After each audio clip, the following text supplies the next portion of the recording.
And oh, looks like it's being live streamed, so it'll be on here. President Merlo, I'm not sure if you were trying to say something. I saw, looked like you were talking, but you were muted. I'm not sure if you were talking to us or.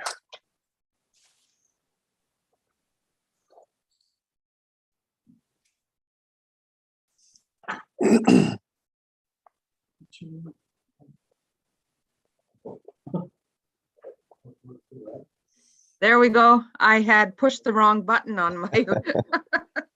But what I was going to tell you is the agenda that I received all day says 9 o'clock. So when you said 8:30 this morning, that was new to me. So.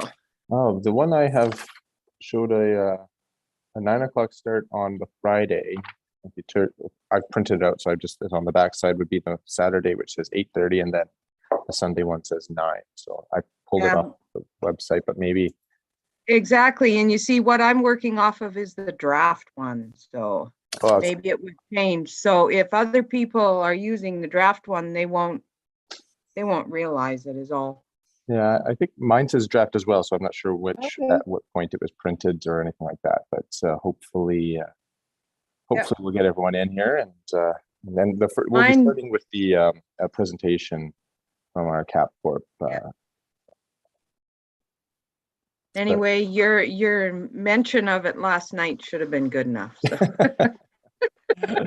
Thanks, man. Anyway, it's a great meeting so far. Great, good to hear. It doesn't sound. We haven't got into the major debates yet. We'll see how. Hope it continues. No, I know. You can guarantee it's going to be exciting. When you get all these Métis in a room, absolutely. Exactly. It's totally like a big family. I'm from a family of 6 kids, and my dad's family, there were 13 of them. So when you get all the relatives together, it's a big thing. So it's not much different than this. Yeah, only three kids in my family, but like just come on, 3 kids in my family. But my dad was the oldest of 11, and certainly I've got a lot of cousins and second cousins. And being asked by Lewis to find out where the link is, because the link's not working apparently for live streaming. The link's not yet working. Okay. There's a link in the chat, so that should be good to go. And just for those watching and who saw the lights come on here at head office, we pay by the minute for power on the weekends, so it came on right at 8:30 on the nose. So we'll just give it a couple minutes, and hopefully we'll get started here.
Morning, Evan. Good morning, Paul. Thanks so much for joining us. Morning, Chris. How are you? Good, thanks. It looks a little sunnier out your window than ours, although it is a beautiful day in Vancouver. You guys are usually pretty good weather-wise up in Kelowna. This is the first day in a while we've seen the sun, but that's okay.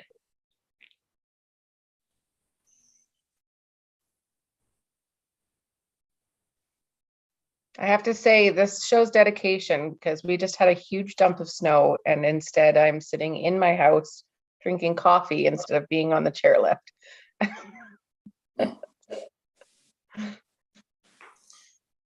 You have me to thank for the snow, Monica. Every time I go north, it snows down there. You can stay up there then so I can get some next weekend. Yeah, and we have beautiful sunshine when we've had a lot of rain lately and just ugly wet snow. So ours can't decide whether it wants to be winter or spring here. I feel like we're having the happy balance. It's nice and sunny during the day and it's snowing at night. So I'll take that. That's perfect.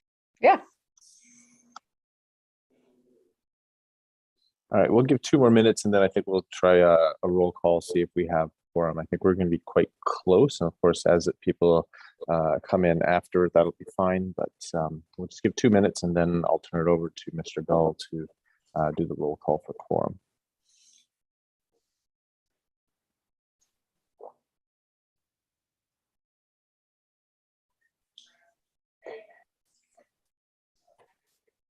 I like your animated Northern Lights, Jacqueline. Those are pretty cool.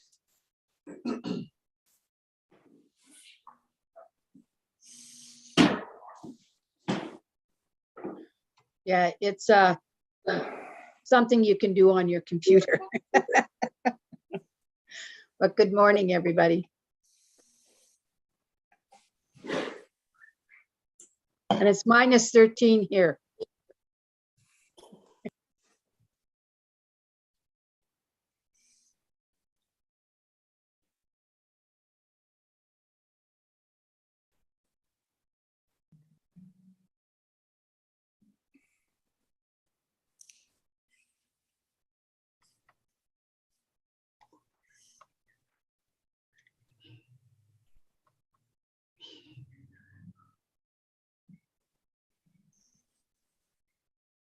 Okay, I've got 8:35.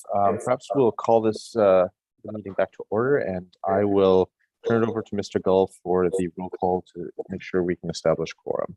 Mr. Gull? Thank you very much, Mr. Speaker, and good morning, everyone. So we will, again, I don't know why, Jacqueline, they always arrange my list by height, but we're starting shortest to tallest. So Fort St. John, Jacqueline Alderking. I'm here. Thank you so much. Good morning, Jacqueline. Salmon Arm, David Allard.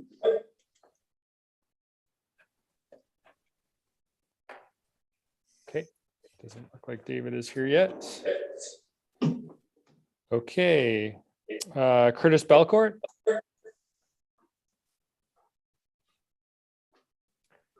Do we have Caitlin Bird and Victoria? Present. Good morning. Joy Bremner, Mid-Island. Present. Thank you, Joy. Do we have Darlene Campbell this morning?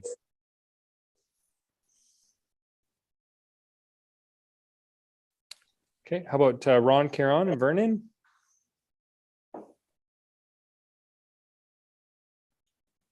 Do we have Don Corson, West Kootenai? Okay, not yet.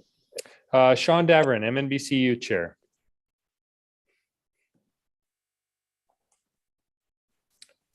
Louis DeJager, Region 2 Director. Here with bells on. Good morning, Louis. Thank you. Lauren Dean, Mikisew. Good morning, I'm here. Good morning, Lauren. Thank you. Cheryl Dodman.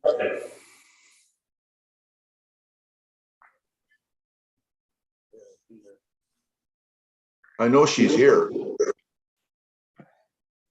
Von Mitzhatton here. Oh, good morning, Cheryl. You heard Thank me you so this time. much. Perfect. Dr. Kate Elliott. Present. Thank you.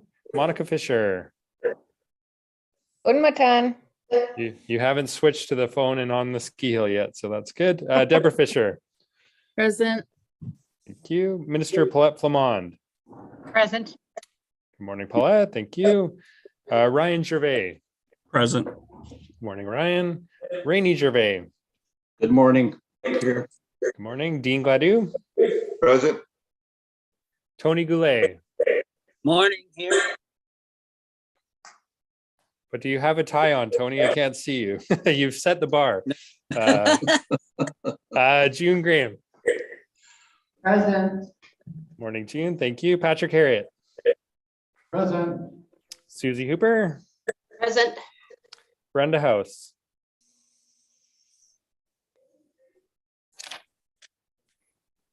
Okay, over to Rocky Mountain, Alex Ibbotson. Boonmatin. Morning, Alex. Powell River, Sean James. Present. In alphabetical order this time. I'm very proud of ourselves. Travis Jobin. Present. Morning, Travis. Charlotte Lever. Present. Charlotte. Richard Lewis. Oh, sorry, do it again. Present. Thank you, Richard. Betty Ann Macdonald. Okay, we don't have Betty Ann yet. Bonnie Merlot. Present. Thank you. Lana Olson. Valerie Pace. Do we have Denny Paquette?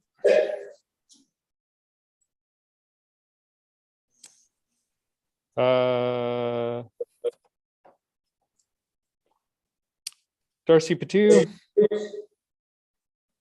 Present. Morning, Darcy. Trish Plant. Present. Joanne Richardson. Do we have Kelly Roberts up in Prince George? Here. Morning, Kelly. Do we have Kelly Sears, Wachea? Here. Morning, Kelly. Thank you. Mert Servatius. I'm here. Morning, Mert. Dana Shaw from Boundary.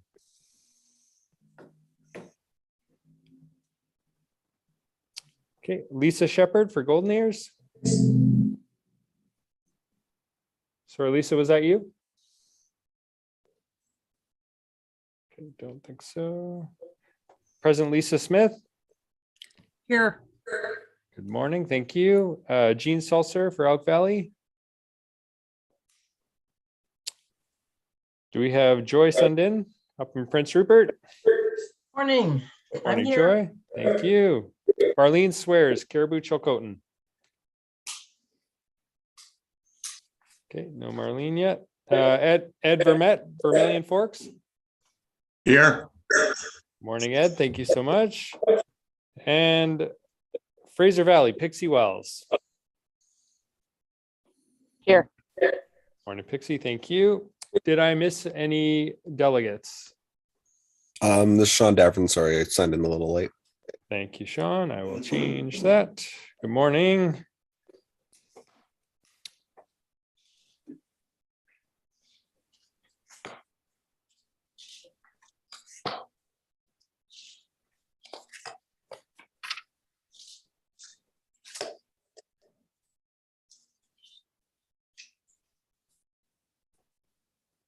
So, Mr. Speaker, we have 33 delegates in attendance. Quorum is met. Thank you, Mr. Gall. All right, we will then proceed with our first item this morning. It's the report from MFCBC, and I will turn it to Mr. Gall to introduce our presenters for that report. Thank you so much, Mr. Speaker, and it is my pleasure to introduce both Evan Salter from the Metis Financial Corp and Paul Ricard, the board chair. Paul actually comes from one of our historic pre-effective control BC Metis families and has a rich history in this province. And connected to the conversations that some of you had with Tom Isaac yesterday around Section 35 rights. We've been doing a lot of work identifying families in BC with historic ties, and Paul is one of those individuals. So really pleased to have him involved in our financial corp and here with us today to talk a lot about the great work that they have been doing with Evan. So I will turn it over to both of you gentlemen to take it away, but thanks so much for being here with us. Thank you, Chris. Well, thank you for the great introduction, Chris. I really appreciate it. I would like to thank the MNGA for inviting us here. It's been a long time coming to get together and tell you about ourselves. The board of directors were appointed to the board of the Métis Nation British Columbia Capital Corporation in June of 2017. 5 directors were appointed by MNBC, 2 from the board of MNBC and 3 at large. They were Clara Morin-Delcall and Walter Manault from MNBC board, and then Glenn Ost and Gil Mayfair and myself were from at large. We also had Lisa Clements assisting us in administrative capacities. Our mandate was to start up a new Métis Nation Financial Corporation of BC and keep it arm's length from MNBC. And that was a mandate right from ISC or NACA at the time.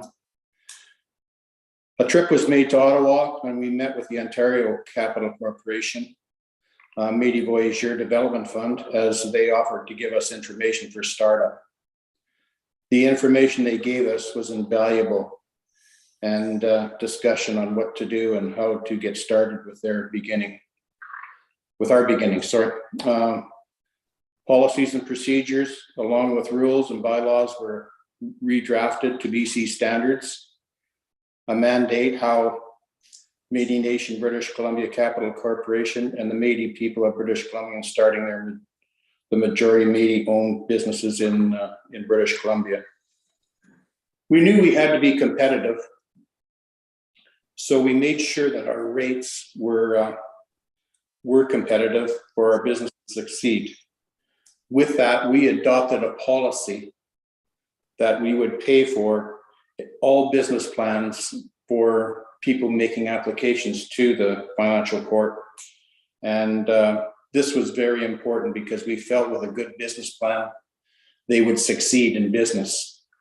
And therefore, we paid 75% of all business plans to the Métis people of British Columbia. So they only had to pay 25%, which was a real help to them. In the latter part of 2017, we advertised for a CEO for the corporation. We knew it would be a big task because this person would actually be everything from the manager to the janitor. We had 36 candidates applying for the job. We shortlisted 6, and 3 of them went to with an option of interview. We then hired Evan Salter, who is a CPA and was the CFO of Ontario's Métis Voyageur Development Fund. Evan took over his new role in April of 2018. In July of 2018, we would change the name of Métis Nation British Columbia Capital Corporation to Métis Financial Corporation of BC. This would give us the appearance of arm's length from MNBC and encourage all Métis to do business with us. We opened our doors on August 1st, 2018. Some may say this was a long time, but I can assure you that Métis Voyageur Development Fund took a lot longer. To put it into context, I sit on the board in the local credit union in Golden and had the opportunity to try to amalgamate 6 credit unions. We took over 5 years and were unsuccessful in our application to BCFSA. So it takes a long time. To be clear, this AFI is a sustainable business venture so that monies will be available to all Métis people to perpetuity. We did not offer grants at first, but we would assist our clients in attaining them. We now offer grants. To make it clear, when we started MFCBC, all we had was a check for $900,000, 5 people in the room, and the words to go start a new Metis Capital Corp. No bylaws, no procedures, nothing like that. So we had to do it all. And we did it. Our next goal was to secure more funds, and we have. We made relationships with other AFIs to enable us to syndicate loans on a higher level. We haven't done that to date, but it will come. In building this organization, we wanted to do it right and to have a good base to work from. As you know, any house that is built with a good foundation is easier to add on to, maintain, and we think we've done that. And I encourage all of you to go to our website and look at what we've been doing. When I told you that we started with an asset value of $900,000 in 2017, our asset level right now is over 20 million on our books. I know firsthand that Métis are very business oriented. My great-great-great-grandfather, Francois Morgeau, and his Métis wife came to BC in 1819 into the Columbia Valley, into the Windermere area. He was a free fur trader. He raised horses. He sold the horses to the US Army. He was said to have $1 million in deposit with Hudson's Bay and lost it when it wasn't repaid. He got a portion of it back, but he didn't. His son, Baptiste Morgeau, was my great-great-grandfather, and his wife, whose father was the chief of the Shuswap tribe, Colette Kinbasket, had many business ventures. My great-great-grandfather Baptiste had the first store in Golden in 1881 to 1883, and it was called the Cash. He and his sister, which some of you may know from historical sites, Sophie Morgeau, would take turns bringing supplies in from the end of the Northern Pacific Railroad and going as far back as St. Paul, Minnesota, to pack trains into Golden. My great-great-grandfather also named the town of Golden. He would sell to the CPR, and he would sell to all the trappers and to the miners in the area. It was said that Baptiste preset all the caches and was the guy that took Rogers over the Rogers Pass. There were not only Métis entrepreneurs, but there are also many female Métis entrepreneurs, and which we embellish in our works with entrepreneurs. One of them was my great-great-aunt, Sophie Morgeau, which has inspired me to ensure that there is equal offerings to all Métis. She was Baptiste's sister and was considered one of the best female entrepreneurs in the Northwest of the United States and Western Canada. She could outpack any man. She was shrewd, businesswoman. Many men tried to take advantage of her, but many failed. She created, the Métis women of BC have created an award, the Sophie Morgeau Award, to honor Métis entrepreneurs because she was a woman and an Aboriginal in BC. As you can see, Métis have played an integral part in the forming of entrepreneurship in British Columbia. And we have been here for a very long time. In closing, before I give it over to Evan to go into the details of the Capital Corp, I would personally like to thank my fellow Métis Financial Board of Directors and Lisa Clements for the hard work and dedication they put into this project. And especially to Gil Mayfair for the amount of donated time and legal work that he's done in the Capital Court. Without this, we would have had to contract it out and would have had to cost a small fortune. And to the MNBC board for having the confidence in trusting us to do this project. I believe it is a good project, and I believe that it will help the Métis people for perpetuity, and that is our goal. And with that, we will be having a strategic planning session in the spring here. Just to be clear, our board is a governance board. We govern, we direct, and we let our CEO do all the work. So therefore, we're hands off. And I thank you for your time. And with that, I'll let Evan speak. Evan. Thank you, Paul. Thanks for the intro. And thank you to everyone for allowing us to be here today. I'm going to try and share my screen and hope that will work. Can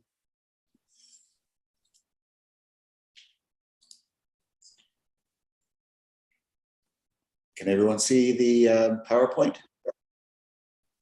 Yep, it works great. Good start. Thank you. So just a little PowerPoint we've done up to just let you guys know what we've been up to and what we have going on currently. And we did our first strat plan back in 2019. And as Paul said, we'll be doing an update this summer. And as part of that strat plan, we sort of created a mandate, mission and vision. And that mandate was that we would, after incorporation, be recognized as an AFI. Then we would establish, obviously to assist Métis entrepreneurs in BC, help them create a business, expand their existing business, or even acquire an established business. Our mission was to provide trusted financial services for Métis entrepreneurs. And our vision was that we would be the financier of choice and we would help position Métis businesses to fully participate in new and future economic opportunities. And that vision was a struggle at first because, as Paul mentioned, we didn't have grants initially like the other AFIs. So, but gladly that has changed and we have those now. A little bit of background why we were created. We were the last Métis homeland province to open a Métis owned and specific AFI.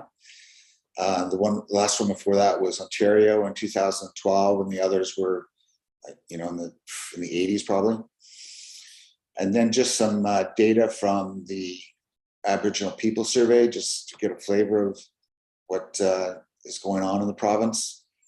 We have the highest percentage of self-employment in BC and among Métis. It's 18%, so that's in comparison to other provinces. The self-employment in the population as a whole in BC is around 12%, give or take. So you can see that, the spirit of entrepreneurship in Métis is not only, from the past, but also in the present. About 1/3 of those self-employed Métis have employees. We have about 43% of those who actually own an incorporated business. 41% of self-employed Métis are women.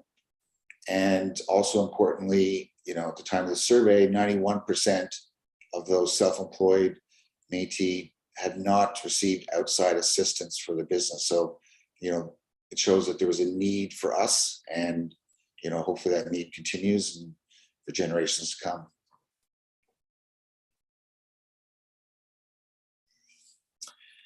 Just go a little rundown on our strategic priorities from our 2019 strat plan.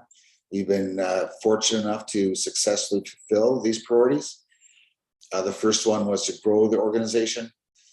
Part of that was relocating the office. We have seen substantial growth in our client portfolio, which I'll be able to show you a little bit later. Second priority was to secure stable funding.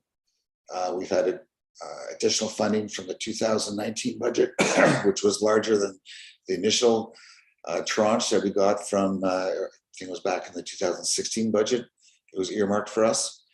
And then we've also had substantial different COVID programs as well. The client services is priority number 3. So we secured grant funding for Métis entrepreneurs. And then we've been able to effectively manage our loan portfolio. Priority 4 was to, effective working relationships. So we've developed and nurtured effective working relationships with our partners, while at the same time maintaining our independence from MNBC. And then the last priority that we had from that strat plan was to develop our brand, because we're new and we had to sort of create a footprint for us. So we've been able to increase the awareness of MFCBC, and we've developed our brand by becoming one of Canada's fastest growing AFIs. And part of that building of the brand started, we started marketing, in 2018, but, once COVID hit and there was the emergency programs and we were given additional funding and money for marketing, we seemed to really sort of hit our stride. From the success of delivering those programs, we've experienced incredible growth, actually, brand awareness, and as I said before, became one of the fastest growing AFIs in Canada. Of all these ads, we probably did about 5 or 6 different marketing programs, partially because there was new COVID programs coming online all the time.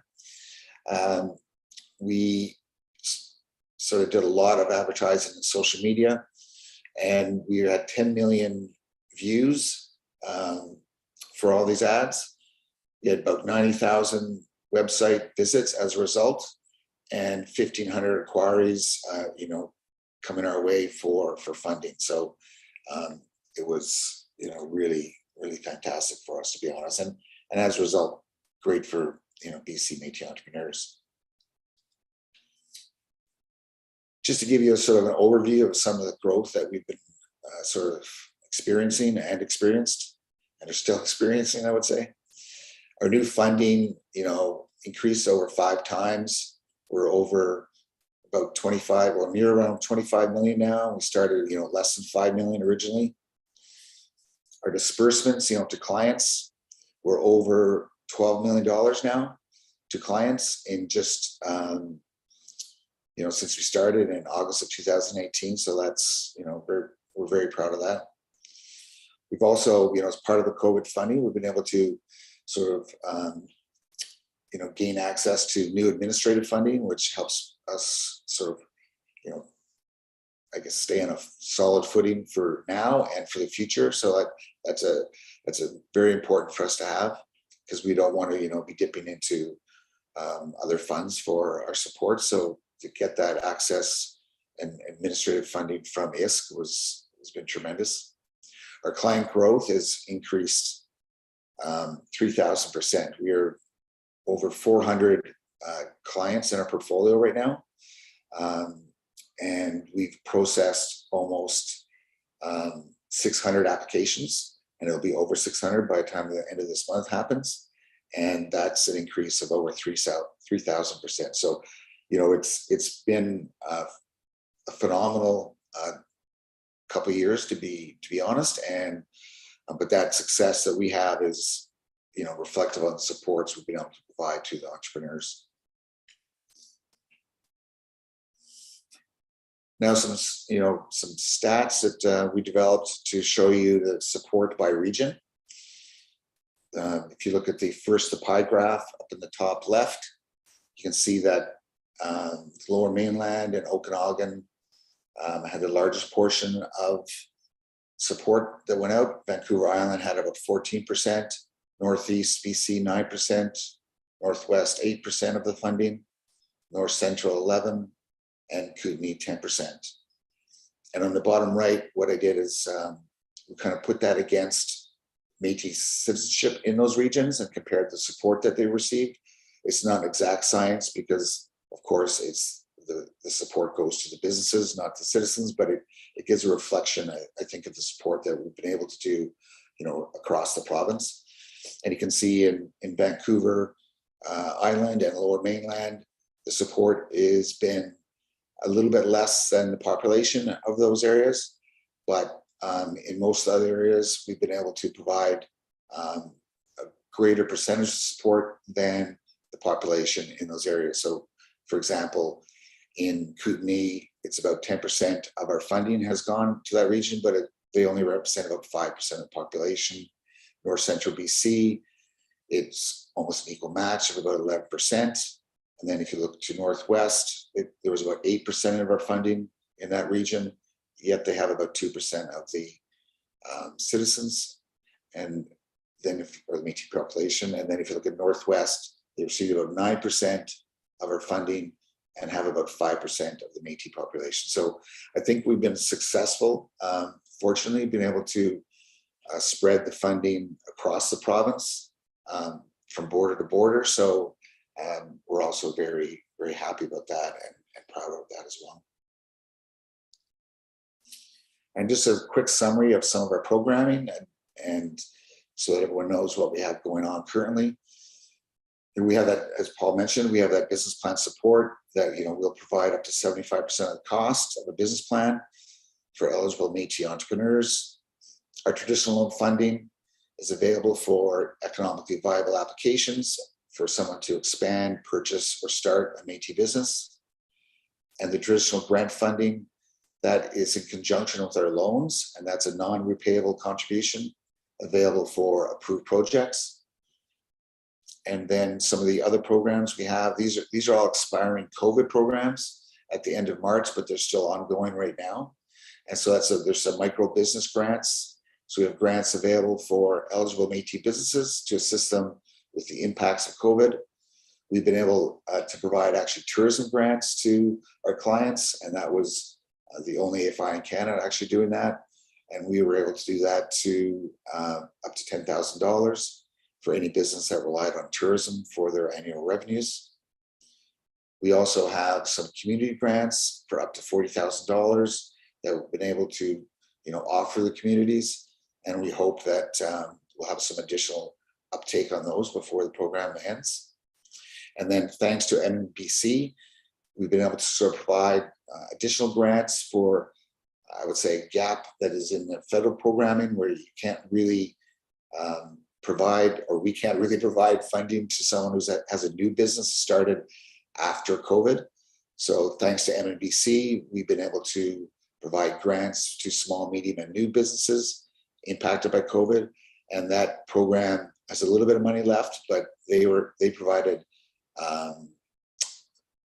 for over a year. They've provided money. Initially, it was $500,000, then another $100,000, and then additional $80,000. So I want to thank MNBC for that.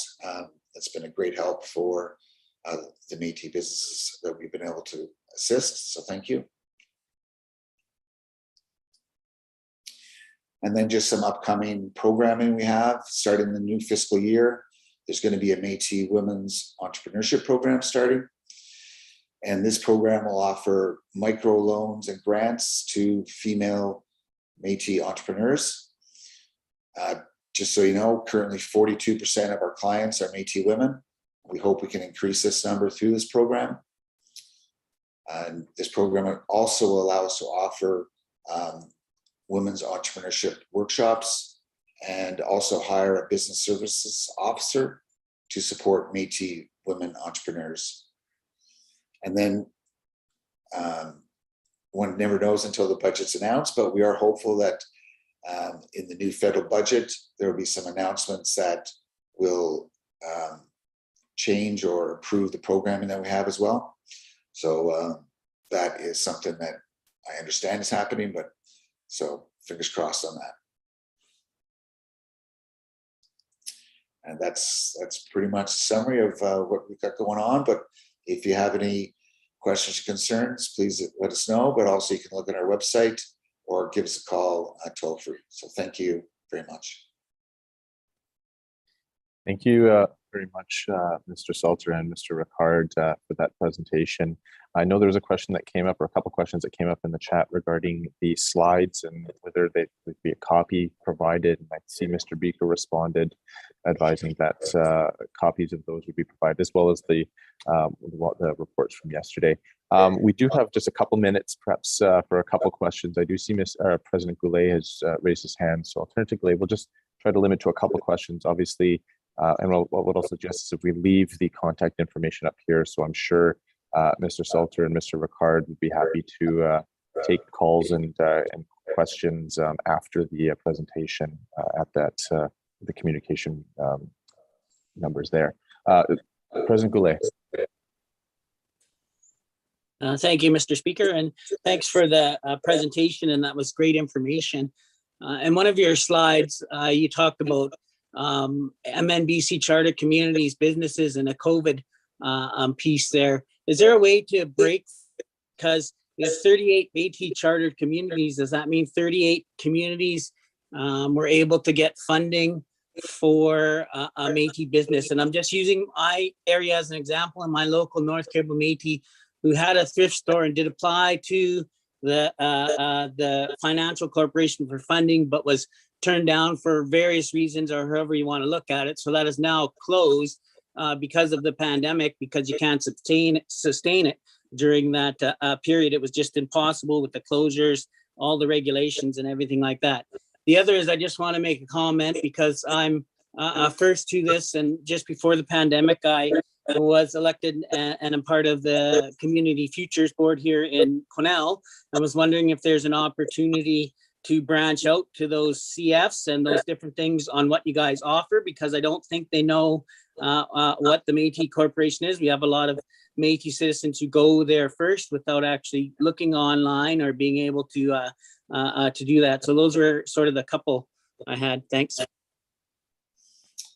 Yeah, thanks, Tony. Yeah, we'd be happy to reach out to any CF that wants to know more about us and collaborate on projects. As would be glad to do that, actually, because we're still fairly new, and we would love to sort of tell our story and find more partners out there that we can work with, because the winner will be, in the end, will be the Métis businesses. So yeah, of course we'd like to do that.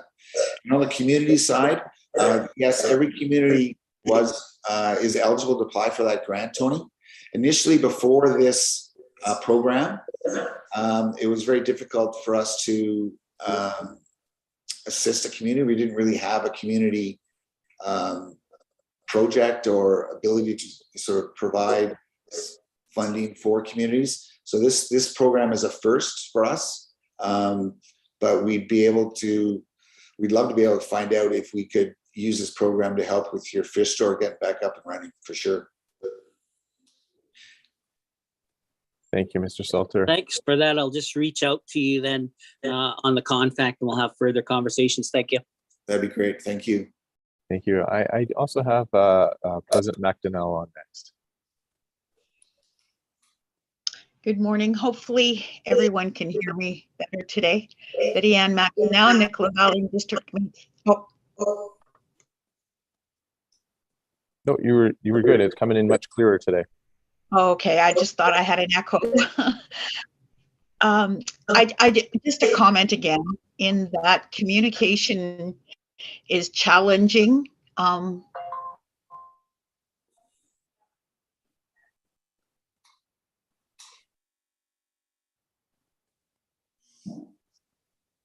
He was in Grand Forks going along swimmingly, and then all of a sudden he couldn't get hold of the worker.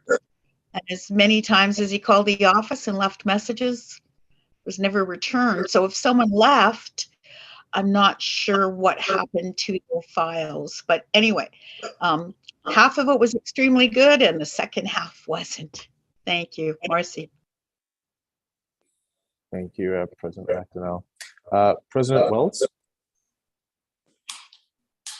Yeah, I just want a clarification. Do you buy, or is there an opportunity for a chartered community or myself to buy an already existing business?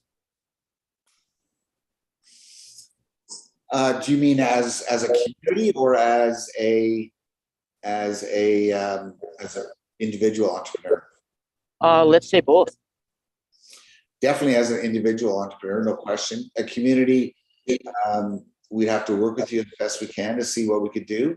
I mean, these grants is probably the best access for communities right now, because you don't have to repay them.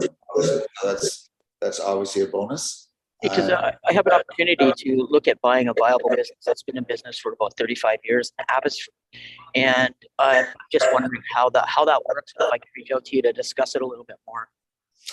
Yeah, there's no question we have a program that can help you buy business. I mean, there's obviously, guidelines and things we have to follow, but we'd love to be able to try and talk to you and help you do that.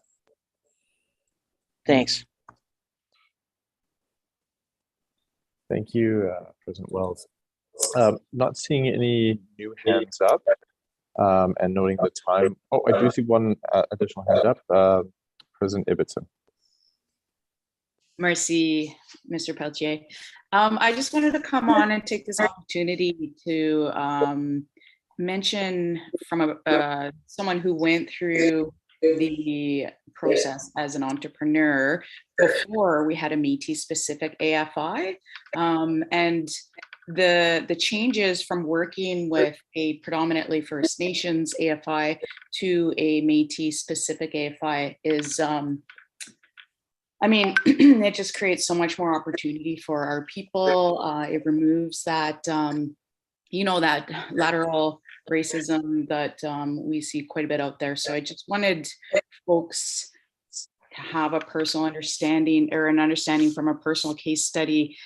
Like, working with the First Nations AFI, it took over 18 months to get anything approved, whereas working with our Métis businesses, like we all know, if you're trying to start a business in a volatile business environment or unpredictable business environment, 18 months isn't going to do much for you. So I have heard sort of murmurings from people saying that it takes too long, 2 to 3 months to get funding, but that is exceptional compared to what Métis people had to wait for in BC. So thank you so much, Evan, and all the board. Paul, thank you for providing this opportunity to our citizens in BC. Merci. Thank you. Thank you, President Ibsen. And I'll have one final question. I've got Vice President Nowakowski. Oh, and I see in the chat, she just said taking her hand down.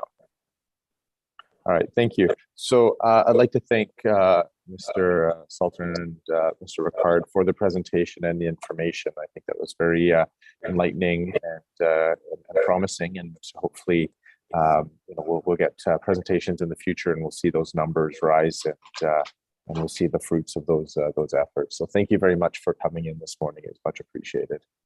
Thank you for having us. And on behalf of the board, we would like to thank you for inviting us.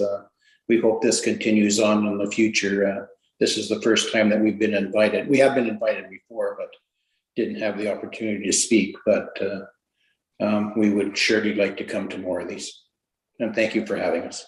Thank you very much. Given that, then we will be moving to the next resolution, or the next item on the agenda, which is Resolution A. If you have it, that's page 40 in the MNGA kit. And I know this was submitted by the Chilliwack Métis Association. So I will be looking for a mover and seconder to get this on the table. So perhaps I'll look towards Chilliwack Métis Association. I know Vice President Gervais, I believe, was on earlier. And then if there's any seconder, and then we can proceed with any discussion.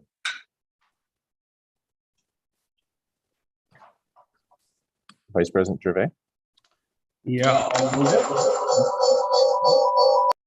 Okay. Hello. Yep. Yes, yes, I did second this motion. And sorry, who is that? Is Rainey Gervais? Okay, perfect. Yes. Rainey was. All right, thank you. So we do have Resolution A before the Assembly, and so I will turn it to Vice President Gervais from Chilliwack Métis to perhaps speak to this, or sorry, we should read the resolution first. So I'll have Mr. Gall read it, and then I'll turn it to Vice President Gervais.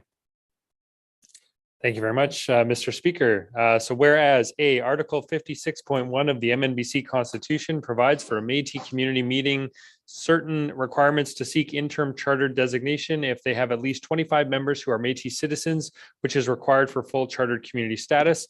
56.1, if a group of Métis citizens residing in a city, town, municipality, or unincorporated municipal unit in which there is no existing charter community, that group of citizens may apply to the applicable regional governance council for interim chartered community designation, hereinafter referred to as, and quote, interim chartered community, end quote, or having, quote, interim chartered community status, end quote, as the case may be, provided the application is signed by at least 15 members who are Métis citizens 18 years of age or older.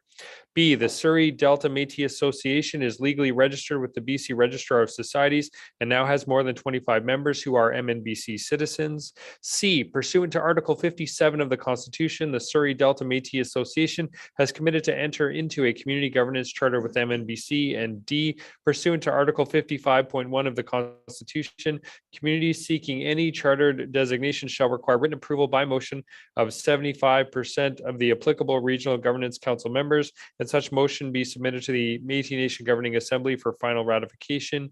And be it resolved that A, the Métis Nation Governing Assembly accepts the application by Surrey Delta Métis Association to enter the Métis Nation British Columbia as a full charter community, and B, the geographic boundaries of the Surrey Delta Métis Association shall include the municipalities of Delta and Surrey. Thank you, Mr. Gall. So I will turn it to Vice President Gervais to speak to this motion. Hi there. I'd like to just say congratulations, and I'll pass it over to Anthony to speak on his behalf. Good morning, everybody. You have to put yours on mute. Good morning, everybody. Very excited to have sorry, Mr. Creelo, just to jump in as the provisional government for this new community. Sorry, Mr. Creelo. Perfect timing. The last couple of years, both Surrey and Delta have been woefully underserviced. Now we have the opportunity to fill that gap with Louis' guidance and with Kelly from Woodshea, her backup. We've been able to position ourselves so that if this resolution does pass, we can have our AGM within a few weeks and start to service the community nearly right away. We have all the pieces in place. We really just need this resolution to pass. Again, thank you very much. And that's it. Thank you. And so I next had Rainey Gervais, who was seconding the motion. Perhaps if Director Gervais, if you wished to speak to this.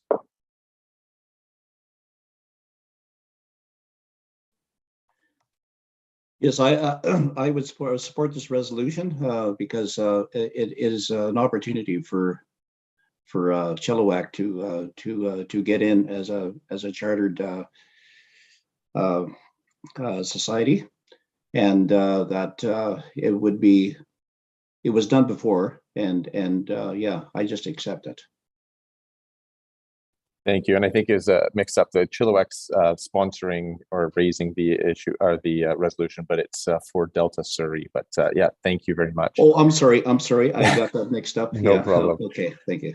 Are there any others that wish to speak to this? Please raise your hand or use the raise hand function. I see President Goulet. Thank you, Mr. Speaker. Tony Goulet, North Caribou Métis Association. I'm just asking for some clarification here, and maybe somebody can fill me in, but wasn't there already a community and an organization in Surrey? Have they gone defunct or not been involved anymore, or have they given up their charter? Just curious, because I'm just wondering if we're going to have two in Surrey, or is this all combining them into Surrey Delta as being one Métis association? And just would like some clarification from maybe the Chilliwack or the regional governance or how that works. But I just want a refresher on my memory if there was already a viable organization in Surrey. Thank you, President Goulet. And I was going to suggest, and I see he's already raised his hand, are the regional director for Region 2, Mr. DeJager. So I'll turn it to you. Yeah, thanks for the question, Tony.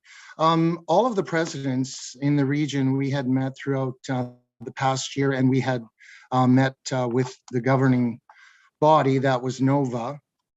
And we had tried several times to engage them in accepting their citizens. There was a lot of, as you know, a lot of new citizens have signed up, and there was no communication. So all these citizens were going to Wachia, North Fraser. They were reaching out for COVID help to all the other communities without getting any response from NOVA. So we basically, inquired what was happening with NOVA, and over several courses of several months, we were getting absolutely no cooperation. They were late on their filings as well, and there just didn't seem to be an interest in helping the citizens. And so the presidents met again with NOVA and wanted to pursue that more. There was no cooperation again. And so they did decide to have their AGM, and they voted to leave MNBC. So that's what they left us. It's we didn't leave them. So we still have citizens out there, and now's a great opportunity to turn the page and and get out there and help those citizens, just like all the other citizens of MNBC are able to access services and benefits and just their culture, basically. So thanks for that question. Thank you, Director DeJager. Are there any other questions or individuals wishing to speak to this resolution? I do see President Corson, so Chair recognizes President Corson. Thank you, Mr. Chairman. Don Corson, West Kootenay Métis Society. Just a question on clarifying. A number of Métis citizens were members of NOVA, obviously, and now with this new board being proposed, Surrey Delta, are all those members going to have to confirm their participation with Surrey Delta as opposed to remaining with NOVA, because NOVA is still a society in its existence. But what's happened is they've been suspended from the MNBC. So you have a number of members. You can't automatically, there must be an application process, or is it just going to be an area process that all Métis will be given a letter from MNBC advising that the new administrative body for the Surrey Delta community will be ABC, and here are the following directors. And so how is that transition proposed to happen to get those members? Now you're saying you got 25 members signed up. I presume the society papers are already in place. So if I could get some clarity on that, just how that transition is going to happen. Sure, and perhaps I'll turn back to Director DeJager. He's can make some comments on that. Yeah, the MNBC citizens were notified in the area what had taken place, and that there is a new body that they can come to, and it's actually in Cloverdale. So it's Wachia and the Surrey Delta Métis Association share a space. And Wachia is basically helping the community get on its feet. And all MNBC members are welcome. Those who are just NOVA members, if they want to partake in any of the cultural events that happens here, that's certainly open. But remember, it was NOVA that left MNBC. So MNBC citizens have nowhere to go. So this is the place for them to come, feel at home, feel welcome, and access services that MNBC offers. I'm not sure if John Beaker might have some legalities otherwise, but so this was all set up with the help of all the presidents from the region. This was a regional decision, and it has regional support. Thank you, Director DeJager. Hopefully that assisted. I'll turn next to President Macdonald, and then I do see President Corson after that. President Macdonald? Just a quick question. I'm wondering how MNBC and the new community, how will you know if they're still belonging to NOVA and whatever that looks like, wherever they're joining, and as well belong to, join the new community? I'm just wondering how you would know that. I'm not sure who would be the best. Perhaps I'll turn it back to Director Dieger, who may be the best in position to answer that. Sure, yeah. Oops, there's been no meetings for pretty well 3 years that has happened in NOVA. So honestly, Betty, I'm not too sure what NOVA has planned for the future. Most of the people have already been coming here. And I think, in the last little while, there's been even 15 new members. People are coming in the door here all the time, just glad that they're able to reconnect to a community that's offering supports with MNBC. Thank you. I do have Director Corson, or sorry, President Corson. Thank you, Mr. Chairman. Just to follow up to my first question, and Betty's kind of asked the same thing in a different way. And to Louis' point, you have a number of citizens that presently are connected to NOVA on the MNBC list. Now, I presume that MNBC list of community members for NOVA will be transitioning, whatever, but there's still an application process or a recognition process for who's in a community, and parallel to what Betty is advising. So are those citizens making an application for the Surrey Delta community as opposed to just being acknowledged and accepted on a list? So you can't just take people and say you belong here now. So I'm just wondering if they've been invited to notify that they want to be members of MNBC. Because as you know, we used to have members of NOVA that were BC Métis Federation members along with MNBC members. There's no restriction. But just some clarifying how those citizens, obviously you've got a mailing list down at the headquarters office that every one of those NOVA members could be given a letter advising that the new community is now called Surrey Delta, and if they wish to continue with the MNBC relationship, contact either MNBC to notify or to the new community once they're established. Thank you. Thank you, and perhaps I'll turn to Mr. Gall. I know he says his hand up, and he may be able to assist with some of those the clarifications that you're seeking, Mr. Corson. Thank you, Mr. Speaker. And I am not our registrar, and I don't want to speak on behalf of our registry, but I think we're sort of conflating two issues. Certainly, MNBC citizens are MNBC citizens. They have an MNBC citizenship card. I think the piece that's getting missed is that this community has decided to sort of sever or end its relationship with MNBC, so that there is no longer that connection. And in our registry, as we've worked with our RGCs and worked with community boundaries, as those have changed from time to time, my understanding is that past practices that then citizens within our registry are sort of connected to their closest chartered community for the purposes of our registry. But these people are citizens and they remain citizens. Nothing has changed in terms of their MNBC citizenship cards. And I do see Mr. Beaker with his hand up as well, and may be able to provide some additional assistance. Thank you, Mr. Speaker. And I invite Director Dieger or Mr. Creelo to clarify if any of the information I give is wrong.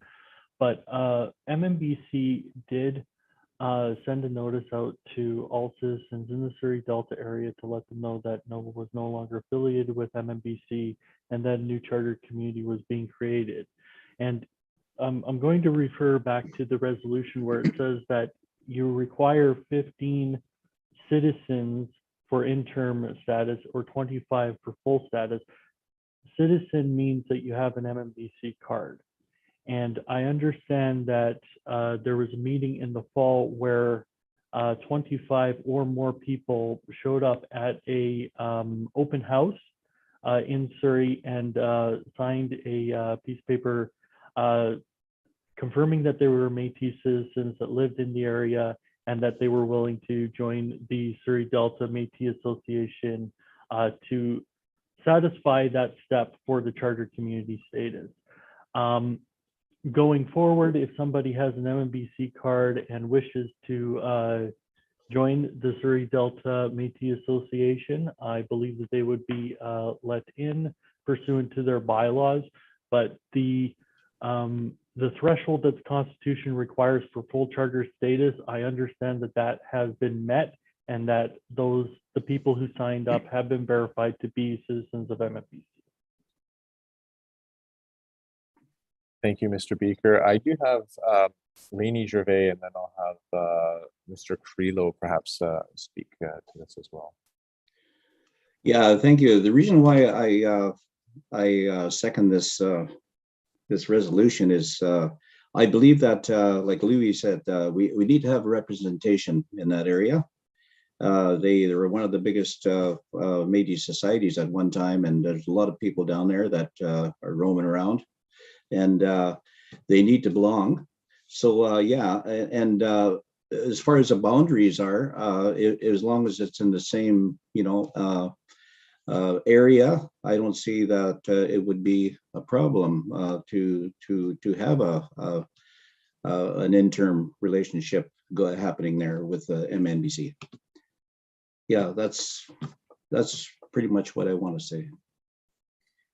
Thank you, Director Gervais.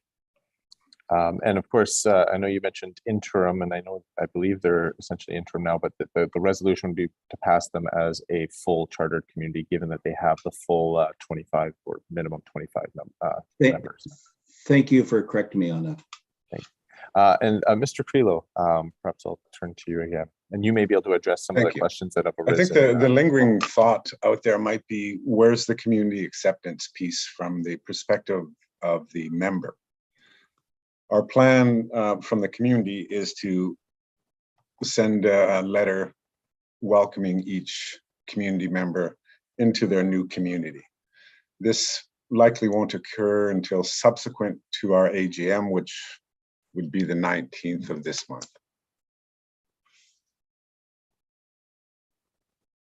Thank you, Mr. Creelo. I'm not seeing any other additional hands. So what I'm going to suggest is that we then go to question and the vote on this. This is a resolution, and we will go by way of roll call on this resolution. So please listen for your name, and Mr. Gull will read that out and answer yay, nay, or abstain. And this is to accept the Surrey Delta Métis Association as a full chartered community of the Métis Nation of BC. And if Mr. Gull does miss your name, because I know some people have come in afterwards, I think he'll probably go through the whole list, but if he does miss your name, please make sure at the end to identify yourself. Mr. Gull? Thank you, Mr. Speaker. And I just want to clarify as well the threshold on this vote. So we do require 75% of the votes cast to be in favor. So that'll be 75% of the total votes cast in favor of the resolution. So I will go through my list. So please say, please call out your vote when I say your name. So we'll begin with Jacqueline Alderking. Yes. Thank you, Jacqueline. David Allard.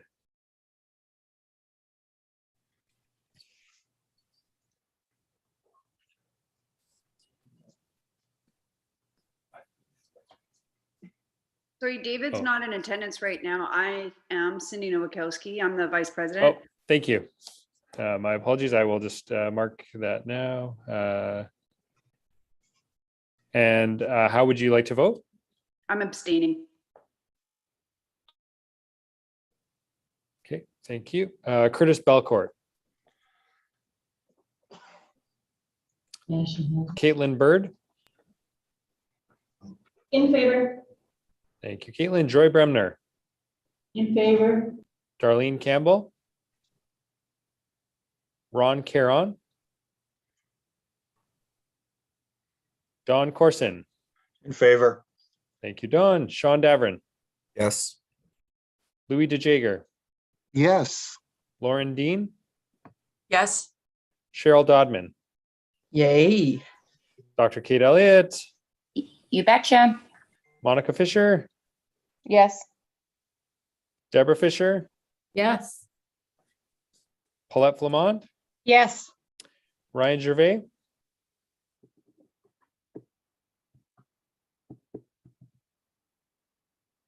Yes. thank you, Ryan. Rainey Gervais, Yes. Dean Gladue,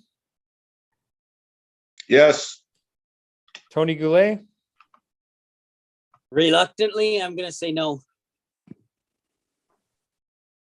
thank you, Tony. June Graham, Yes, and a great big welcome to them. thank you, June. Patrick Harriet, Yes. Susie Hooper, Yes. Brenda House, Alex Ibbotson, Yes. thank you. Sean James, Oh, yeah. Again. Absolutely. thank you, Sean. Travis Jobin, Yes. Charlotte Lever, Yes. Richard Lewis, Yay. Betty Ann McDonnell, Yay. Bonnie Merlot, Yay. Lana Olson, Valerie Pace, Denny Paquette, Darcy Patu,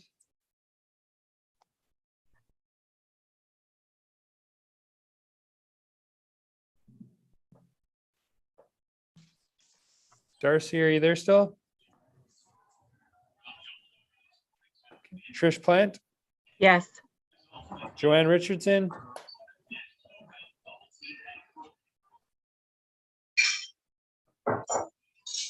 Kelly Roberts, Yes. thank you, Kelly. Kelly Sears, Yes. Mert Servatius, Yes. Dana Shaw, Lisa Shepherd, Yay. morning, Lisa, thank you. Lisa Smith, Yes. Jean Salzer, Joy Sundin, Yes. thank you, Joy. Marlene Swears, Yes. good morning, Marlene. Ed Vermette, Yes. and Pixie Wells. Yay, welcome. Thank you, Pixie. Did I miss anyone? Darcy says I was there. Pardon? Darcy says yes. Okay.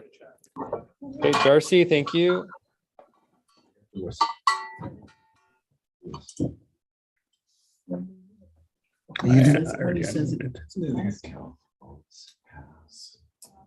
So, Mr. Speaker, I can see that that resolution passes, but I will just tally the actual votes. Just bear with me a moment.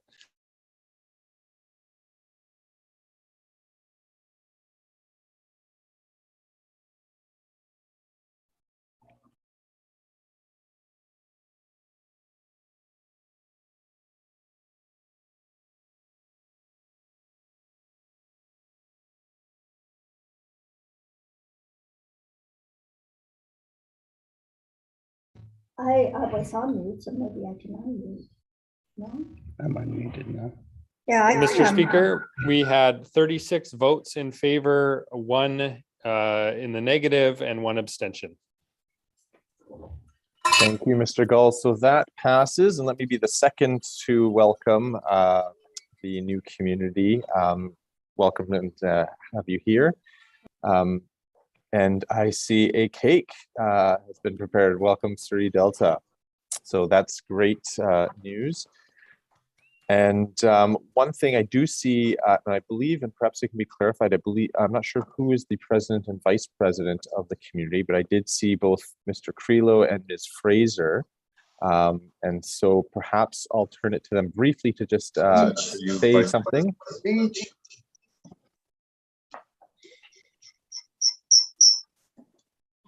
Okay. Oh, we're so pleased. We're so excited to see that we're going to be able to hit the ground running. Until the AGM, we do have Lee Fraser, who will be president of Surrey Delta Métis Association, and I will step in as vice president until the AGM. Thank you again. We are so pleased. Thanks, everybody. Thank you very much, Mr. Trillo and Ms. Fraser. And perhaps if you could, now that you're a full charter community, you're a member of the MNGA, and perhaps just for administrative purposes in our end, for MNBC's end, I should say, who will be the delegate for the remainder of the meeting? Will be Mr. Trillo or Ms. Fraser? Ms. Fraser. All right, Ms. Fraser. Thank you very much, President Fraser. And so we will adjust, obviously, the roll call sheet and ensure we're including your name there. All right, thank you very much. We are on to the next resolution, Resolution 1. Sorry, I was going to say, Mr. Diego, get you to pause or mute it there. It's getting a crazy echo, but yes, certainly a lot of enthusiasm and happiness there. So we're on to Resolution 1. That is on page 41 of the kit. And I do believe in the chat, Mr. Beaker at some point sent a link to the kit that was on or is on the MNBC website, which does include all of the resolutions. But we are at Resolution 1. I know this was submitted by the Board of Directors. I'm not sure if we have a particular director or directors that wish to move and second this, and then once that's done, we'll have Mr. Gull read. Thank you, Mr. Chair. Lisa Smith, I so move. Thank you. And do I have a seconder?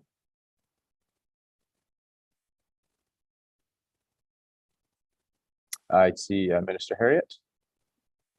Hi, Patrick Harriet, Regional Director. I'll second that. Thank you very much.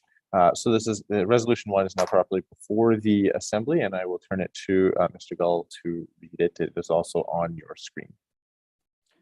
Thank you so much, Mr. Speaker, and welcome to our newest charter community. It's a little less dramatic when you don't get to sort of take your seat at the big table as a group, but we're sort of envisioning that as we go, but tremendous welcome. So resolution number 1, whereas A, legislative provisions require vigilant review to ensure that they are correctly stated, and B, in the event an error or inconsistency is discovered, the error must be rectified as a housekeeping matter. Be it resolved as a housekeeping matter that the current references in MNBC legislation to, quote, 50% plus 1, end quote, or 50% plus 1 be changed to the correct phrase, quote, simple majority, end quote, as follows. A, in Article 33 of the Constitution, strike, quote, 50% plus 1, end quote, and insert, quote, a simple majority, end quote. So it shall read, quote, a simple majority of the members of the Métis Nation Governing Assembly constitutes a quorum. However, quorum must include a majority of the MNBC Board of Directors, end quote. B, in Article 4.1 of the MNGA Act, strike, quote, 50% plus 1, end quote, and insert, quote, a simple majority, end quote. So it shall read, quote, a simple majority of the members of the Métis Nation Governing Assembly constitutes a quorum for the General Assembly. However, quorum must include a majority of the MNBC Board of Directors, end quote. C, in Article 11.5A of the MNGA Act, strike, quote, 50% plus 1, and insert a simple majority. So it shall read, quote, resolutions of an urgent and pressing nature proposed to deal with a matter or matters that has arisen after the filing deadline with the clerk, and that such matters may have implications for the Métis Nation if it is not dealt with on an urgent basis by the MNGA, may be added to the order paper by the clerk if at least a simple majority of the MNGA members in attendance agree, end quote.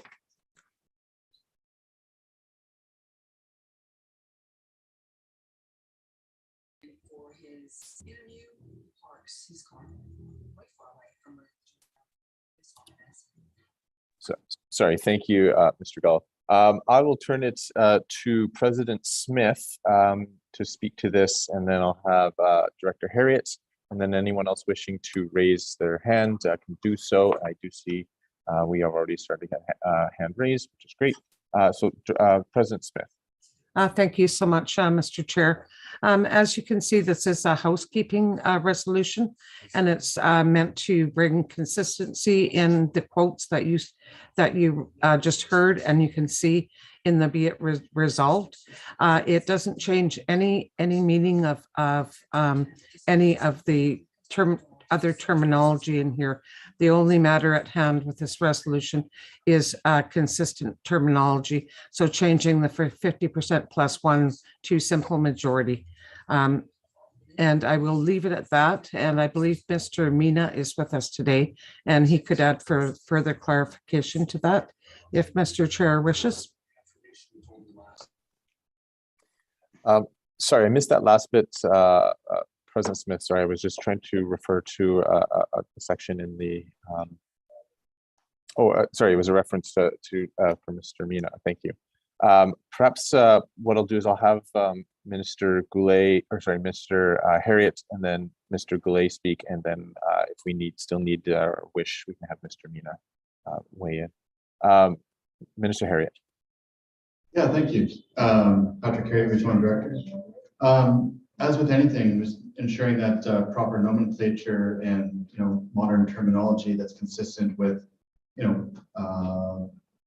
good legislative practice is important. I mean, I think Mr. Mina probably has more direct insight into that, so that's all I'll say. I'm in favor of this, obviously, but perhaps Mr. Mina can get more in depth on the internet. So thank you.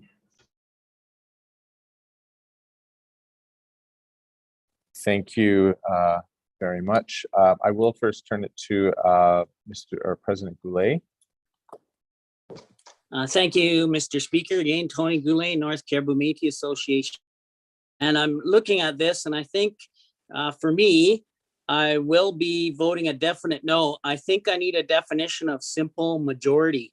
And maybe if Eli can give that definition, because to me, a simple majority could be 3 or 4. So an MNGA could go onto the floor with 3 or 4 presidents, make all the decisions. So I'm thinking that this, and maybe I'm out of turn, but is not a housekeeping without a simple majority definition as it's read. I'm not sure what that says. In most organizations, they do set a quorum of 50% plus 1. So I'm a little concerned that we're just saying a simple majority without proper definition changes this intent. And I could be wrong, but I'm just saying that I will not be voting in favor of this. I think that the 50% should be included in here and stay as is. So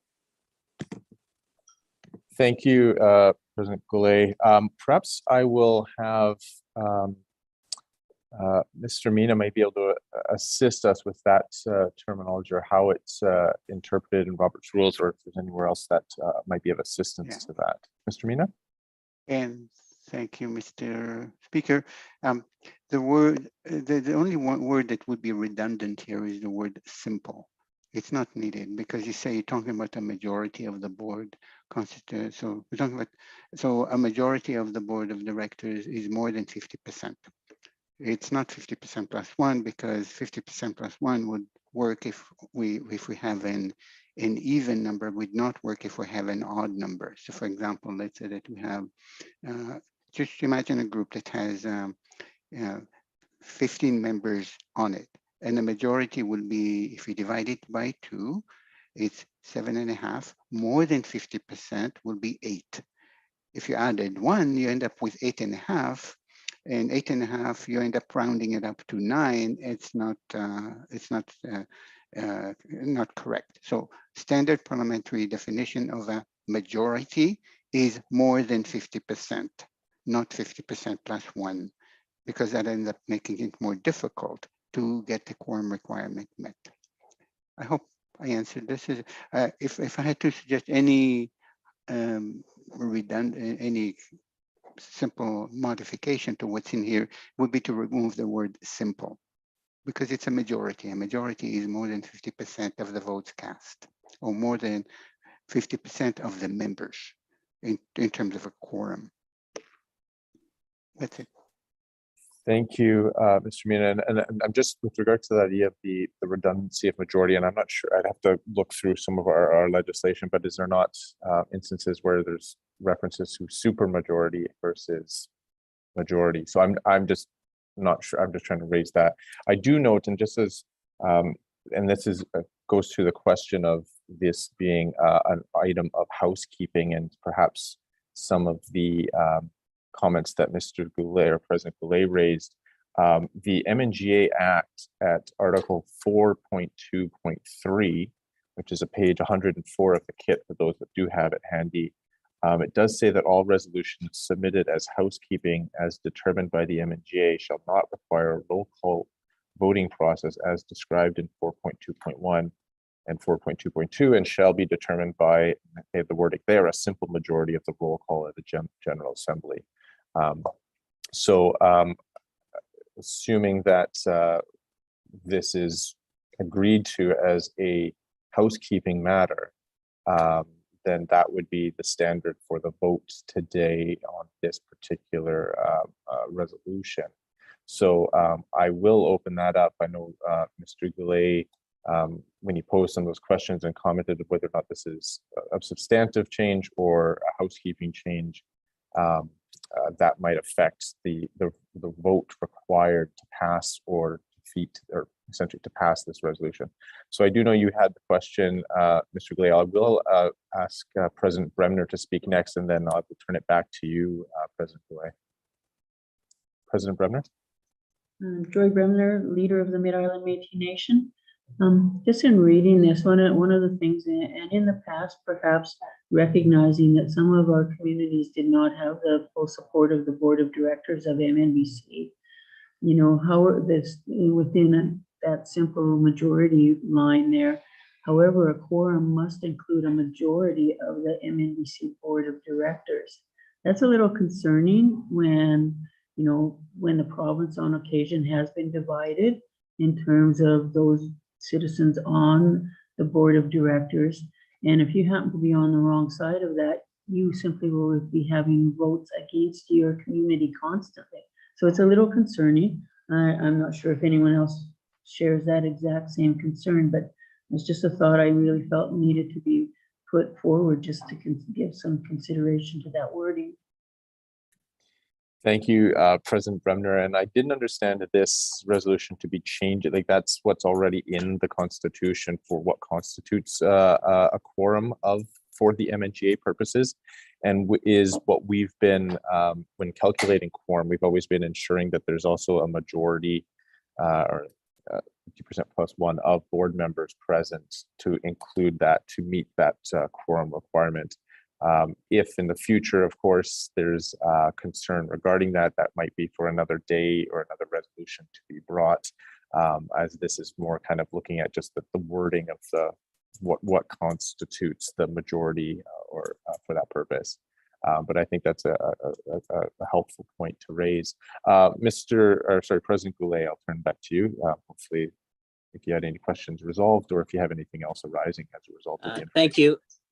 Thanks for that. And just to Tony North Métis, and just again to the point that was just made by Joy, it is a concern that says, however, quorum must include, and I know that's already in there. So that's why I think that there should be some more clarity on the simple majority, because it's really confusing that what a simple majority to me means is different from what other people see that as a definition. And then we're asking that quorum include a majority of the MNBC board of directors.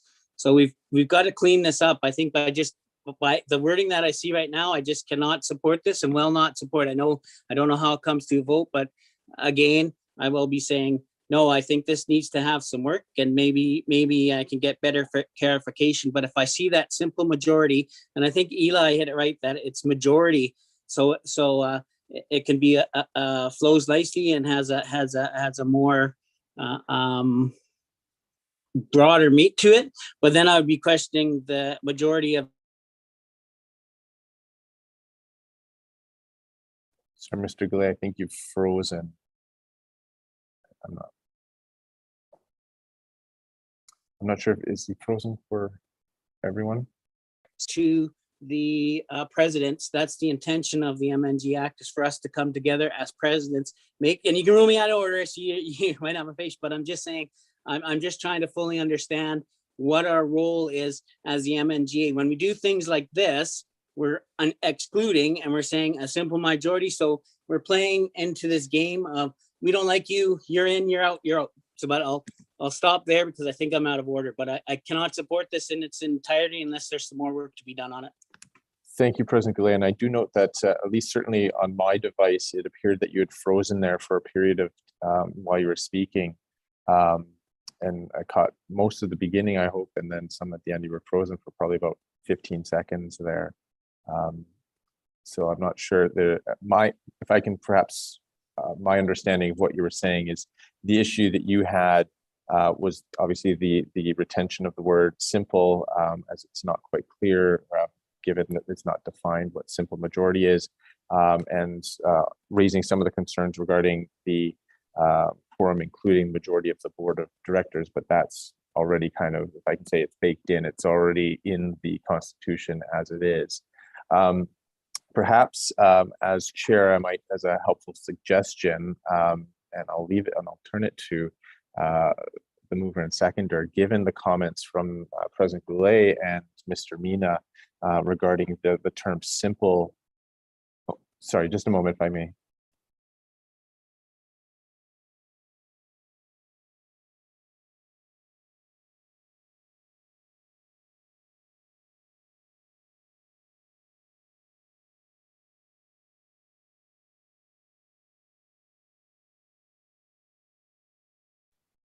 Thank you. Appreciate your indulgence there for a second. I think, as we pointed out, we've got in a couple of spots, and I think I pointed out in the MNGA Act already, where there are instances where it already says simple majority. And so this is my understanding, and it's part of what was discussed when it was the mover, President Smith, is an attempt to make the terminology consistent across the different legislation that we have, where there is already, for examples, instances where simple majority is already used, examples in the MNGA Act already. And so and then of course I mentioned the potential, and I'm not sure, I'd have to look through it again. If I know I know super majorities exist. I don't know if we use that terminology in any of our acts offhand, but so I'll leave my comments at that. And certainly, President Goulet, your comments have been noted by the Assembly. I next turn to President Swears. Good morning, everyone. This thing is, if it's just housekeeping, to me, you're pulling out the broom and cleaning the room for nothing then, because if they're telling me it's meaning the same by just removing one word, then why are we changing it?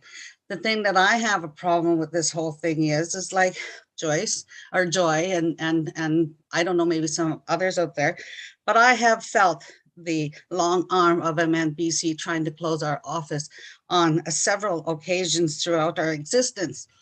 And what I don't feel comfortable with here is that a simple majority, let's say I don't get invited to a meeting because there's technical difficulties or I can't make the airplane, and I don't get to this meeting and I don't have a voice, but because a simple majority plus all the board gets through, we're kicked out again. Because as our local, we deal with different contracts, and I find that MNBC is always trying to take these self-sustaining contracts away from us by having these terms thrown out at us in a legalese sense. So that's my opinion on this, is that if it's just simple housekeeping and it's acting the same way, put the broom away, leave it as it is. Thank you.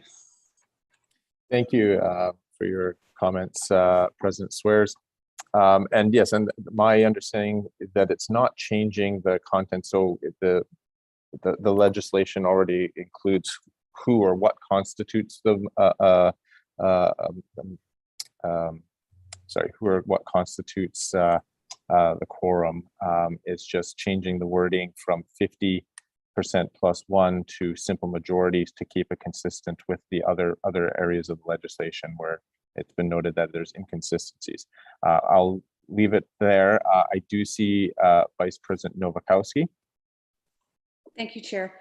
So what I'm hearing, just to reiterate, is that what Eli said, the 50%+1 is harder to achieve, which really is the underlying question of the members that have already commented on it. The fact that it reduces the number of votes to create quorum. So I do think that to change the language is changing the way the MNGA would function.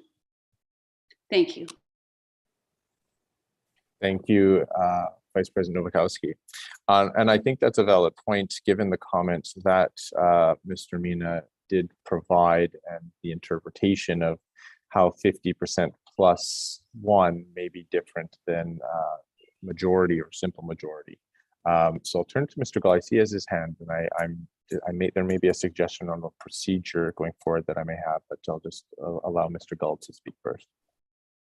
Yes, thank you so much, Mr. Speaker. And I just wanted to kind of clarify the point that Mr. Mina made, because when we're talking about simple majority or 50%+1, those numbers can be the same thing, or they could be different by one, depending on whether you have an odd or an even number. So it's not sort of a dramatic difference. In sort of half the cases, it could be identical, and it may have sort of this half person, which then gets rounded up. So we're not talking about a dramatic change. I just wanted to make sure that that was clear.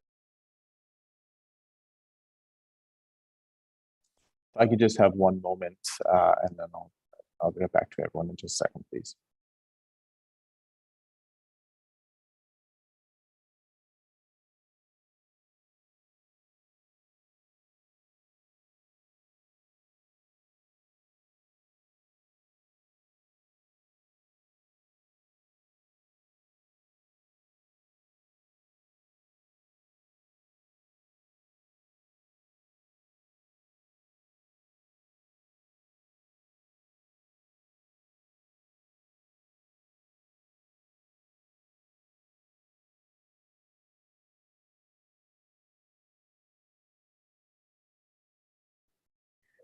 Thank you. So I'm not seeing any further hands going up for discussion on this. I'm going to propose we proceed in the following manner. Given the section 4.2.3 of the MNGA Act that I had referenced earlier, all resolutions submitted as housekeeping are determined as, using the wording there, a simple majority of the roll call. There has been some discussion here on whether or not this is in fact a housekeeping matter, or if there's an effect of a more substantive effect, which obviously, if that's the case, would require a higher threshold to pass. So what I'm going to propose, given that the wording says whether it's housekeeping as determined by the MNGA, we're going to take a poll vote on whether this body determines this is a housekeeping matter. If so, then that'll affect the vote that's required to pass it. So we'll raise the poll, and this will be if you are in favor, if you believe that this resolution is a housekeeping matter, so not affecting anything substantive. So if you are in favor of this being a housekeeping matter, please vote in favor. If you disagree, oppose, and of course, if you abstain, that's an option as well. That is open, and hopefully we'll be able to get all the votes in the next 30 seconds or so.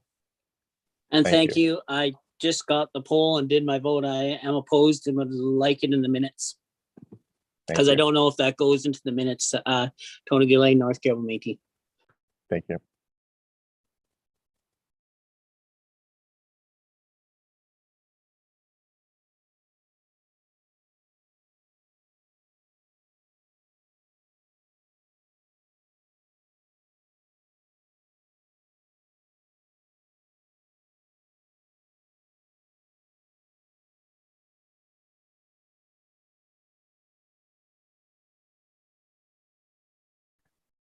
I think we're almost there. We've got maybe 1 or 2 delegates remaining to vote. Please get your vote in. 37 of 38 delegates. Hold out.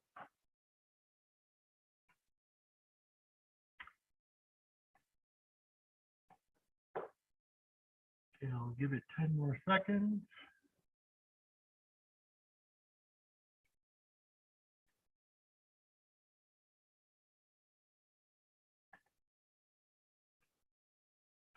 Okay, the poll has ended. Okay, sharing the results. We have 12 in favor of it being a housekeeping matter and 26 opposed to it being a housekeeping matter. Thank you very much, Mr. Beaker. Given that, and I don't see any further hands, I will at this point then entertain, or we can go to a question. The reason this is because it is affecting legislation and particularly the Constitution, it does require 75% of the votes cast by way of roll call vote. Sorry, just one moment.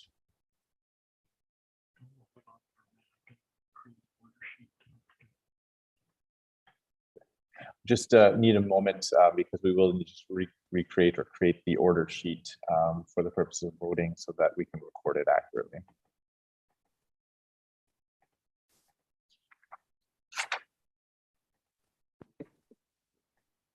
Just for point, are we just voting on this motion then as it is?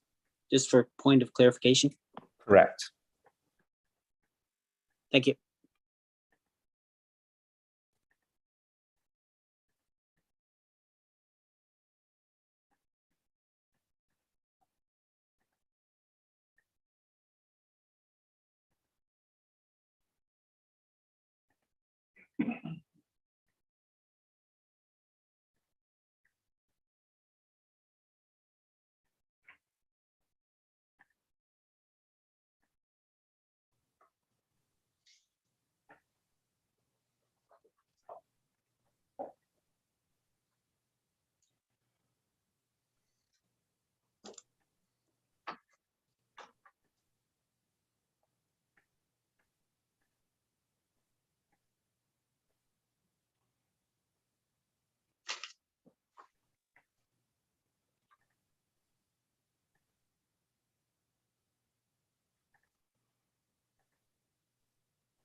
Thank you. We're just printing the call form, given the change in this not being a housekeeping matter.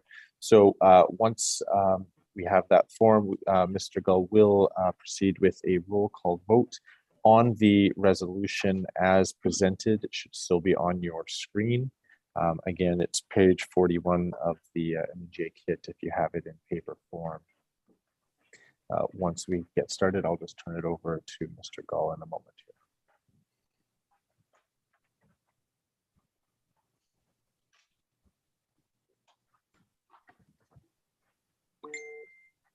Point here before we go to the roll call. Are we still allowed to have a debate on this motion before we put it to the vote? I know we didn't do it's not considered a housekeeping, but can we still have a dialogue? Because the question about the quorum include a majority of the MNBC Board of Directors also was thrown into the mix. So just wondering if there's an opportunity to hear feedback from others on their thoughts on this resolution. I didn't have any further hands up before the issue of that, although I do see a hand up now. So we haven't officially called question yet. And of course, the issue of the proposed changes are just with regards to where it says 50% plus one, the portion that's quoted, and then replacing it with simple majority. But I do see President Byrd and Director Gervais, so I will turn it to them. Thank you. I do take into account Mr. Mina's point that simple majority is different than majority.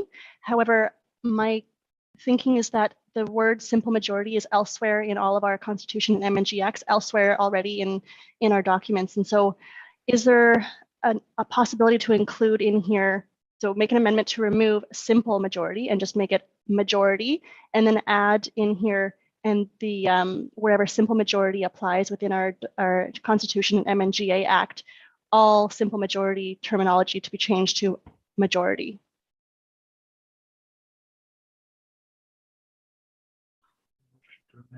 Thank you. So that is a motion to amend. And so we will need to decide, we have a seconder for that motion to amend. I'm seeing a couple hands that came up immediately thereafter. I saw Director Harriet. Yeah, I'm happy to second that.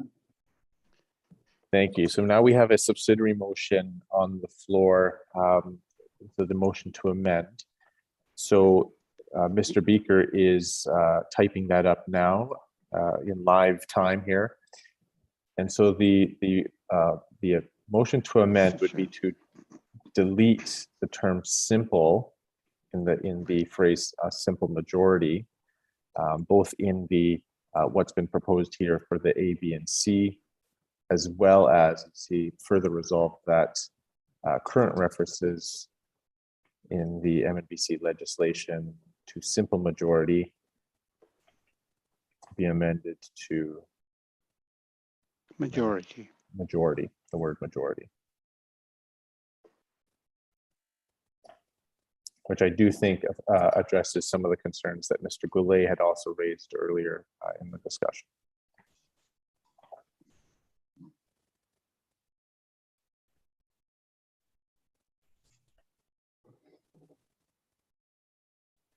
I will just have perhaps President Byrd and Director Harriet, once these changes are made here on the what's before, perhaps you can just confirm that accurately reflects the proposed amendment.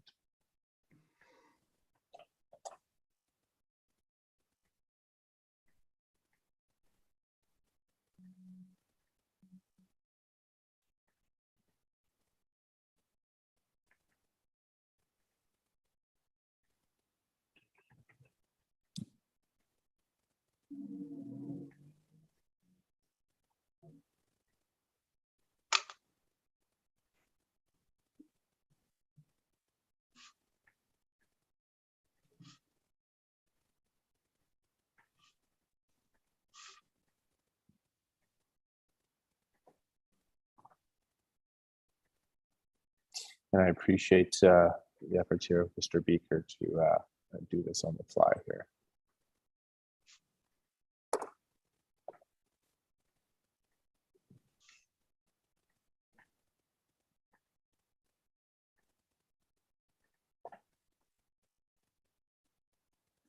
All right, I think that covers the spirit of the proposed amendment. If the mover seconder would like to clarify that, please, or point out where I may have erred. Thank you. So I will turn first to President Byrd. Is this accurately reflects the proposed amendment?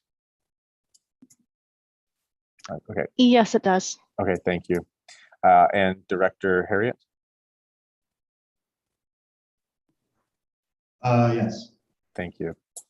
I do have a couple of hands that are up. I did have Director Gervais' hand, and then President Goulet, followed by Director Dieger. So Director Gervais? Well, I was just going to call question after the decision on the amendment. All right, thank you. I have President Goulet. Thank you very much, Mr. Speaker. And again, Tony Goulet, North Caribou Métis Association.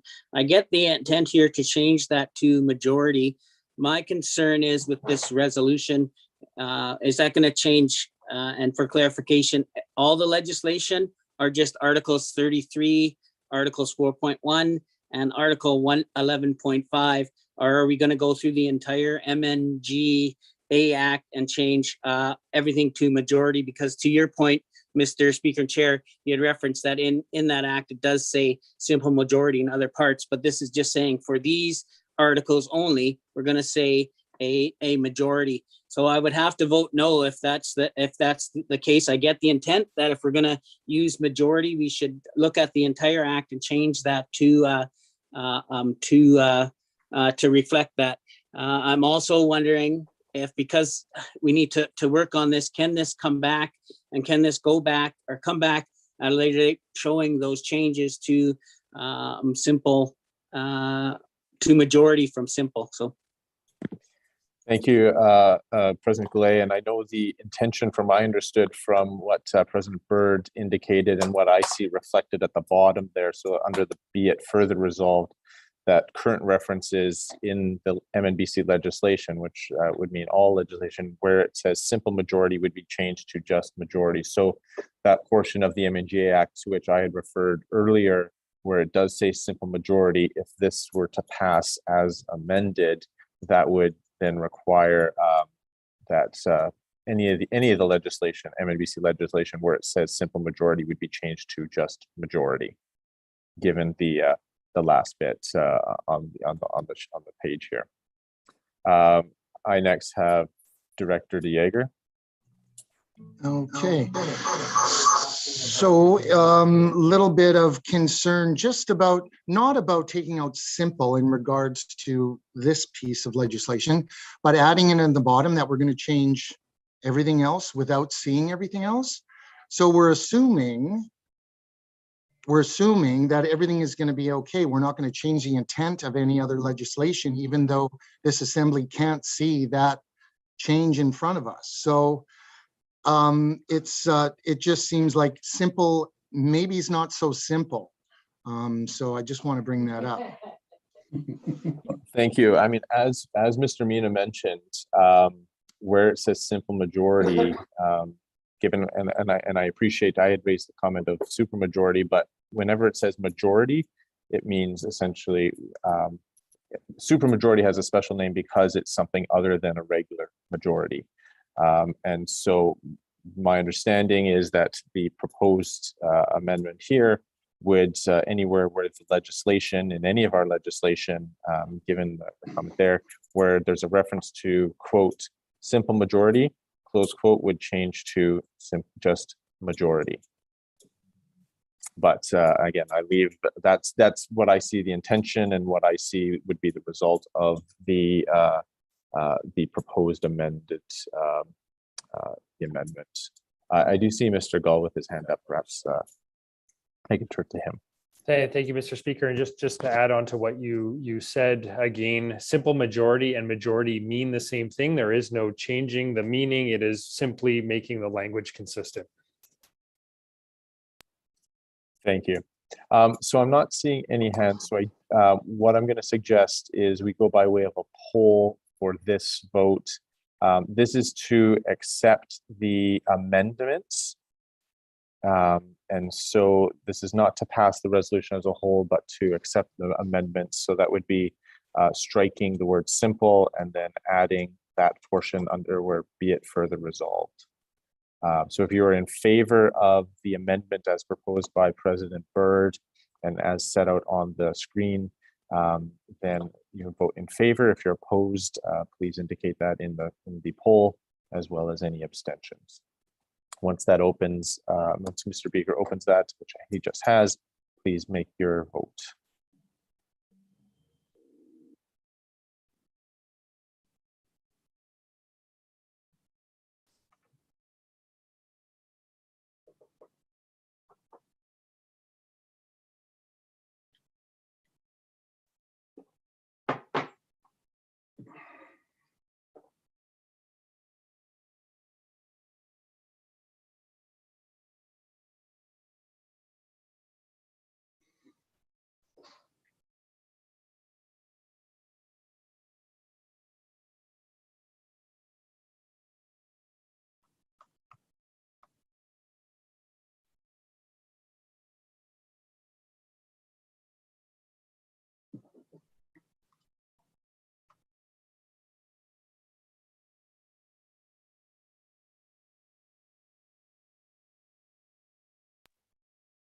All right, it looks like everyone has voted, so I will stop the poll and share the results. So we have 24 in favor of the motion to amend, 13 opposed, and 2 abstentions. Again, that's 24 in favor, 13 opposed, 2 abstentions. Thank you, Mr. Beaker. So the amendment passes. And so we're back to the original resolution as amended. And I know, and I do see Mr. Goulet's, or sorry, President Goulet's hand. We'll recognize President Goulet. Thank you, Mr. Chair. Tony Goulet, North Gable Métis again. I'm just sitting here thinking, and maybe it's for myself, because I'm having a hard time, and maybe Eli, is there a written definition of the majority? Because that still just bugs me when we use the word majority, and we use the majority of the MNBC Board of Directors in this legislation. To me, meaning that majority, you could exclude people. And my always fear is us being excluded from things. And that was my comments probably when I broke up, and he probably could have ruled me out of order. But I'm thinking we've been at this for some time, or I've been involved in some time, and I'm just concerned that when meetings happen, you don't get invited, you miss that call. So a majority can make the decision for the MNGA. So what is an actual terminology for majority? I know it's not 50% plus one, but is there a terminology anywhere out there that says this is a majority, or do we need to put a different number on it? Say how many? We have what, 38 chartered communities, or now I guess we'll have 39, which comes into point that Eli was making. Now we have whatever. An odd number of members, right? We did have an even number, but now we have an odd number. So I get that, but I'm just concerned about what the terminology for my mind is and what a majority means. Thank you, President Goulet. Now, as far as I'm aware, there's nothing in our legislation that defines majority. I think it's a common just inference. The only thing where there's a difference would be where there's a supermajority or something other than a regular majority, which essentially it's more than 50%. More than 50% would be a majority. Again, there's not anywhere that I'm aware of that's explicitly set out. And I know we had the comments from Mr. Mina earlier. I do see Mr. Gall. Mr. Chair, this is 100% correct. Majority means more than 50%, just that, more than 50%. Yeah. Thank you. I know Director Gervais had earlier, when we were discussing the amendments, had mentioned that he was intending to raise a question. Is that still the case, Director Gervais? Just if I can, sorry, I know the question's going to be called, but for me, I would like that definition of majority put in somewhere, so we have that majority means more than 50%, because I don't see that in any of this legislation. So I'm wondering if that can be added to a terms of reference or a definition to say majority. That will help ease my mind that majority will be 50% or more. I think the problem with that, President Goulet, is where that would be added, because this is just replacing words in the legislation. So would that have to go in the Constitution and the MNGA Act?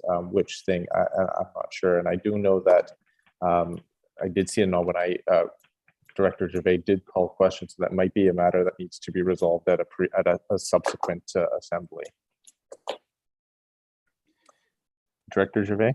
Yeah, I would be. I'm going to call question, but I would be happy just for the chair to be able to define that in an up and coming meeting.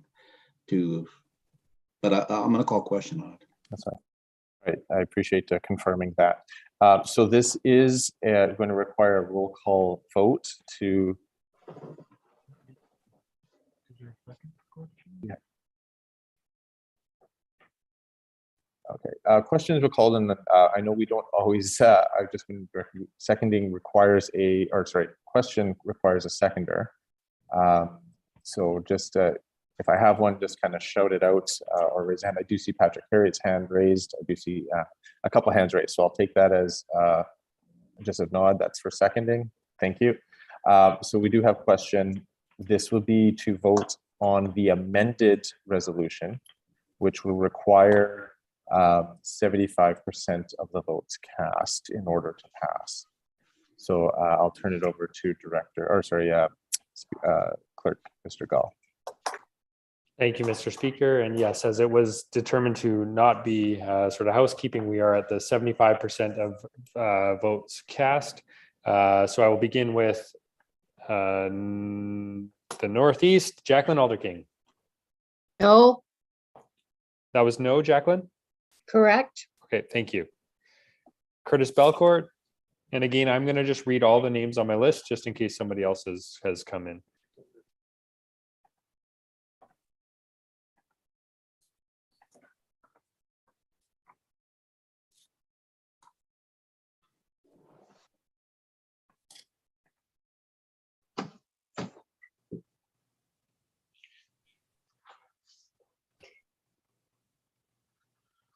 Okay, do we have, sorry, just double checking to make sure we're updated because a couple of people have changed.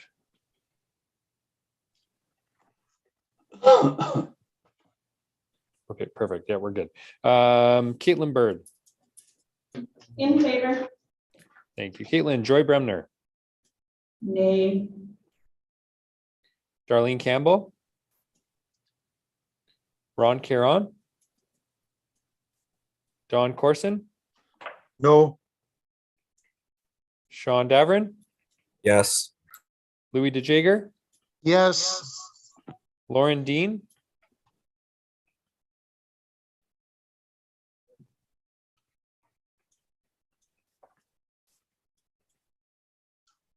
Lauren, are you there still?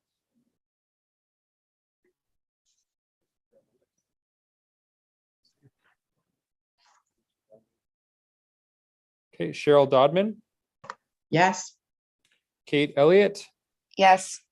Monica Fisher. No. Okay, thank you, Lauren. I see your note. Deborah Fisher. No. Paulette Flamond. Yes. Lee Fraser. Yes. Ryan Gervais. Yes. Rainey Gervais. Yes. Dean Gladue. No. Tony Goulet. No. June Graham. Yes. Patrick Harriet. Yes. Susie Hooper. Yes. Brenda House. Alex Ibbotson. Yes. Sean James. Yes. Travis Jobin. No. Charlotte Lever. No. Richard Lewis. Oh, sorry. Go ahead. Yes. Thank you, Richard. You got you in the nosebleeds. Betty Ann Macdonald. Abstain. Thank you, Betty Ann. Bonnie Merlot. Yes. Cindy Novakowski. Abstain. Lana Olson. Valerie Pace. Denny Paquette. Darcy Patu.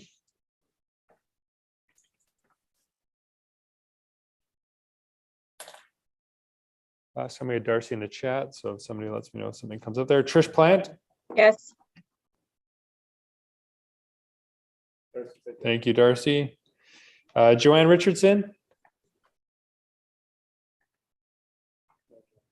Kelly Roberts.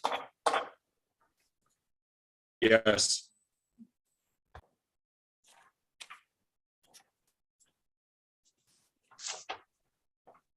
Kelly Sears. Yes. Mert Servatius. No. Dana Shaw. Lisa Shepherd. Yes. Lisa Smith. Yes. Jean Salzer. Joyce Sundin. No. Marlene swears.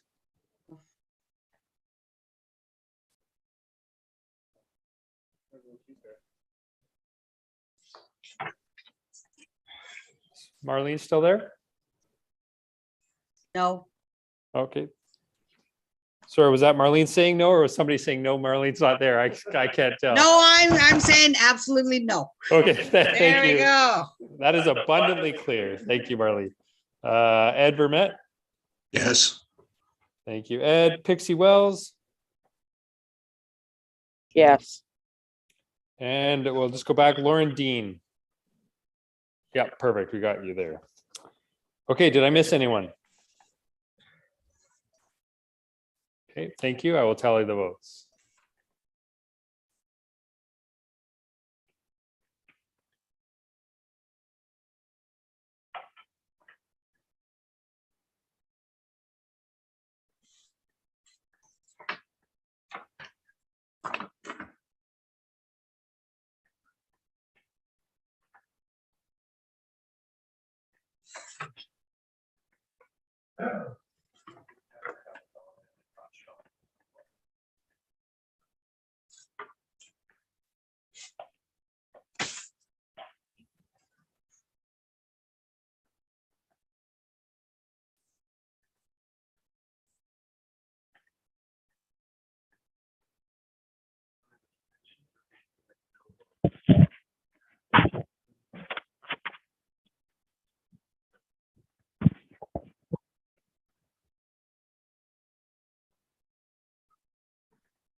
Is it 29 or 30?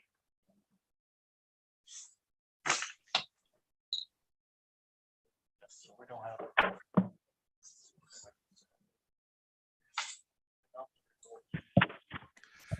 So, Mr. Speaker, in terms of the tally of votes, we had 25 votes in favor, 12 against, with 2 abstentions. And the requirement is 75% in favor to pass. So we had 39 total votes cast, which means we need to make 29.25 in favor, or that would be rounded up to 30. So we needed 30 votes in favor. We had 25. Thank you, Mr. Gall. So the resolution number 1 as amended does not pass. Thank you. The next resolution that we have on our schedule is resolution number 2, Kanikanit, and I'm going to turn it to or open it to someone from Nicola Valley and District Métis Association to move, and anyone who's intending to second that.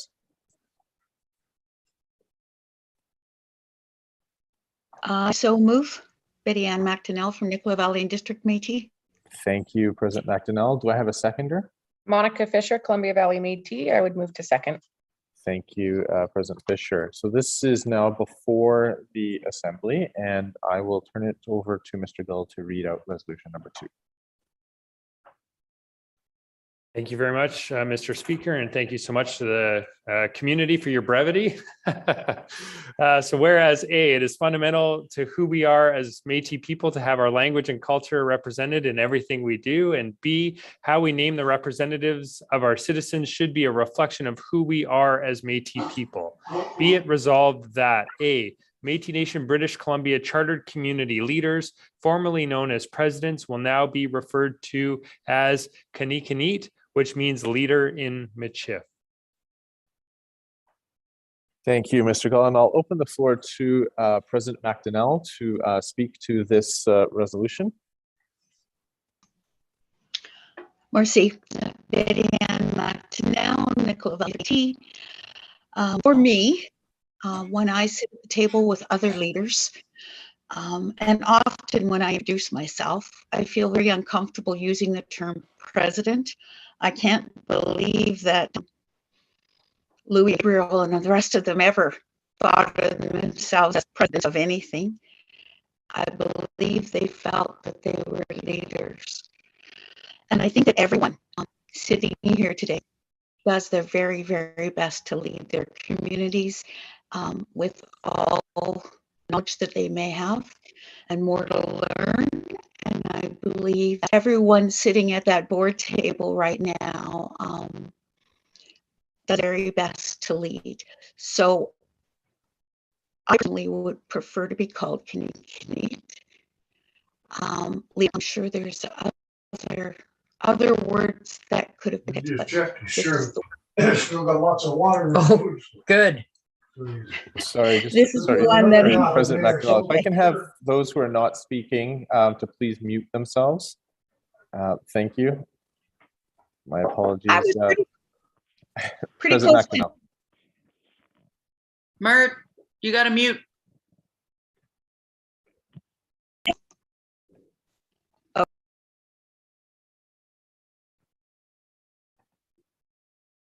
Sorry, President Macdonald, you're muted still there. There you go. muting, and then it says the host wanted me to mute. Anyway, as it goes to done, and I appreciate everyone's attention, and I say, Marcy. Thank you, President Macdonald. Next, turn it to President Fisher.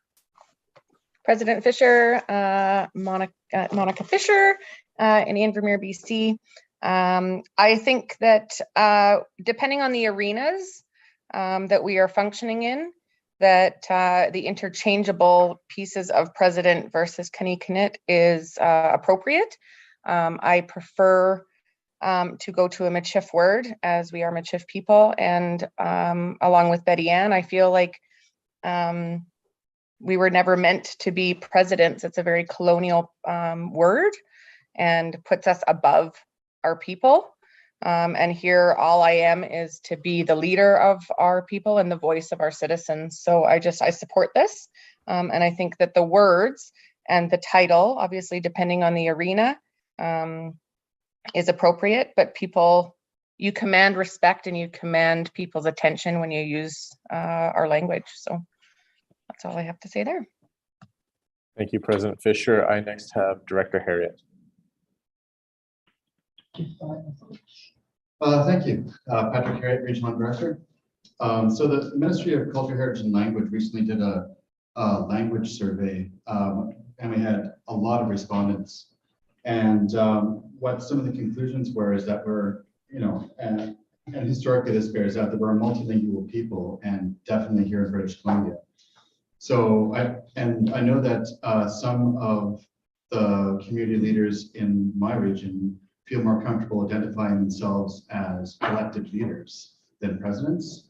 But I guess what I'm saying is I am in favor of this motion. I would like to see it be inclusive of all of our languages and making sure that communities have the ability to determine how they want to have their leader known as. So those are my comments, but I am in favor of this initiative. Thank you. Thank you, Minister Harriet. I next have President Goulet. Thank you, Tony Goulet, North Caribou Métis. And this might be a shocker. The first two I was quite negative, but I am in favor of this resolution and this. Oh, am I frozen again? No. Oh, I thought I was frozen. I saw, but I'm definitely in favor of this. I think as I sit at community tables as well, and as First Nations and Indigenous people introduce themselves, they do have a name to follow that. So I'm definitely in favor of this. Thank you, President Goulet. I next have President Wells. Some of you probably aren't going to like me. Unfortunately, I sit here as a community president. I'm bringing my community's voice forward. I am not in favor of this motion, as we have many languages in the Michif dialect, and how do we pick just one? I think it, when we look at Louis Riel and we look at our history in BC, I think we want to stay connected to that, as we were, a lot of us when we came to BC, when they came to BC, were considered, public figures. And I think we need to remember that we are two nations and we are two peoples. And Louis Riel was an American and he was a Republican and he went by president. So I think we need to take some of that into context. Understandably, our language is very important to us and bringing it back is very important. However, I think taking that distinction out of here might harm some of our people and some of the things that we brought forward. So I'm not in favor of this motion. However, I am in favor of our language. Thank you, President Wells. I next have President Swears. Okay, two things. I don't mind to have a change. Yes, in meetings it does represent when they look at you or whatever. But I think it's grown on you and it's stuck as being president. But also the other thing that concerns me is the name Kenny is a Michif term that may be in a different dialect of Michif because it's not familiar with me. I know that they used to have terminology when I was young, when they would joke around about being who was a leader in the community, and that term wasn't there. So there's different dialects on terms. And if we are going to change our stature, maybe going back to all the dialects of Michif and letting the people, like maybe expanding on Mr. Harriet, that the leaders in those communities, they themselves pick what they want to be termed, but also that lets the world know that the Michif language is as diverse as the rest of us. So that's what I have to say. Thank you, President Swears. President Byrd. Thank you. I will reiterate what I've heard a little bit already. And I connected with our language knowledge keepers in our community who work directly with elders and fluent Michif speakers as well. And they shared some thoughts with me. And I hope that you'll indulge me to share a bit of what they've shared with me regarding this. They speak about, we have several Métis languages, all of which are valued and special. None is substantially prominent within our province, but each community has their own language knowledge keepers, both elders, old ones, as well as learners who speak a diversity of Métis languages. In this environment, having one community to choose a term to apply to all the chartered communities is disrespectful to elders who speak different languages and harms perhaps language revitalization diversity throughout our province. They would recommend instead that each community consult with their own speakers and find what would be most appropriate term used based on the language that fits with their knowledge and their language keepers in their communities. And if communities don't feel they have enough of a speech community to consult with or don't know the prominent languages of their community, then perhaps it might not be time to make that change within their community. So with that being said, I would like to make an amendment to this because I do agree with the intention behind this. And I would, I know it's supposed to be 5 speakers and I might be the 5th, so I'm not sure if I should make the amendment now or wait for a few more speakers before I propose an amendment. But I do agree with the intention, and I hope my amendment would alleviate some of the concerns that have been raised. Thank you, President Byrd. We've actually had a sufficient number of speakers speak to this, and for those that that have their hand up after President Byrd, I do have those recorded. Just make sure I've got everyone. Yes. So perhaps I'll turn it back to President Byrd for your proposed amendment, and then if there's, hopefully we'll see if there's someone to second. But just for those in the queue, so you know that I have the order. I have President Ibbotson, followed by Director Gervais, President Corson, and then President Macdonald, since President Macdonald had previously spoken. So I've kind of bumped after the people that have not yet had a chance to speak. So President Byrd. Thank you. I would like to add, after it says leader in, I'd like to add a variety of Michif, and then comma, or another word in one of our Métis languages as chosen by the community.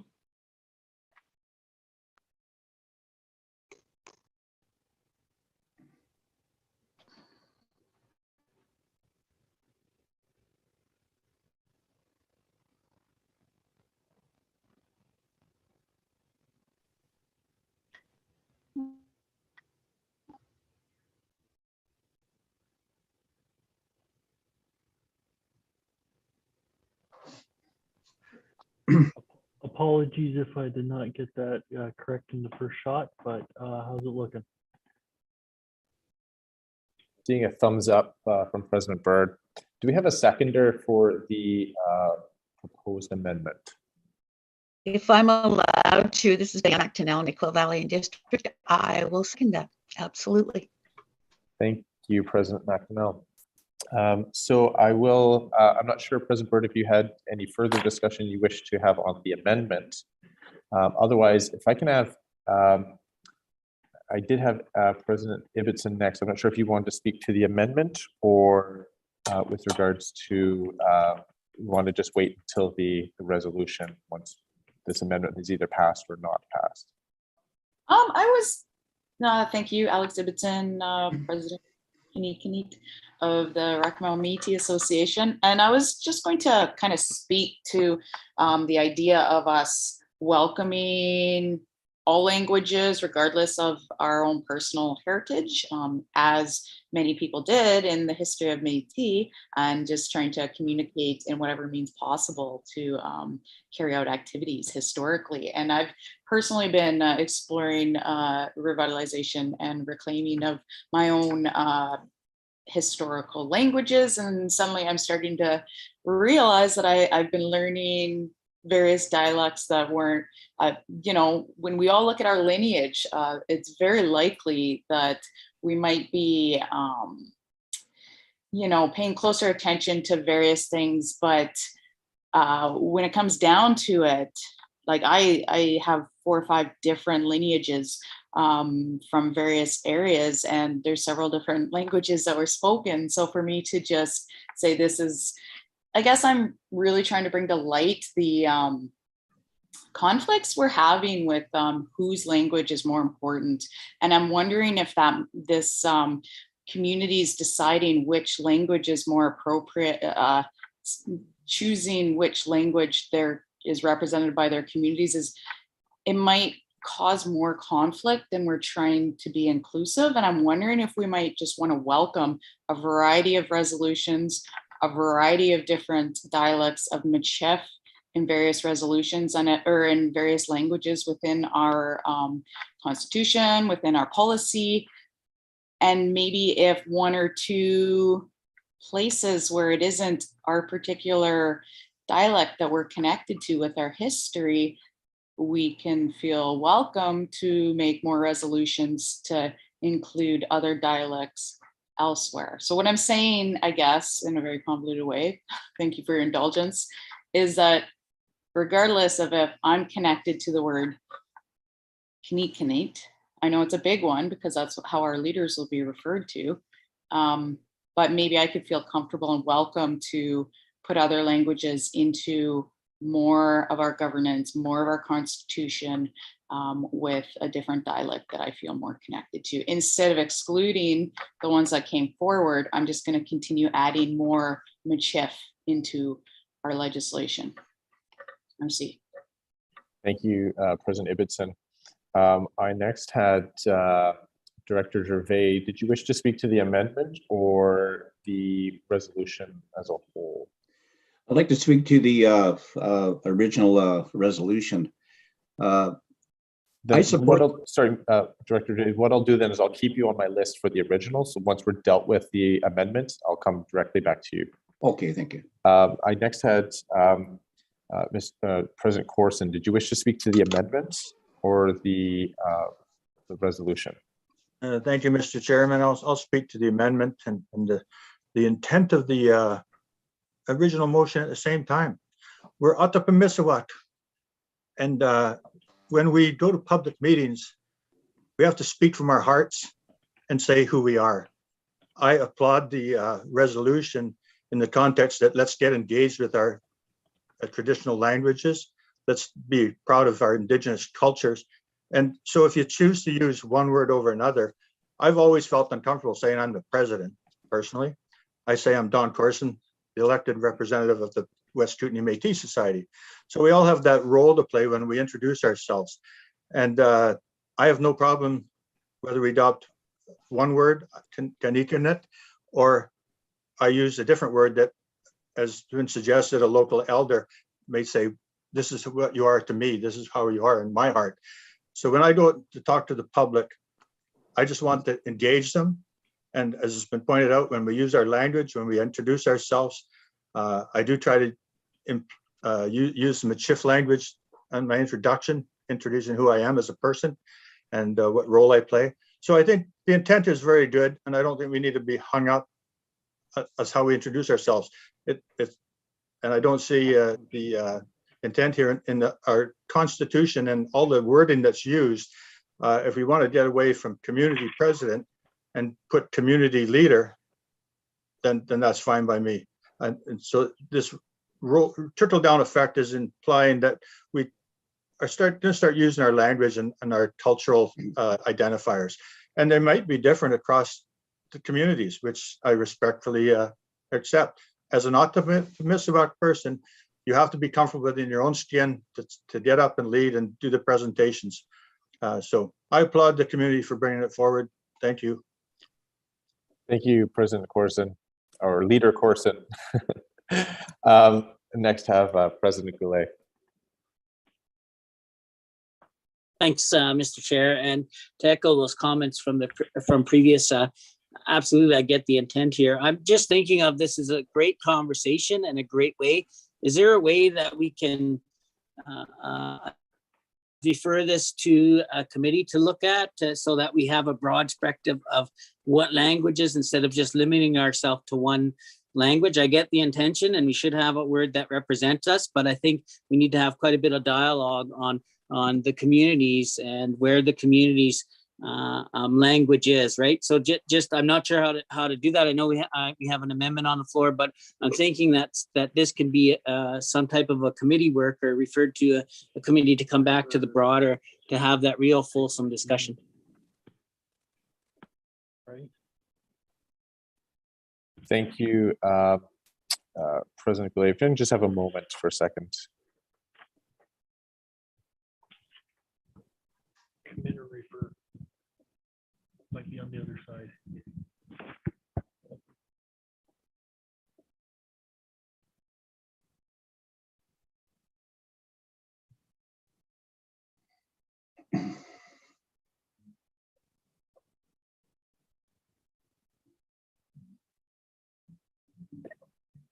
Sorry, thank you, President Goulet. So that we have that suggestion, or that the motion to commit or refer this to a committee. That's certainly something that this body can do. That does require a second. Is there someone, and given I've got a list of hands up already, is there someone that would second putting this to a committee? And perhaps I'll just get you to unmute yourself and identify yourself if you're wishing to do that. I second that. Marlene Swears. Thank you, President Swears. So now, I've got the list of those that had their hands up previously, including Director Gervais on the original, as well as President Macdonald and Director Gladue on the amendment. So perhaps I'll ask you to just lower your hands, and then we can discuss whether to put to a committee. I did see Vice President Shepherd raise her hand, so I'll recognize her. I presume, and perhaps correct me, this would be for the committee, the comments on the committee. Thank you. Yes, that's correct. Lisa Shepherd, Golden Ears Métis Society. I'm going to speak against bringing this to a committee. And the reason being is exactly what President Caitlin already spoke about, which is that this would go against exactly the advice that the elders had given to her, which is that we need to be really respectful of everybody's own individual languages. I feel that the way that the amendment has been made opens it up so that communities can decide for themselves. But to create a committee that then makes a decision on which language is going to be used is going to be harmful to some of our old people who have that language already. Thank you. Thank you, Vice President Shepherd. And so are there any more that wish to debate the motion to refer this to a committee?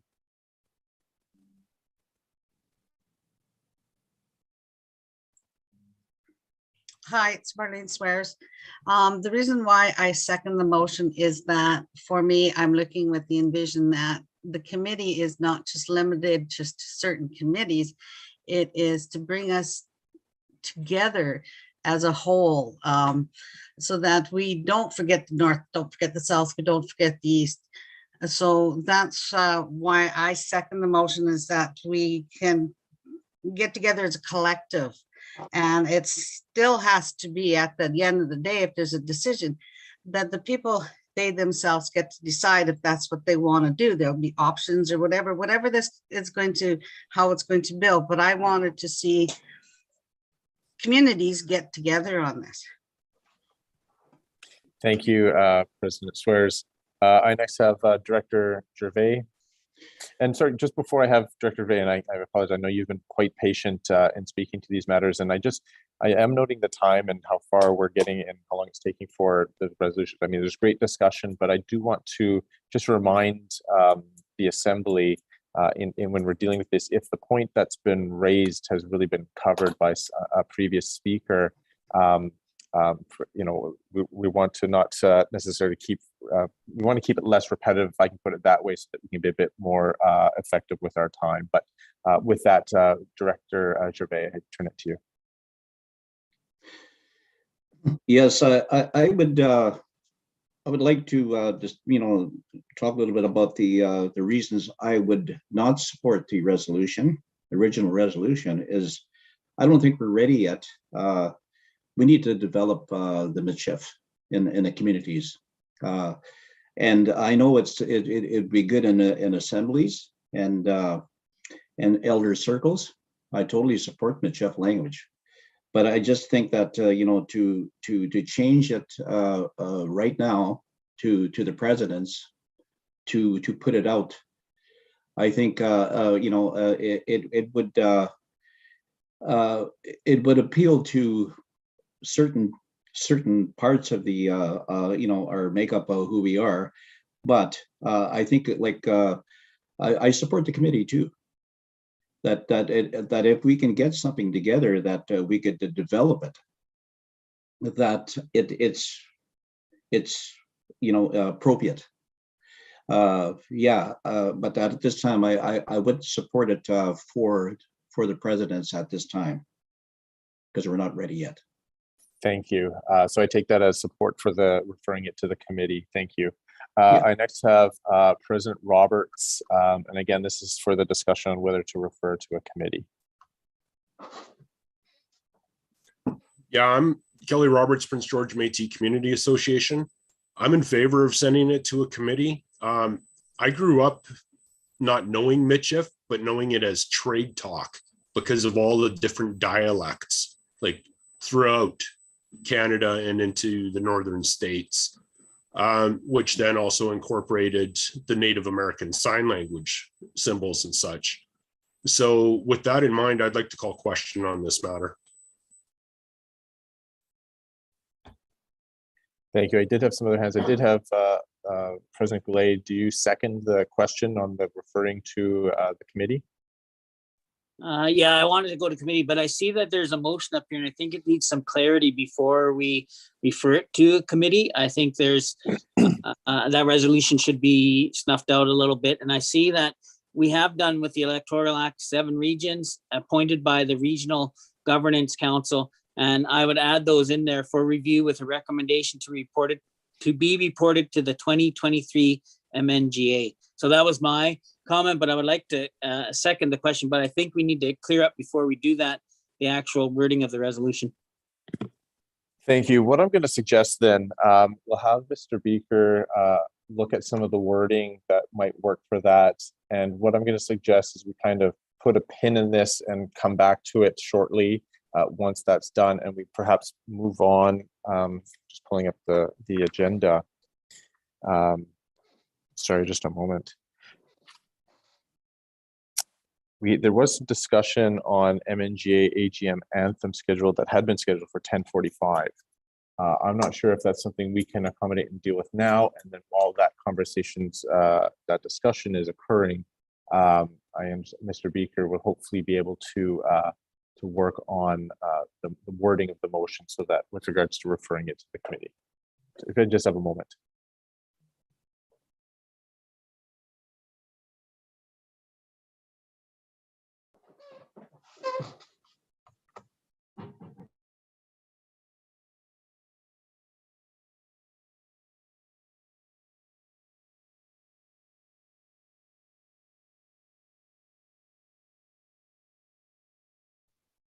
Thank you. I appreciate the technical assistance here. So what we're going to do, we're going to lay this on the table. So essentially, we're just going to come back to it at a little bit later. Looking at the agenda, the break is scheduled for 11:30. I'm going to suggest we take it a little bit early, since the break would be kind of close to the lunch break. In any event, so we take the morning or the break. We'll work on the wording for this, and then we'll return to the next portion on the agenda once we come back from the break, and then hopefully once we are able to get to a point where we can pick this back up off the table. Yeah, thank you. And for those that do have their hands up, I had 3 hands up with regards to this. That being Vice President Shepherd, President Fisher, and President Macdonald. So I do have your hands recorded, but obviously we did have a question, and now it's being laid to the table to deal with the wording of that resolution. So we'll take the break. We'll take it. I think it originally scheduled for 15 minutes. So we'll take a 15-minute break, and then we'll return. If the wording's ready, then we'll deal with that right away. Otherwise, we'll anticipate returning with regards to the discussion on the MNGA AGM anthem. So we'll return in 15 minutes, which by my count would be 11:20 Pacific time, 12:20. Thank you.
Hello, everyone.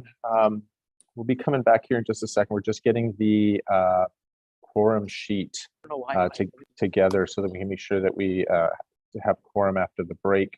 And then coming out of the break, we're going to, on the agenda, there's discussion of MNGA AGM anthem.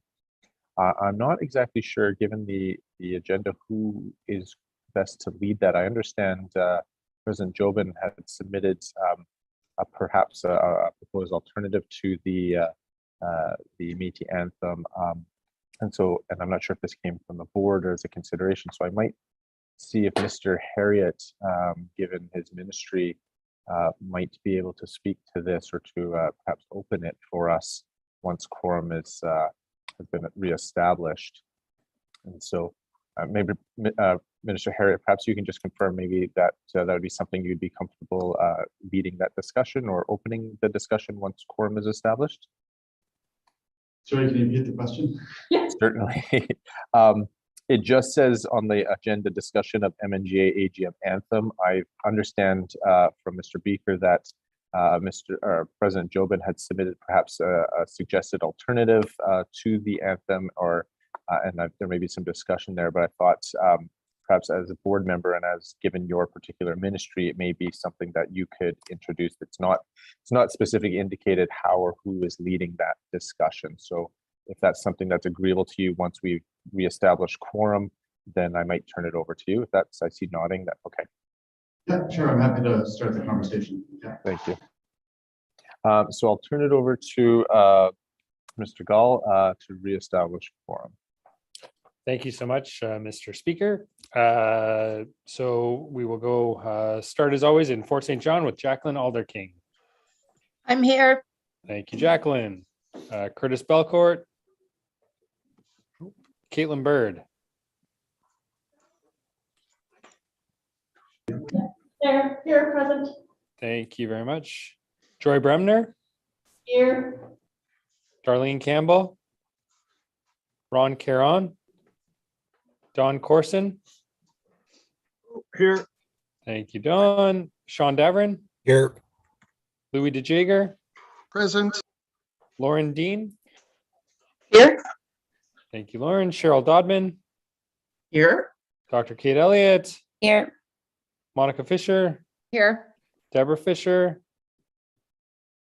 Here. Paulette Flamond. Here. Lee Fraser. Here. Welcome, Lee. Brian Gervais. Here. Rainey Gervais.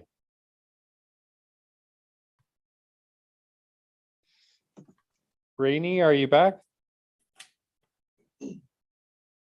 Okay. Dean Gladue. Yeah, yes, I am. I'm sorry. Thank you, Rainey. Dean Gladue. Stop weenie stow. Thank you, Mr. Gladue. Tony Goulet.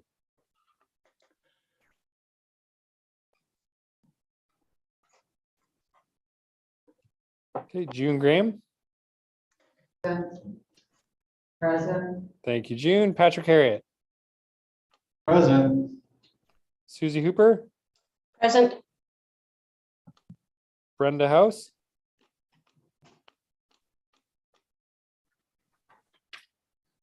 Alex Ibbotson. Yep. Sean James. Present. Travis Jobin. Present. Charlotte Lever. Present. Richard Lewis. Present. Betty Ann Macdonald. Present. Thank you, Betty Ann. Bonnie Merlot. Present. Cindy Novakowski. Yes, present. Thank you, Cindy. Lana Olson. Valerie Pace. Denny Paquette. Darcy Patu.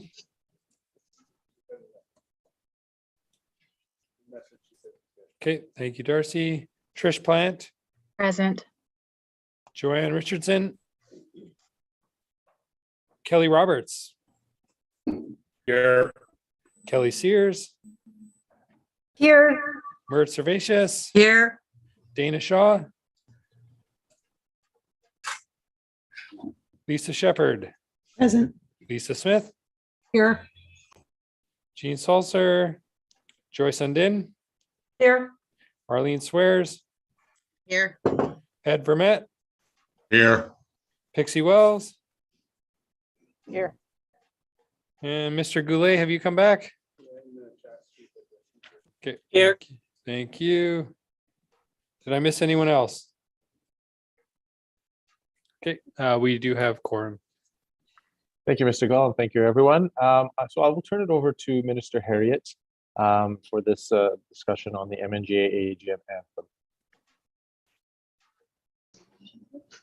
Just before we start, was there a number for quorum after the countdown?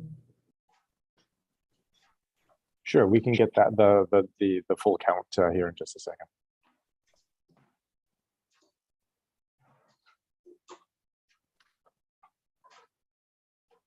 We have 39 delegates. Thank you very much. Yeah, to start the conversation about the anthem. So I've heard from several people, I know the board has, about our current anthem and how it came from Alberta, I think, originally, and about how, does it reflect being Métis in BC? So I know that some people have very strong views on the anthem one way or the other, and it was felt that having a discussion about, should we continue with the anthem as it is, and it very much is an unofficial anthem, but we call it the anthem. Or is there something that might reflect better, like I said, being Métis in BC? So hopefully that sort of prefaces the conversation.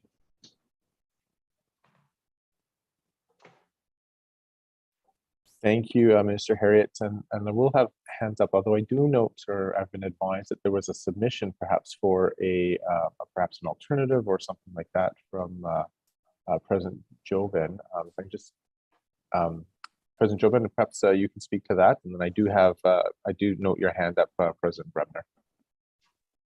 So, yeah, for sure. So, Travis Joben, Métis Nation, Columbia River. That's golden. This whole thing kind of started as a project that my brother Jesse championed to do a recording of some Métis musicians in our community. We have a pretty active community of musicians. So we got a grant to record 5 songs, which were going to be covers of fiddle tunes and whatnot, and possibly an original. And then we kind of hatched the idea to maybe try write a bit of an anthem for the Métis Nation. Again, it seems like crazy to say you're going to write an anthem, but that's what we did. We wrote and recorded the anthem, and I've sent it on to the office there to play. It's called Métis Rising. I guess, I just kind of set out to write a song for, our nation as it exists now. I think a lot of times people ask us and they're confused as to who we are. And sometimes I feel like in our own hearts, we're sometimes have a bit of identity crisis, it feels like. And so, I wanted the song to be like a product of, there's a lot of dualities in it, I guess, prairies and mountains, our European heritage and our Aboriginal heritage. And, as well, what I really wanted to reflect was, the historic Métis Nation, which, existed, but also to bring it to modern times. And we're still here. And I think, a lot of times there's a lot of reference to Métis as they were, but I always want to make sure, to say, hey, we're still here. We're still a vibrant, society. And another big kind of passion part of it for me is I grew up as a Métis person. I was grew up in the culture, and now we're finding a lot of new members are joining, and they're rediscovering their they're rediscovering their connection to the culture. And I think sometimes they're maybe hesitant to feel like they're welcome or feel that they can take part, like they haven't kind of earned it. And it's really passionate thing of mine to make sure that those people feel like, hey, they're Métis, whether or not, they grew up with it. And we just want everybody to come in and do this thing together. I guess that's all I can say. Thanks. Thank you, President Jobin. And before I go to President Bremner, perhaps I know we have it teed and ready to play the song, and so we can do that, and then I think that might assist and open up some of the discussion. So I'll turn it to Mr. Beaver to deal with that. Message sent by 250847.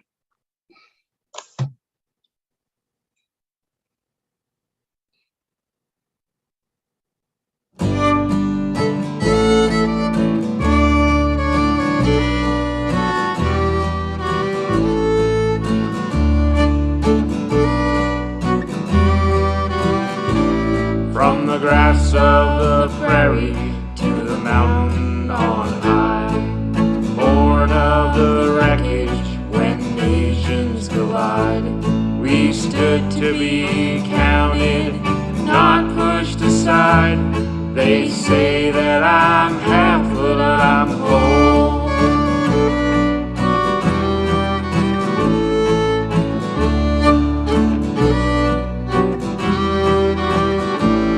When the rifles fell silent, our cause was in vain. Our history buried, we hid from our name. You are who you are, in pride or in shame. They say that I'm half, but I'm whole.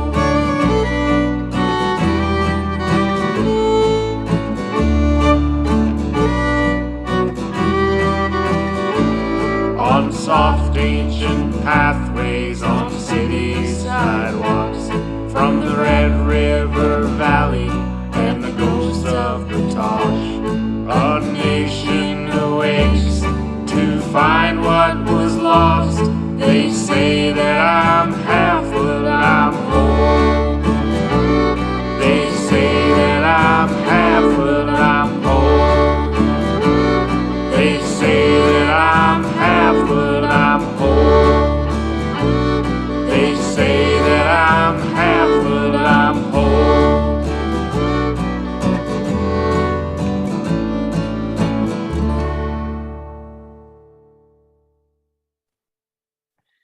Well, with that, I'll turn it over to President Bremner.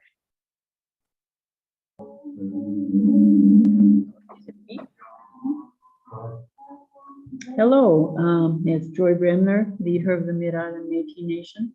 I'd like to thank the fact that you actually aired the recording from the Mid-Island Métis Nation from our own Elise Boulanger and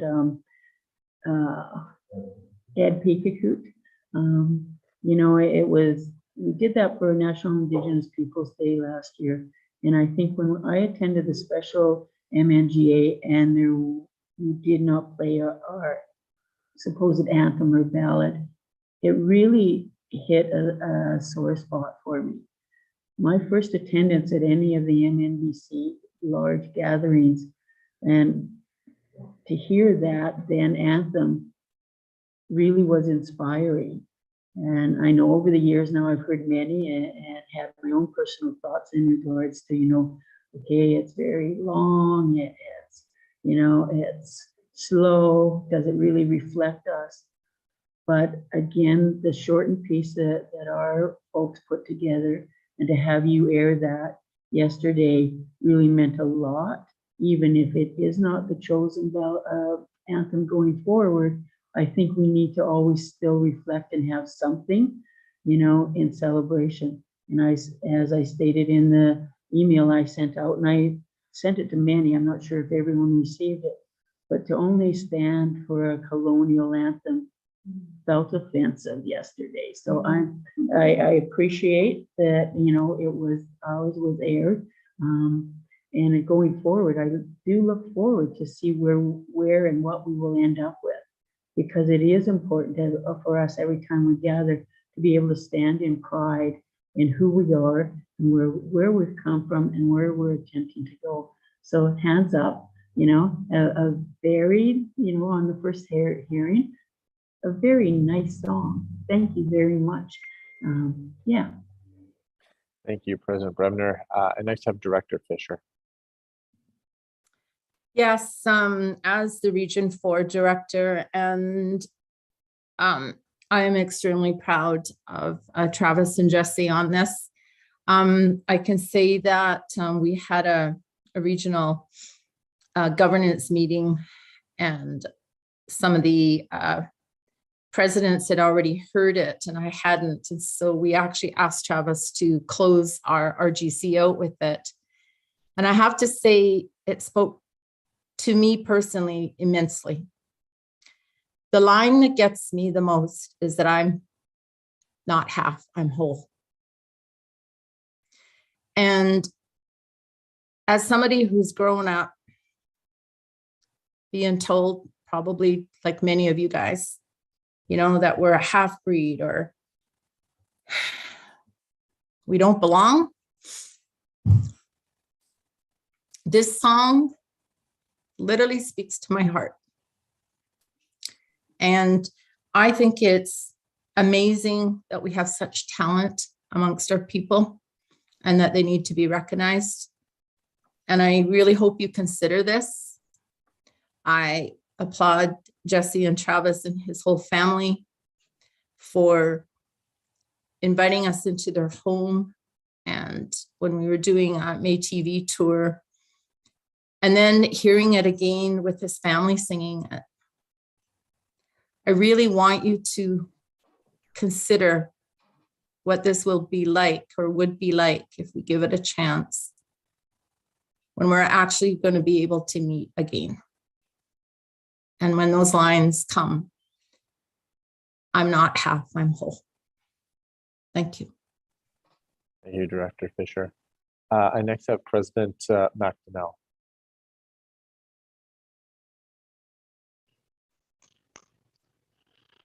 I just would like, and I think Deborah took almost all the words that I had and said exactly, I heard this song before and it brought me to tears then. And it brings me to tears now because it does resonate completely in my heart. Looking at my dad's birth certificate saying he was a half-breed and both his parents were half-breeds. This song makes me stand taller, and I'm not very tall, but taller, and makes me very proud of being Métis. Whereas the song we're using now, I will admit, perhaps wrongly, that I'm a bit indifferent to it. This really, I believe, to us. So I really hope that we hear this song. I appreciate that you played it. And again, I loved hearing those fiddles. Sorry, President Macdonald, you muted yourself. I'm not sure if you had finished there or not. My apologies, Marcy. I am done. Right, Thank you. Thank you. Next, Director Gervais. Well, it's a different version, all right, compared to the original one, which was more of a in-depth cultural bio of who we are. And I always thought it was too long. But this version here is actually, well, I'm a fiddle player myself, so I know what the elders and everybody else is going to want to hear.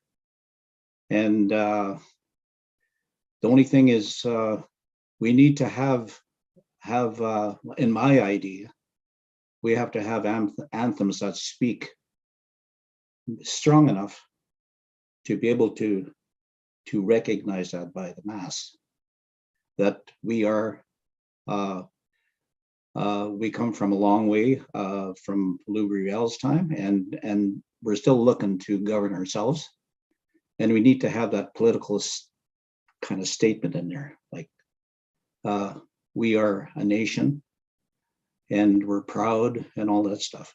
But yeah, I would still say that we need to have this anthem needs to be worked on by possibly elders like myself, or that, you know, anybody that that has knowledge of the culture back when. I remember when I was growing up, we never had anthems back then. We just knew what we were because we played the music. And that's really what people are going to identify us in our anthems, is just playing the stuff that was always played, which is the fiddle mixed in with laughter, whatever it is. And it just makes you want to listen and bow your head, because that's what you are. That's basically what I'm trying to get to is I think this version is probably better than the other one. And we got to keep working a little bit more to come to a real good, you know, like, I mean, something that's approved by communities too. Thank you, Director Gervais. And next up, Director Gladue. Thanks. Yeah, just want to say this, and what came to my mind is this was the first time I ever heard this anthem today. And I always think of when you hear a song for the first time, does it hit you deeply? Just like the other day when I was watching the Winnipeg Jets game, when the Ukrainian choir came up and sang the Ukrainian national anthem, it really moved me because of the depth of what's going on in Ukraine. And it brought me to tears because, you know, being a veteran myself, anthems play an important role of they motivate us. They give us a sense of ownership. And I really like this. When I first heard the other ballad, I remember hearing it for the first time. It was actually in Ontario, Kenora, when I was at a conference. And I actually cried as well because it said, from the Red River to the Peace, we are proud to be Métis.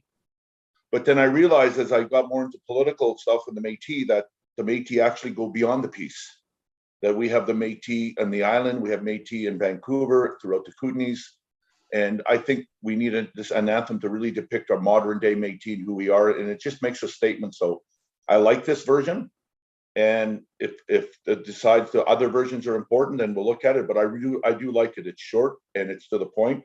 And like Deb said, I am half, but I am whole.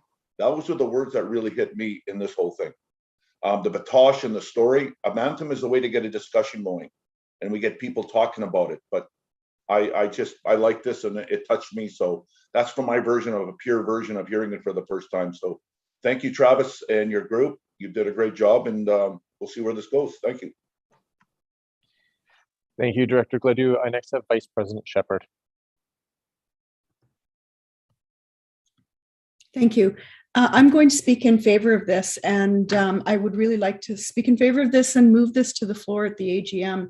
I want to thank Travis and Jesse for sharing your gift with us this way. And I just want to say that, you know, I think a lot of us have felt the same way about what we've been accepting as the anthem up until now, that it doesn't quite resonate with us, certainly doesn't quite resonate with us here. I feel that some people are just called to do work. And I feel like Travis and Jesse, you've been called to do this work clearly, because this just touches a place in the heart that just feels very authentic. You know, a line in the anthem we've had up until now, singing about us being the true Canadians, while it is so strong in Métis pride, it never felt right singing that here, you know, standing on unceded traditional territory as visitors here in the community where I am. I never felt good singing that song, that part of the song. But I'm just really pleased with this, and I would like to vote in favor in order to move this to the floor at the AGM. Thank you. Thank you. I next have President Wells, but before that, I've just given the comments. I think this is just at this point a discussion piece. Certainly it's a form of discussion that can be brought up at the AGM as well for a broader discussion, but I think it's not necessarily a resolution per se that would be going to the AGM to be voted, but rather just kind of a discussion piece, given the wonderful song that Travis has prepared here. But I do have President Wells next. I actually want to speak in favor of this. I think it's fantastic. We're not a half people. We're a whole peoples. We're not half a nation. We're a whole nation. And this just resonated with me. And as we grow towards self-governance, we are a nation. So let's have an anthem. Let's decide on one. So I think this is fantastic. Whether there's a national one or not, wouldn't you love to have? I'd love to see children walking across the stage hearing this, or in some sports arena somewhere with their national anthem being spoken or sang or whatever in BC. I think it's a fantastic idea. Thank you, President Wells. I next had President Lewis.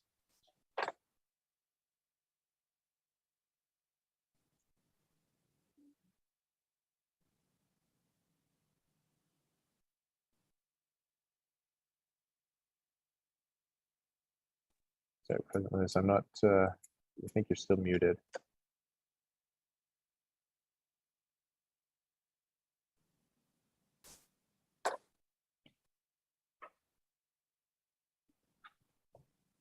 Perhaps we'll just go to the next one and then we'll come back to you, President Lewis. I've got President Fisher. Oh, sorry, I think I hear President Lewis.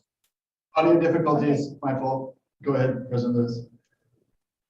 Thank you, Mr. Chair. I really like the song, but one of the things I think it's missing, or I shouldn't say missing, but we could improve on it, is that when they say that I'm half, but I'm whole, we need to say, Ketchite Moyan and Nimachip I'm proud to be Métis, added to the chorus line, and also including our Michif language into the song. It's just a suggestion, but I think it would be it would really hit home. Thank you. Thank you, President Lewis. I next have President Fisher, followed by President Graham.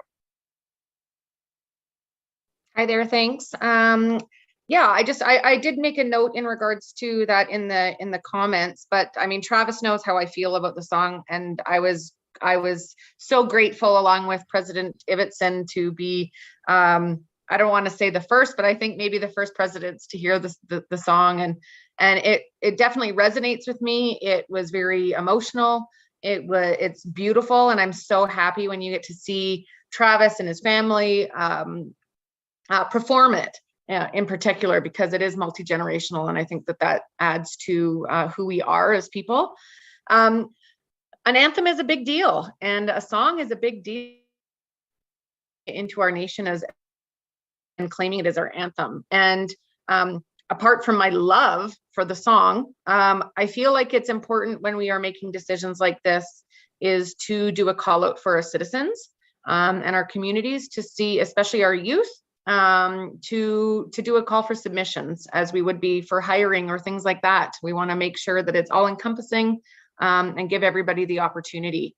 And one thing, Travis, when you sang this originally, it was more peppy. And when I feel like they say that I'm half, but I'm whole, obviously that is something that resonates with many of us.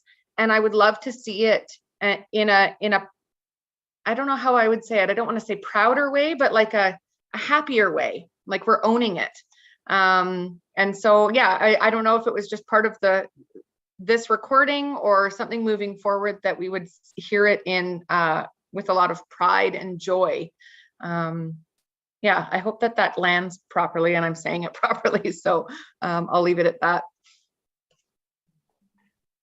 Thank you, President Fisher. I have President Graham next on the list. Good afternoon, June Graham, Alberni Clackwood Métis. With all due respect, I love this song. It's beautiful in its own right. It's not quite capturing, I believe, the whole story.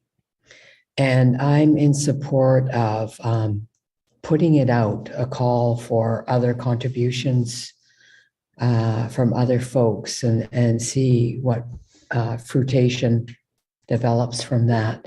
It's a beautiful song. There's just parts of it that I feel have not embraced us totally. So, yeah, I think that's it for now is what I want to say, but I'd like to see a call go out to all the folks and see what comes back to the table. Thank you so much. Thank you. I've got a couple other names on the list, including President Jobin. Perhaps I'll leave Jobin to the end because you've had a chance to speak, but also I think it'd be a great way for you to kind of wrap up at the end of the discussion. So I just have a couple more, and noting the time, originally there was 15 minutes scheduled for this, but I think this is an important discussion. But what I'll do is I'll have President Ibbotson followed by Vice President Nowakowski, and then finish up with President Jobin. Thank you, Mr. Pelletier. I just want to give huge accolades to Travis and his family and the Columbia, or the Métis Nation Columbia River Society. It takes a lot of courage to put your artwork on display for 47 people to put their hands up and pick it apart. And having said that, you took on quite a task to represent our nation. So thank you so much for that and your courage. And I was attempting to sing along, but I just get emotional when those words are coming out of my mouth. So thank you so much. And regardless of what happens, I love this song and I hope to hear it again live one day. Thank you, Travis. Thank you, President Ibbotson. Vice President Nowakowski. Yes, thank you, Chair. The music for me resonates from my childhood growing up for sure. I think it is a very emotional song, and I appreciate the words in it. One thing that I would like to have considered is that I think that as an anthem, it would be good too as well to project a future, like with just that last bit, A Nation Awakes. I would like to see an anthem that actually sets a tone that shows our presence from here forward, not just that we're awake, because being awake isn't enough.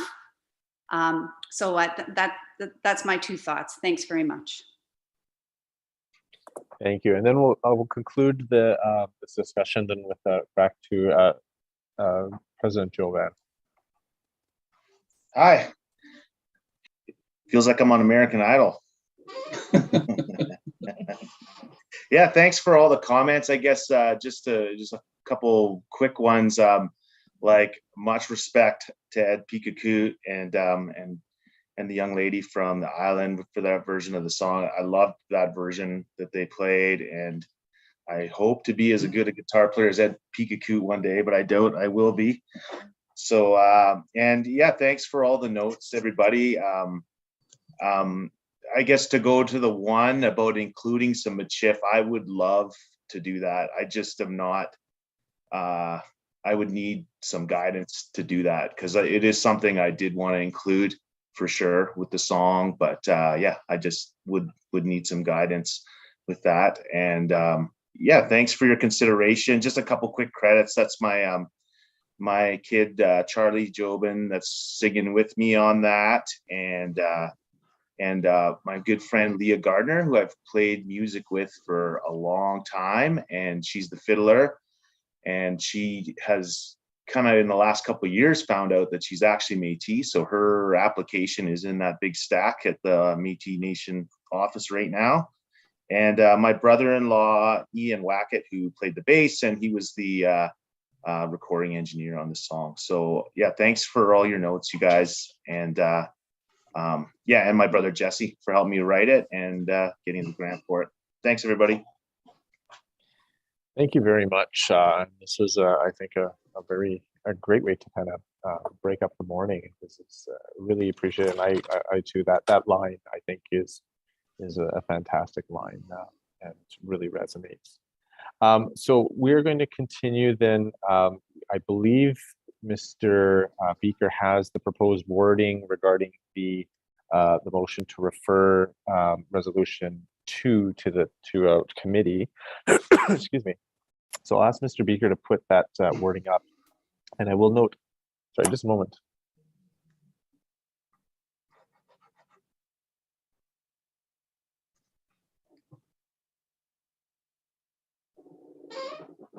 Sorry, I got something caught in my throat here. I did note, I believe it was President Roberts and President Goulet who moved and seconded putting this or referring this to committee. And so perhaps I'll get both of them to take a look and see if this is if this accurately captures the intention there. President Roberts, I'll recognize you.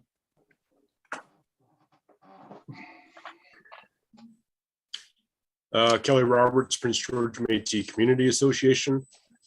My thoughts on it were just simply because of all the different dialects of Michif that are out there. Like if I grew up speaking one certain dialect, but I live in a totally different area that speaks a different dialect, just wanting to be inclusive and such, kind of like what Caitlin pointed out with her amendment to the resolution and such. That way, we're not trying to say one dialect is better than the other or anything else. So I'll just leave it at that. Thank you. And I think that would be kind of, or hopefully the intent and what they would look at is the different options. And I think taking into account President Byrd's concern that, you know, each community may wish to choose or adopt a particular word that they use or wish to use for their leader.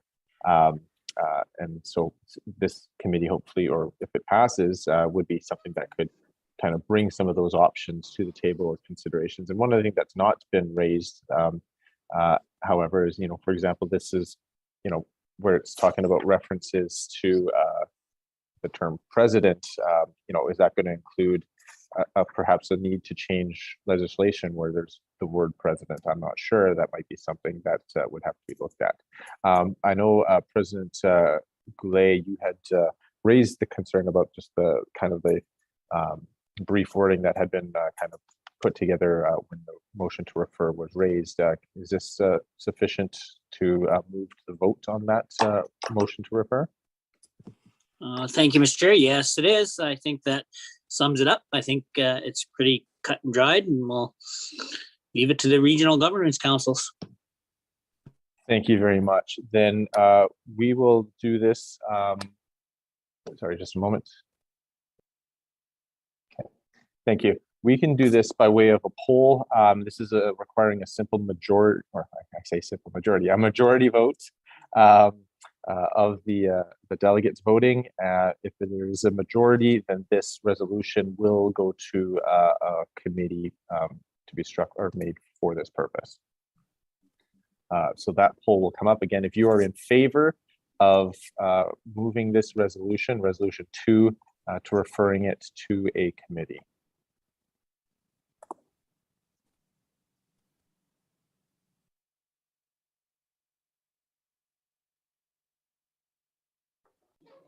Sorry, President Suarez, do you have a question before the poll comes up? Is it one citizen from each community to be appointed, or is it one person from the whole region? Because that's still too not inclusive enough. It should be per community. My thoughts. It looks like for the way it's been written here is one per region. And so yeah, no, that's the proposed. Yeah. That's the proposed. So if you we're like disagree, 3 hours away from Prince George. That I mean, when I was 4 hours away from Winnipeg and we spoke different dialects. So this is what I'm saying is that it's got to be big at first and then can be narrowed down. So we'll call the question. If you disagree with it, then you can obviously President Suarez can vote against it. So we'll open this the poll here, Mr. Beaker.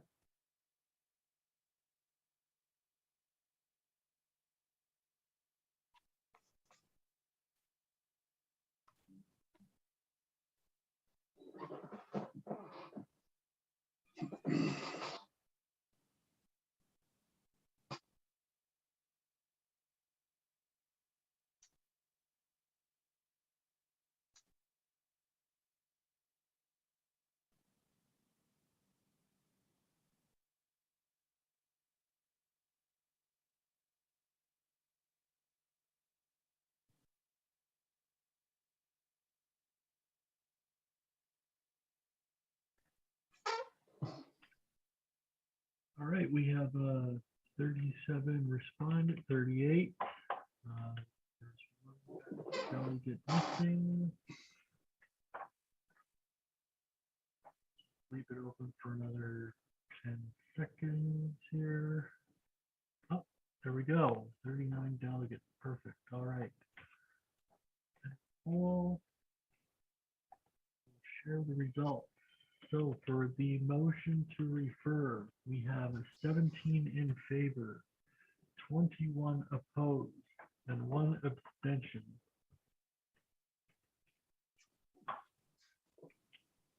Thank you very much, Mr. Beaker. So the motion to refer to a committee fails.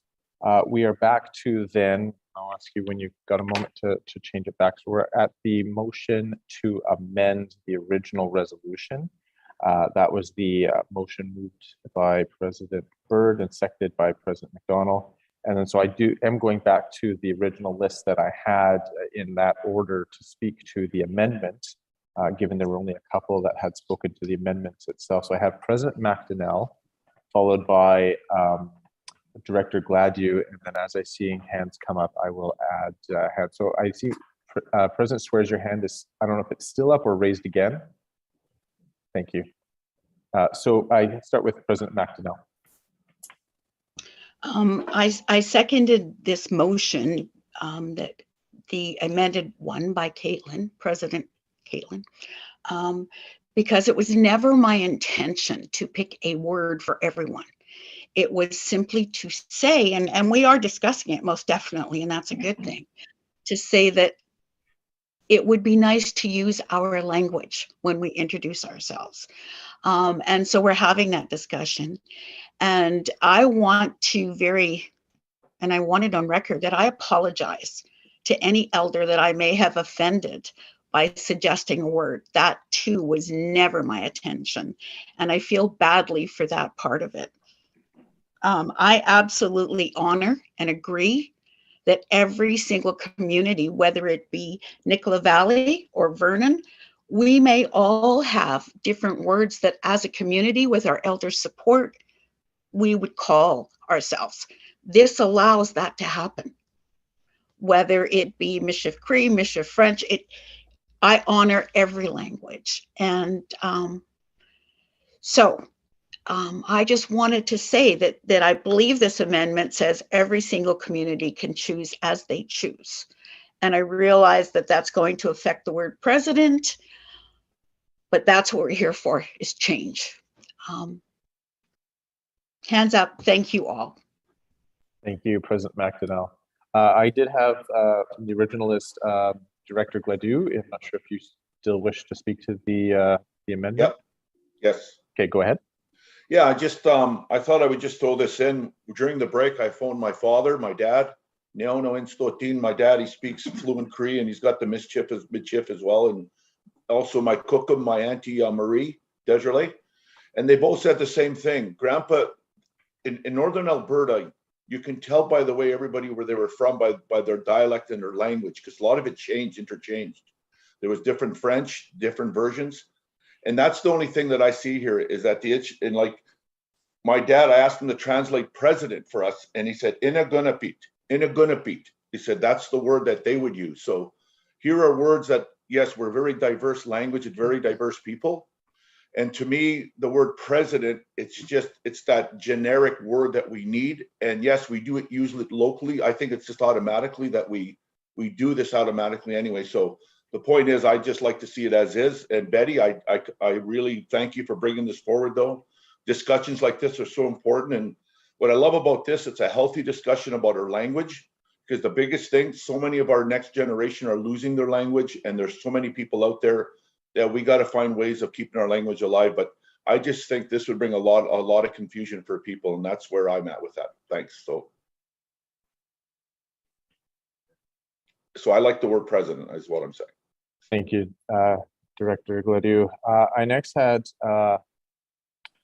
President Fisher, and then I did have Director Gervais, but I know he's spoken to this previously, and Director Hooper has not, so I'll just kind of reverse that order, but President Fisher. Hi there, thanks. And yeah, I have to say, like Betty Ann, I hear you, and I'm so grateful that you've put this forward, because I think no different than the anthem, it has created a beautiful piece of dialogue and conversation of where we're going. And in reflection as a seconder for this, I'm sitting here thinking, why do we need a resolution to name ourselves? We have our language, we know who we are, and I think we need the permission or the ability to know that we own ourselves, and that as community leaders, that we can use our language. And so maybe, if the committee obviously isn't moving forward, but it is this conversation of who are we and what can we call ourselves. And so as of right now, for myself, I would be fine to just leave it within our documents that we are presidents, with the freedom for ourselves to call ourselves who we want. So that's where I'm at with that. And maybe even with the heritage and culture and language, to be able to do some research and what our different words are in different languages and different suggestions. So if we are exploring our language and learning, that we have some options. So yeah, thanks. Thank you, President Fisher. I'll turn next to Director Hooper. So thank you very much. So I'm going to speak against this, not that I'm against the language or learning of any form of our language and our culture, but I think, Monica, I think you said it correctly there. Why do we need a resolution to feel comfortable in what we call ourselves, such as the word kukum? I'm a granny, and forever I will be a granny. My granny was my granny, and my granny's granny was a granny. And there's many words how to spell kukum, but I'm a granny. I'm not a kukum. And, I'm not comfortable with some of the words because I haven't grown up with them.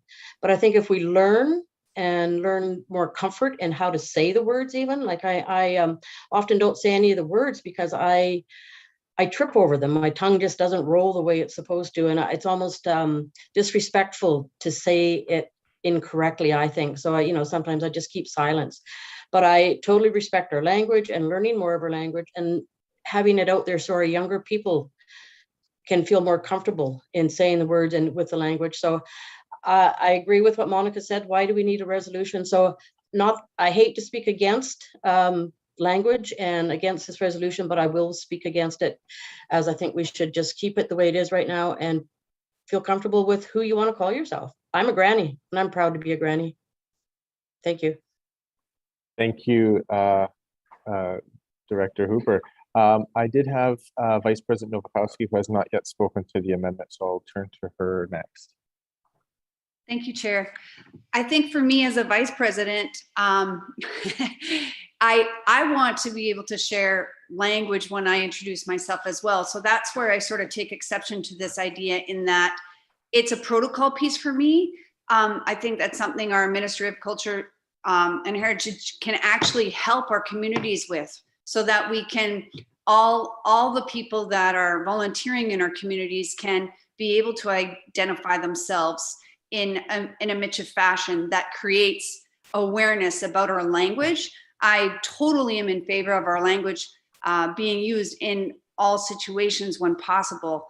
But for me as a Vice President, I'm kind of like, okay, so if it's in our legislation, well, then what happens with vice presidents? How do we introduce ourselves? So it's so many more layers to than just one person in legislation, I guess. Thank you. Thank you, Vice President Nowakowski. I'm just going to double check which other hands I see. Otherwise, I will turn. Yes, so the next two speakers I have, they have spoken before. So I'll hopefully for brief comments, or keep it very brief, Director Gervais, followed by President Boulay.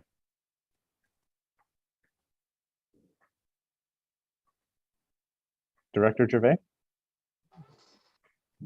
Yes, I'm going against this resolution because I don't support it because like we know who we are, like Metis, we are people that own ourselves, govern ourselves. We don't need anybody to know, that we always knew that. And I think that I'm going to stick to the committee, that I think that if we could take it further, that we can find out what the communities think about it, and to be able to make it, that it's good for everybody. But yeah, I can't see it being like Latif and Misawak is hard enough to pronounce. What are we going to do with the name of president? And we're just not there yet. I think we need to take it longer. Thank you. Before I get to President Goulet, I do have President Roberts who has come up, who has not yet spoken to the amendment. So I'll go to President Roberts first. Kelly Roberts, Prince George Métis Community Association. I'd like to call question in regards to the amendment. Thank you. And I do have your hand, President Goulet. Do you second that?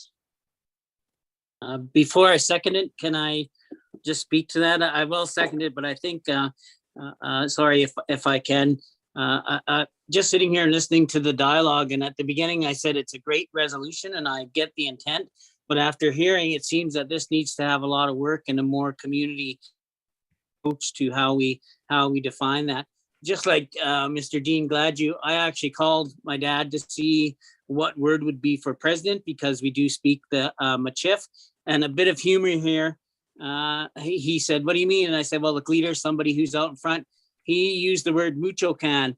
And I said, "Mucho can." And he said, the terminology for that is crazy person who is a clown jumping around. So I'm like, interesting. But he said it's really hard to define what a president looks like, because it's a person of authority, a person in that leadership role. So I just want to share a little bit of humor there, that there's different terminologies and different way of looking what a leader is. So I just wanted to share that. But absolutely, I will second the question on this, on the amendment. Thank you. So this will be a, just given some of the comments, we will do this. I'll propose this. We are voting just on the amendment. And so I will see if we have unanimous consent for the amendment. So if you are not in agreement with adding the bit that's in the red there, the amendment proposed by President Byrd, if you're not in agreement, please raise your hand and indicate that. So I'll give it just 5 seconds or so. Okay, I am seeing a couple hands. Thank you. So what I will then, we will go by way of a roll call, and this will be on the amendment. Oh, sorry, a poll. Well, this will be a poll because it's the amendments, subsidiary motions can be done by way of poll. So this will be a poll on whether to accept the amendment on the resolution, not the resolution as a whole, but just whether to accept the amendment as proposed by President Byrd and seconded by President Macdonald. So we'll have that poll come up in a moment.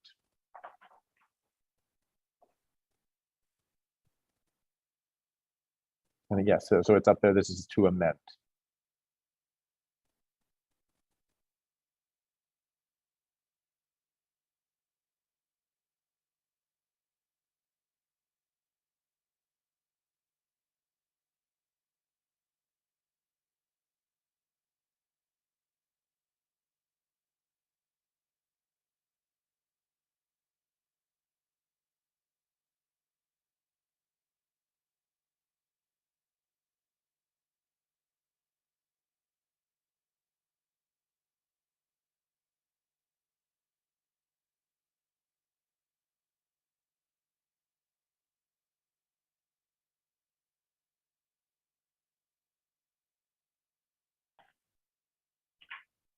All right, we have 38 respondents, and the roll call said we had 39 delegates, so I will give it 10 more seconds. And 39 have responded. So for the motion to amend, we have 19 in favor, 15 opposed, and 5 abstentions.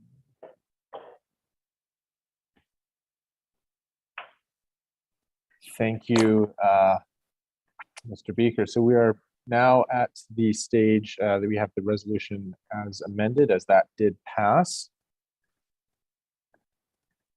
And I know we've had significant discussion on this. I will, unless I'll ask for unanimous consent to take this to question. If I don't see any hands, then we will go to a question on this, and this will be a roll call vote.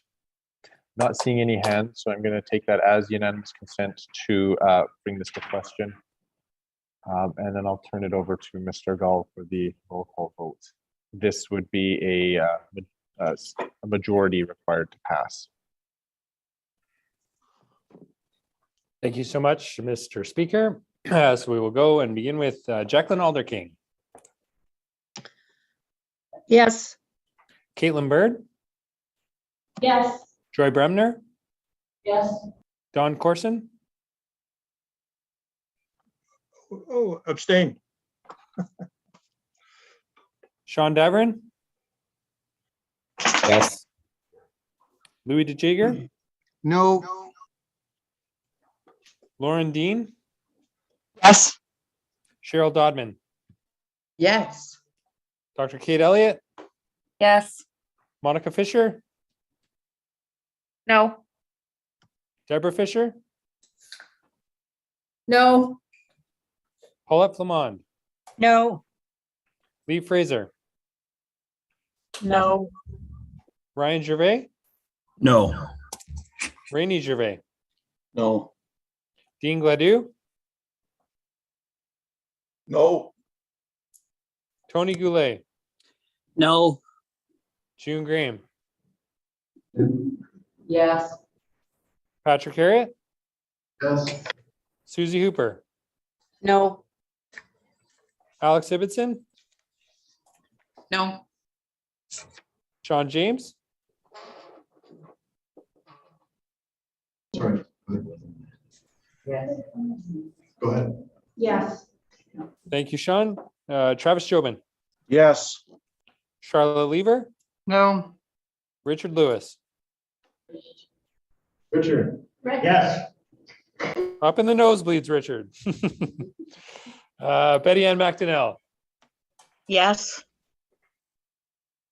Thank you, Betty Ann. Bonnie Merlot. No. Cindy Navakowski.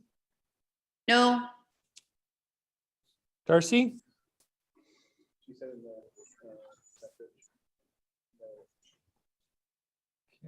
Thank you, Darcy. Trish Plant. No. Kelly Roberts. Abstain. Thank you. Kelly Sears. No. Mert Servatius. No. Lisa Shepherd. Yes. Lisa Smith. No. Joy Sundin. No. Arlene Swears. No. Ed Vermette. No. And Pixie Wells. No. Thank you, Mr. Speaker. I will count the votes.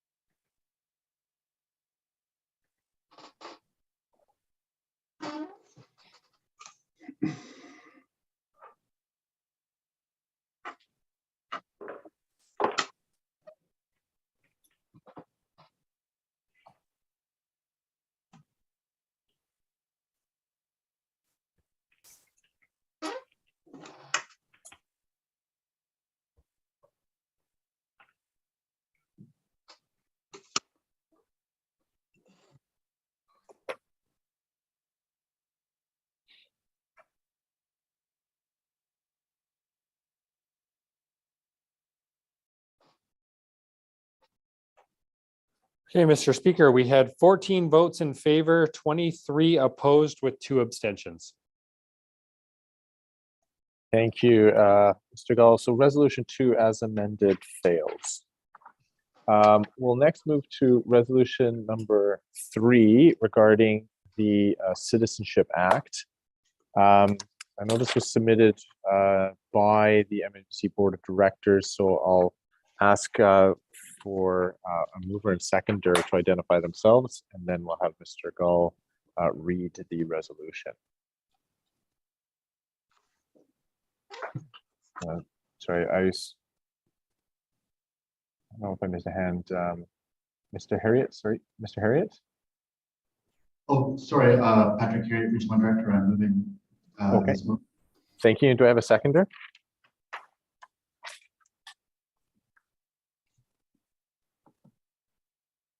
Someone could just, oh, and I see Susie Director Hooper. Hooper. Regional Director, Northwest. I second that. Thank you very much, Director Hooper. So I'll have Mr. Gull read it. I believe it's not quite captured entirely on the screen, so there'll be some scrolling that will be done. But and this, for anyone following along, is page 43 and 44 of the kit. Mr. Gull. Thank you so much, Mr. Speaker. Whereas A, it is essential to the integrity of the MNBC registry that all citizens meet the criteria for registration. B, it is good practice to review citizenship files to ensure that no factual errors, omissions, or a change in eligibility after acceptance has occurred by seeking status under the Indian Act. C, the registrar must have all the tools necessary to maintain the MNBC registry in good order. Be it resolved that the MNBC Citizenship Act be amended as follows. Strike the current Article 2.6 and replace with quote, appeal, end quote, or quote, appeals, end quote, means a written document submitted by an applicant who has been rejected entry in the Métis Nation British Columbia Central Registry, a Métis Nation British Columbia citizen who is objecting to the registration of any applicant to the Métis Nation British Columbia Central Registry, or a person whose citizenship has been revoked under Article 6 of this Act. Insert the following at the end of Article 5. Article 6, removal from registry due to ineligibility. 6.1, if due to information found during an audit or review, a person on the central registry is found to be ineligible for Métis citizenship, A, the registrar will notify the person in writing that their Métis citizenship is under review and provide the reasons for ineligibility, and if relevant, the supporting documentation required to restore citizenship status. B, supporting documentation requested to restore citizenship status must be provided within 30 days of the review notice being sent to the registrar. This time frame can be extended by request of the citizen by a further 60 days. I, extension requests are granted solely at the discretion of the registrar. 6.2, if the registrar has received supporting documentation to their satisfaction that the person is eligible for Métis citizenship, the review status of their citizenship will be immediately removed.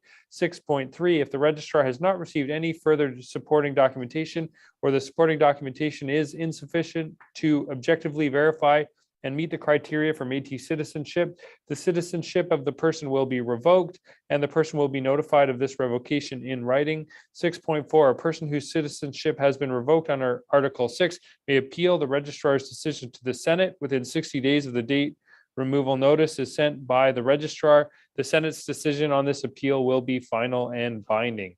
6.5, a person whose citizenship has been revoked under Article 6 may reapply for registration upon following the procedure for registration as a Métis citizen as set out in this Act. Thank you, Mr. Gull. And so I will turn it over to Director Harriet to discuss or to speak to this resolution. Thank you, Mr. Chair. Patrick Harriet, Region 1 Director.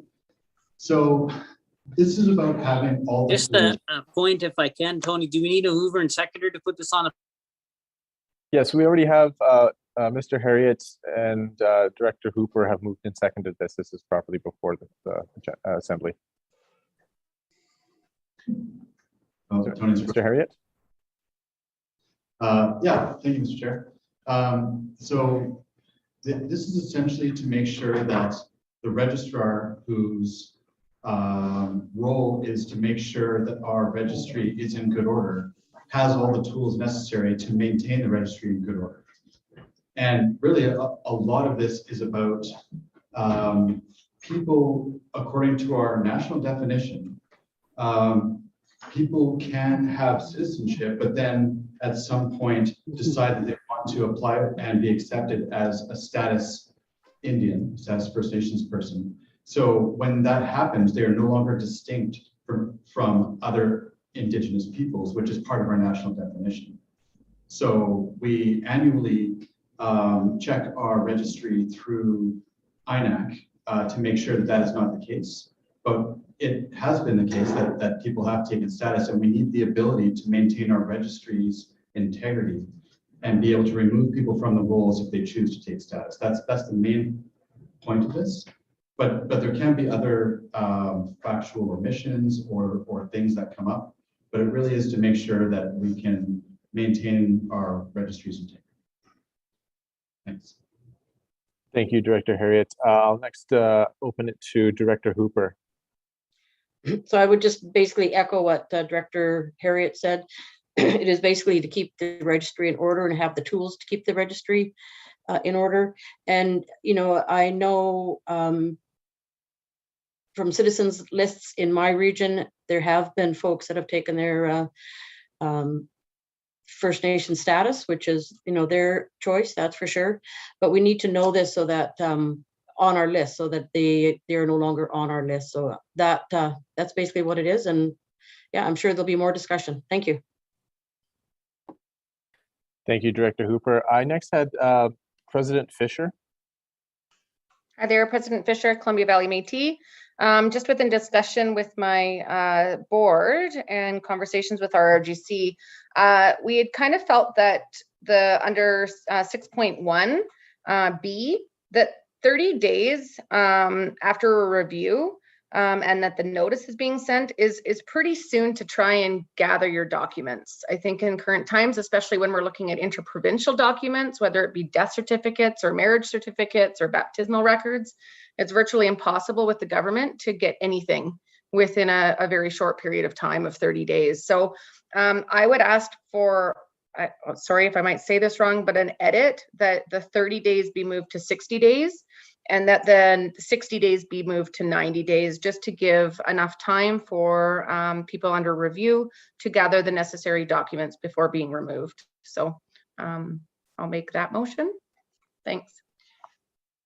We have a subsidiary motion, and I think I know in our standing rules we talked about we would have after 5 speakers. I don't think that this necessarily, given just the content, it just changes the timeline of it. But what I'll do is, President Fisher, I'll have a couple more speakers, but I'll come back to you after a couple, and then we can make that. And if you maybe find a seconder for that proposed motion. But I'll turn next to President Dean. Hi, thanks. I'm Lauren Dean, president of the MNGA Métis Association. I was just looking at this, or when we looked at this as an RGC, I noted that when I received my citizenship, I had a certain set of documents. And then when my sister applied for citizenship, she required further documentation. And I called to ask and see what the issue was or why there was a discrepancy there. And they told me that because they had further decided they needed more evidence or a different kind or more proof. And so looking at this, you know, if I was, or sorry, going back to that, my main concern when I called was like, am I not now qualified? Do I not have citizenship if someone else has a further burden of proof to provide? And they said, oh no, it's just, if your children possibly become citizens, then they would have to prove this other documentation or provide this other documentation. But it makes me uncomfortable to see that there is a, like in 6.1, if due to information found during an audit or review, someone to be ineligible, but that actually turns out to be someone who's had citizenship for a while. And just because there's new regulations moving forward, that all of a sudden they're going to be stripped of their citizenship, that makes me very uncomfortable. So I was wondering if there's a way that we can look or add something to this that would not have people be stripped of their citizenship if these things are to be found. Thank you.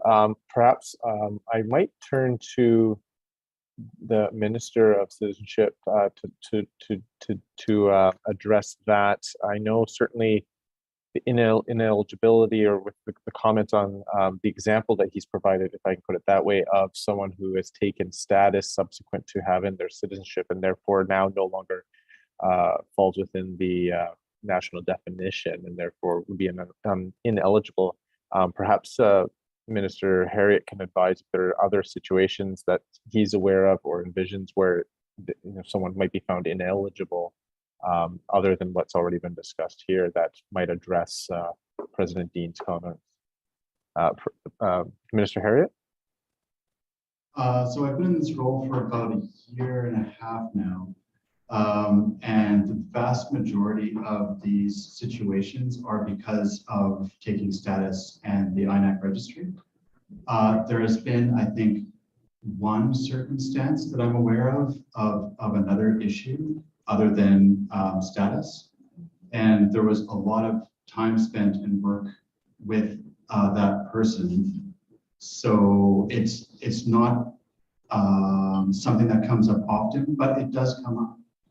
And if we want to have confidence in our registry, we need to address those issues when they come up. And if it's the case that 25 years ago or something was submitted in error, we have to deal with that and make sure that we have accurate information in our registry.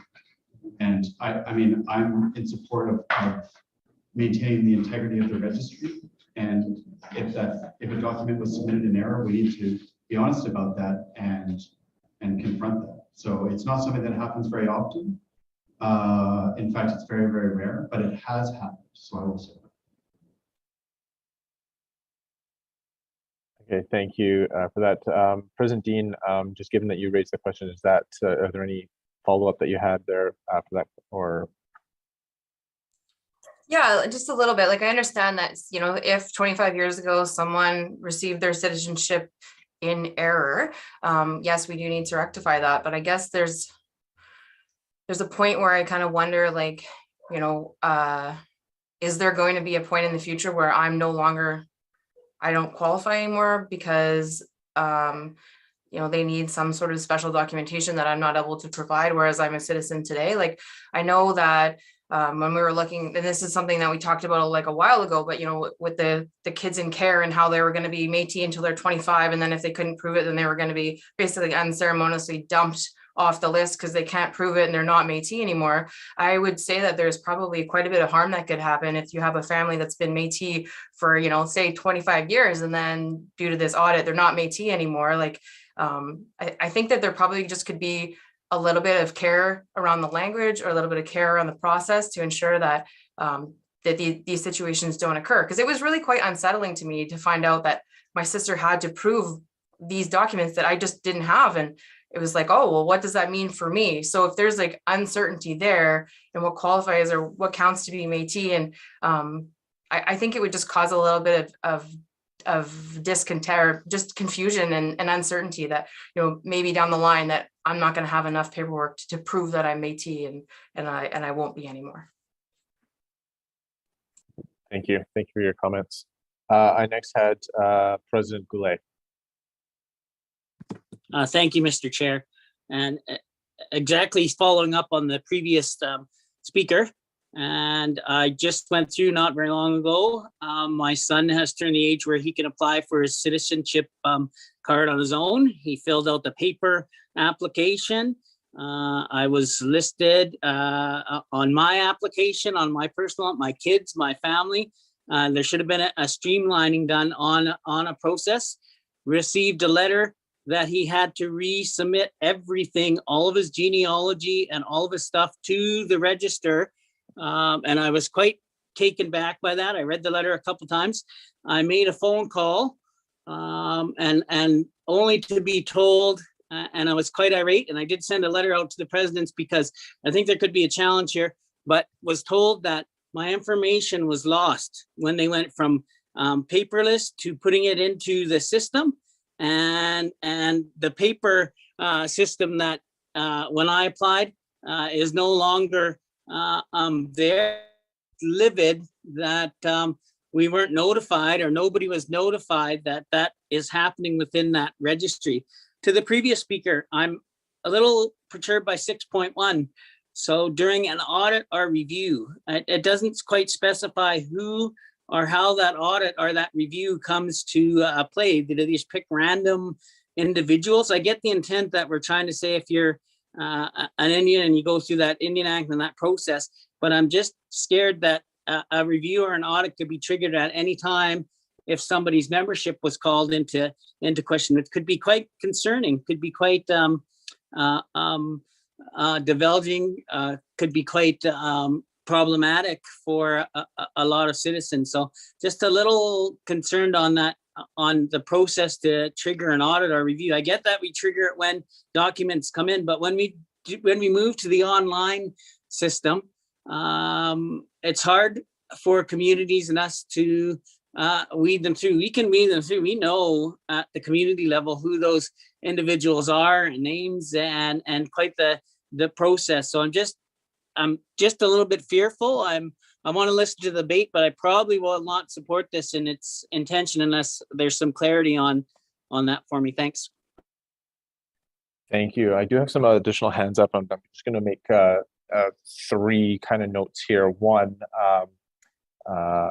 with regards to the question that's come up or that you've pointed out, President Goulet, about how an audit or review might come about. Certainly we have the what appears to be comments that we've heard already about I don't know how regular it is, whatever, where there's a comparison against the INAC registry.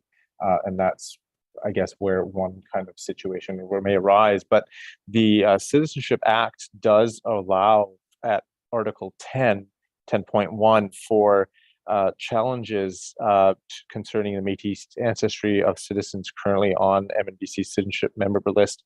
And those challenges can be brought by individual citizens, Métis communities, or on behalf of the MNBC by written notice to the registrar. I raised that because I know that was a situation that arose this past year, I believe it was, with our current president, President Smith. So the legislation, as it already exists, does have mechanisms where audits or reviews or whatever the wording that I guess a challenge could be brought.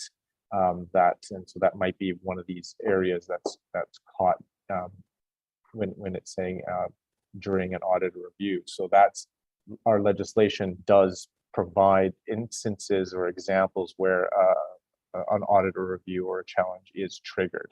So just addressing that kind of question that you had there, President Goulet. The second thing I wanted to point out, President Goulet, you are our 5th speaker. There's not a prize there, but I will bring it back to President Fisher regarding the perhaps a proposed amendment regarding the timelines. And the third thing I wanted to say, assuming that there is a seconder for this amendment, I do have a list of those that's on the list to speak subsequent to this, including President Lewis, President Ibbotson, President Coulson, and President Byrd and Vice President Nowakowski. So before I get to that, I'll just turn first to President Fisher. Yeah, thanks. And I agree with everything that everybody has said at this point. Just more of a concern in regards to time frame and if and when there is a triggering of an audit or notice of more further documentation. I just think for the sake of time and understanding how our interprovincial registries work when you're applying for documentation, there's just not enough time. 30 days is not enough time. And that's saying once the notice is has been sent. I mean, our citizens don't necessarily check their emails or their mailbox all the time. So is it on the date of receipt? I mean, they could check their emails and it's gone to junk mail. So I really don't want to leave our citizens high and dry. I want there to be proper time frame to be able to find that information and go from there. So yeah, 30 days changed to 60 and 90 changed, 60 changed to 90. Thank you. And did we have a seconder for that? I do see President Lewis's hand up and President Byrd as well. So I'll take President Lewis as the seconder for that. So anyone who currently has their hand up, I will just ask as I said, I have you, excuse me, in the queue for the original. If you could lower your hand, and then we will speak to if there's any discussion needed on the amendment. I know we've already heard from President Fisher, so perhaps President Lewis, did you wish to speak to the amendments? And I will keep your position on the actual resolution, so perhaps if you could keep it focused just on the amendment to issue the timeline here, or the timing. Go ahead, President Lewis. Thank you, Mr. Chair. I do agree with President Fisher. There isn't enough time if people get the mail delayed and whatnot, or emails. So we are in favor of this motion as amended. Thank you. And so I don't see any other hands up yet for the amendment. I'll give it just a quick second here if there's anyone else wishing to speak to the amendment. Otherwise, I may go by way of see if there's unanimous consent to make that amendment. And so again, still seeing no hands. So if I'll propose that we proceed by way of unanimous consent. If there's someone that's not in agreement with the change of 30 days to 60 days for the first part of 6.1b, and from 60 days to 90 days, please raise your hand if you are not in agreement with that amendment.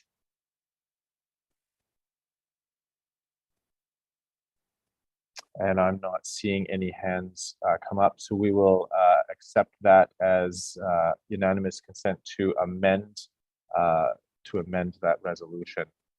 So we'll go back then to our discussion of the resolution as amended. And I did, as I said, have President Lewis, did you wish to speak any further to the amendment, or sorry, not the amendment, the resolution as amended?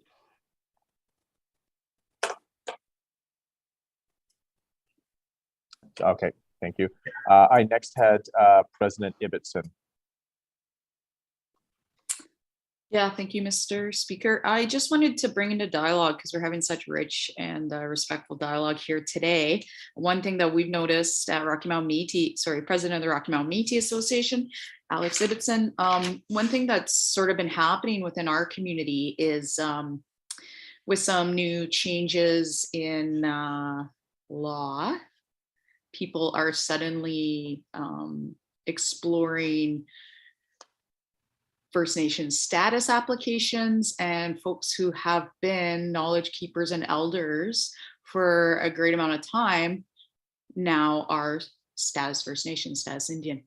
And I mean, often when our elders are kind of moving on in life, you know, it is at their advantage to go that route, because we did just learn that there is no hierarchy of rights in Canada for Indigenous rights, but there is definitely a hierarchy of benefits associated with which different Indigenous people are. So we wouldn't want to rob our elders of that advantage. However, what we are kind of doing is robbing our communities of that knowledge that some of our elders do have. So I worry that this bureaucracy, and don't get me wrong, I am definitely in favor of having a clear registrar that follows our definition of who is Métis. And I know, you know, these tidying up all of our documentation is required so that we're not at risk for some of the accusations that are coming towards MNBC's registrar. Anyone that has a MNBC citizenship knows how difficult it is to get, and that we do need lots of documentations proving the MNC definition of a Métis person. In addition to that, I'm curious if within our governance, within the Métis Nation of BC, we might be able to explore another way of recognizing our, particularly our elders and knowledge keepers who are now finding themselves to be Indigenous enough to acquire First Nation status. I'm just putting that out there for discussion. Thank you. Thank you, President Ibbotson. I do have a handful of hands that, or from my original list and hands that are currently up. I am noting the time. I'm going to suggest we perhaps push for a couple more speakers and then see where we're at time-wise, if we conclude or are in a position to conclude before lunch, or we go for lunch and then come back. But I did have President Corson next. Thank you, Mr. Speaker. Don Corson, West Kootenay Métis Society. I'm a strong proponent of the verified registry and the confirmation and the ongoing challenges when we went from a paper model to a digital model, if you will, with their transcribing all the information too. So there is obviously some cleanup required, and hopefully as part of that cleanup that they do verify that all the documents that are previously required, are still applicable. And if we've I don't believe we've put anything new in place. I do think it's important that people switching to INAC, we get that update annually, and that is their right to choose as a Canadian citizen, as an individual, to choose which way they go. And we should never be in a position of stopping a person from getting their First Nation status if that's what they choose. Having said that, they can't be both and get benefits from both. And that's what the Constitution requires. So I would also separate, for my last speaker, Ms. Ibbetson's comment, as a community, you can embrace whatever members you choose. So you don't lose that elder knowledge and stuff if they want to continue to participate. What they've identified is going into an Indian status model is to get different benefits that we can't provide them at this time. So I fully support them. And if they want to move back to a Métis status, they'd have to give up the First Nation status. So it's quite a long road to get your First Nations card as well.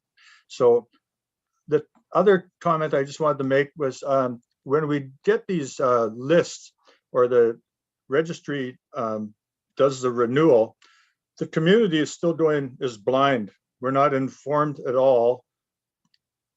It's with the exception of an annual review and an annual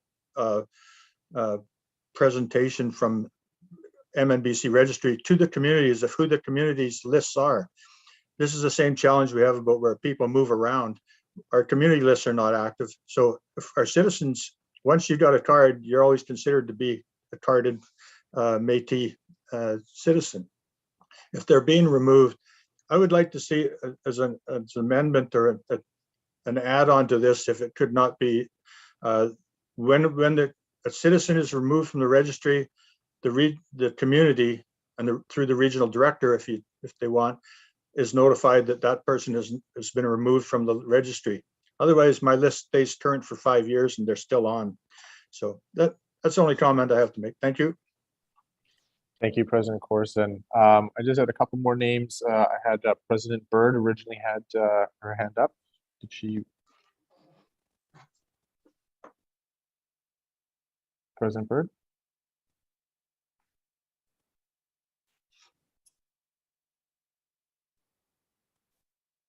About now.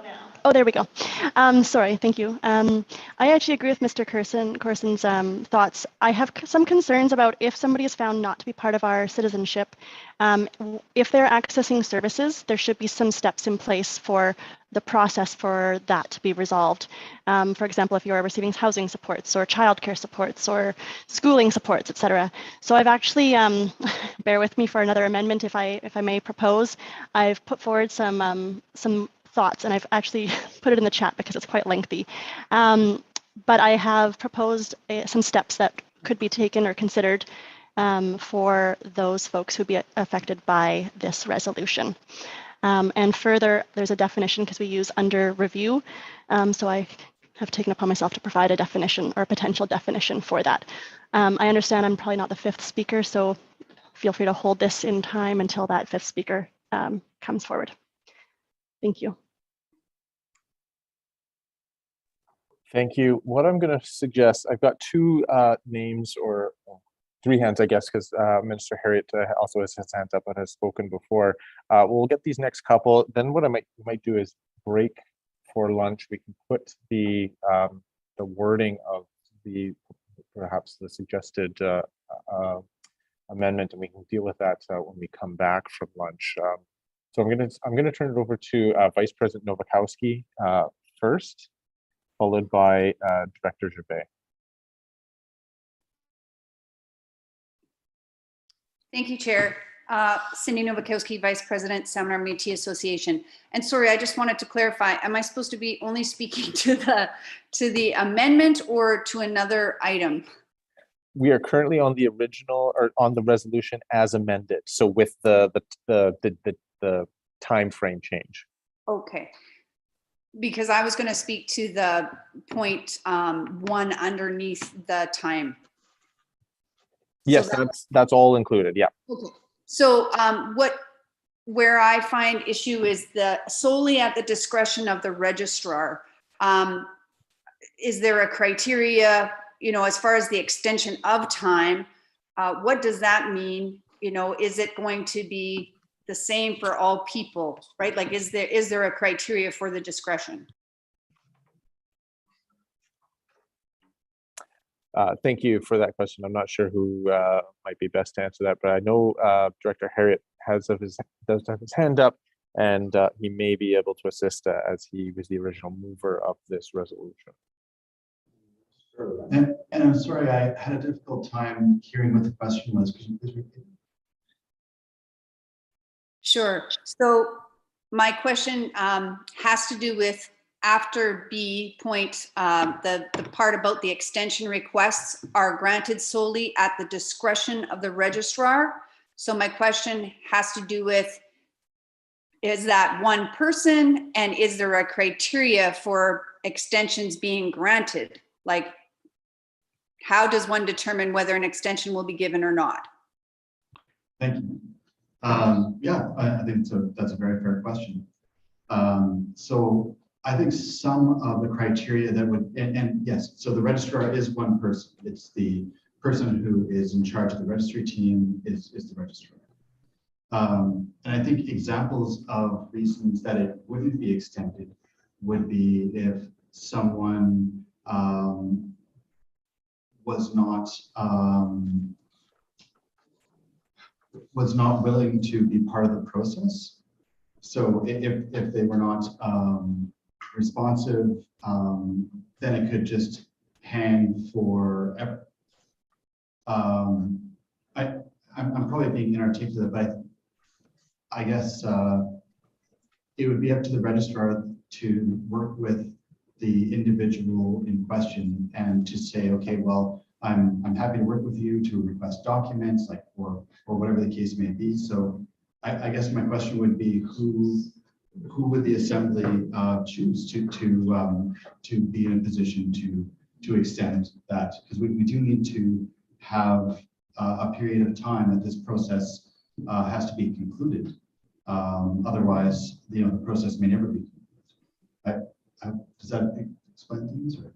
I think if I could just maybe further clarify my question by maybe asking if that means that essentially if someone requests an extension, that the registrar will oblige to give an extension unless there was really some sort of extenuating circumstance where they would refuse it. So is that really just a matter of like, it's a statement that really means nothing, because ultimately if the registrar receives a request for an extension, they're going to give it? I would say that you're correct. Most likely the registrar would approve an extension unless, like you said, there was extenuating circumstances that it just didn't make sense. Like for instance, if they're on the rolls of INAC and they say, well, we want an extension. Well, why do you want an extension? Like it's very clear that you are now a status Indian, and it doesn't make sense to extend you on the rolls because it wouldn't do anything. Does that make sense? Thank you. And I do see Mr. Gall with his hand up, and so perhaps I'll ask him, perhaps from the MNBC side, on if he has any further information he could provide. Yeah, thank you for that. And I think Minister Harriet touched, excuse me, touched on a few of my points. But to be clear, the mission of our registry is to register Métis citizens. So, our staff, not speaking for the registry, but our staff are here to support and assist citizens becoming or being registered. And so I think that's important. When we talk about discretion, I would suggest discretion is, it is discretion. It's deciding what to do in a situation, based on the circumstances. And so I was going to give the exact example that Minister Harriet did. If someone has applied for an extension, but they are now on the Indian registrar, well, that's not sort of appropriate under those circumstances. But I think the other piece that shouldn't be lost in all of this is 6.5. So regardless of situation or circumstance, if somebody is unable to sort of find material and they go through extensions or whatever else, in the event that they do find those material, they are welcome to sort of reapply. So that it's not like, somebody all of a sudden is, facing a permanent ban or anything like this. The process is designed to assist people to getting through and maintaining that citizenship. Thank you. Thank you, Mr. Gall. Excuse me, I know we're coming up to 1. I'll go turn to Director Gervais. Thank you, Mr. Speaker. Yeah, I'm just going to the time frame of 30 days to extend it to 60 days. There's no mention in a timeline for the audit and review to take place itself to let the applicant know that. I'm just wondering if we can maybe add the same time, 30 days to whatever, between 30 and 60 days to let the applicant know what's going on for the next step.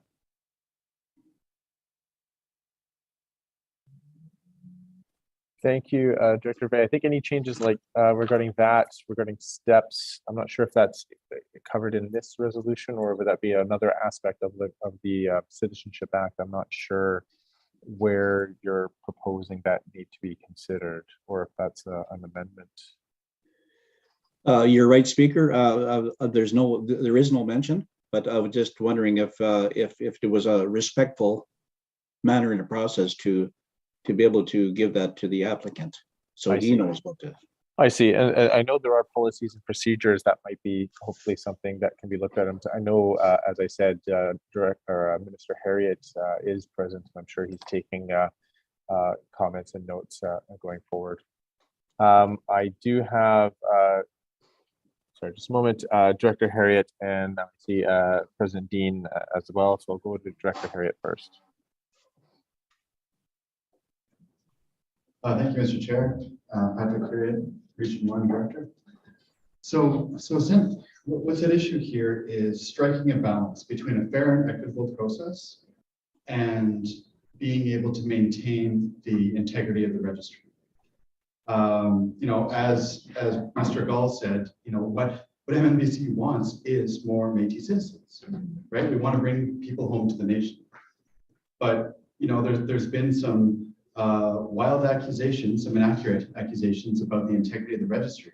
And it really is important that we have the tools to remove people on the Indian registry and in other circumstances. So I'm absolutely for striking a fair and equitable balance, but we need to have the tools to remove people that shouldn't be there to maintain the integrity of the registry. So I'm interested in seeing what these amendments that are put forward, because I'm open to any amendments that are going to be fair and equitable in the process. But we must have all the tools necessary. Thank you. Again, knowing the time, I'm going to suggest we turn to President Dean, and then I'm going to ask, once she's spoken, I'm going to see if we have unanimous consent to call question and bring it to a vote. But President Dean, we'll go with you first. Thank you. I just had a comment about the notion about the registrar being like the final or the person who makes the decision about the extensions. There's also like the appeals process through the Senate. So there is a secondary or something that happens after this if someone does have an issue. So I think that it doesn't just end at the registrar. But my question is, it's a little bit outside of the topic, but it's when do we decide perhaps that because we have Métis citizens that that do have First Nations parents or that are involved in their First Nations communities? When do we maybe push to change this, that we can't have both of these different cards, right? Like, I have a person in my community whose father is a Métis citizen and is active in our Métis community, and whose mother is First Nations status and is active in their First Nation community. And this person has to choose. But who decides that we have to choose, right? Why does she have to choose? She is in both communities. She's in both, like she gets to decide that. And that is fine, that there is a decision process and that people do, like, I know that is like the section 35 or whatever, but maybe it's time that we take a look at that. If we have to, like, who's deciding we have to segregate? I don't really like that idea. Thank you, President Dean. Now, I was just reminded we had the potential amendments from President Byrd, which Mr. Beaker had been typing up. So what I'm going to suggest, perhaps we'll break for lunch, given the time. We'll come back at 1:30 Pacific, 2:30 Mountain. And in the interim, I think, Mr. Beaker, if you could leave the proposed, or perhaps just before that, if we can put it up right now, if I could have President Byrd available just to confirm that this is what you had suggested, and just so that the wording's up, the correct wording is up over the lunch break for people to consider. And while we're waiting for that, I'll have Mr. Gall, he has his hand up. Thank you so much, Mr. Speaker. This is just in response to Lauren Dean. I think you make some great comments, and I think some of that was delved into by Tom Isaac, who you may have met yesterday in the session in his ministerial special report that he wrote for the government. And one of the challenges is, once you're on the Indian register, you can't remove yourself. And so he recommended trying to create a process where you can, sort of self-identify and sort of pick and choose the box you fit in, recognizing though that it is uncomfortable. And I think as we look at Métis identity, one of the components of that is self-identity. And so, maybe this is a piece that we can schedule a separate session and have some broader discussion about. And I think there are a number of pieces around identity that do need to be talked about in the future. And so I, would welcome kind of making opportunities for that. Thank you. And Mr. Beaker has put up the wording I think he'd taken from the chat that President Byrd had put forward. President Byrd, if I can get you just to come on and just confirm that that's correct. Thank you, Mr. Speaker. It is correct. However, I would make one edit given Monica's or President Fisher's amendment earlier, so that the first a person currently receiving supports will continue to receive them for at least 60 days following the notice to align with the amount of time they have that we made the amendment for earlier. But other than that, yes, that is correct. Thank you. Okay, thank you. So we'll make that change, and then we'll go for break, and we'll come back at 1:35 Pacific, 2:35 Mountain, and we'll see if we have a seconder for that. But we'll just leave this up during the lunch break so that people can see that and consider that. Thank you. So we're adjourned for lunch.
Hello, everyone. We'll be returning here shortly. We're just getting the quorum sheet so that we can make sure we have quorum. I'm not sure, President Smith, I do see a hand up. Did you have something you want to ask or raise before we establish quorum, or is that putting your hand in the line for the queue for dealing with the resolution once we get back? No, I'm in line to deal with the resolution. I think we're missing a step in here, so I'll bring it up when it's my turn. Thank you. Just waiting for Mr. Gull to return to the room so we can do the roll call.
My volume's on.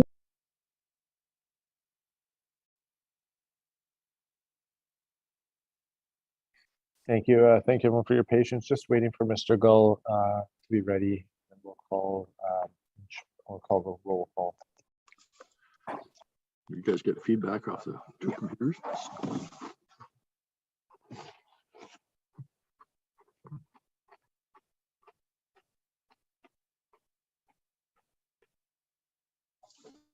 I bet that stuff would be good on hot.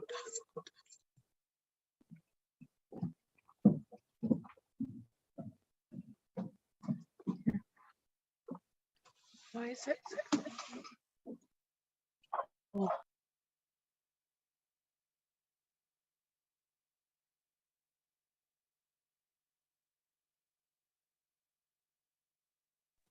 Okay, I will turn it over to Mr. Gall for the roll call coming in after the break here, just to ensure we've got quorum. Thank you so much, Mr. Speaker. So we'll start with Jacqueline Alderking.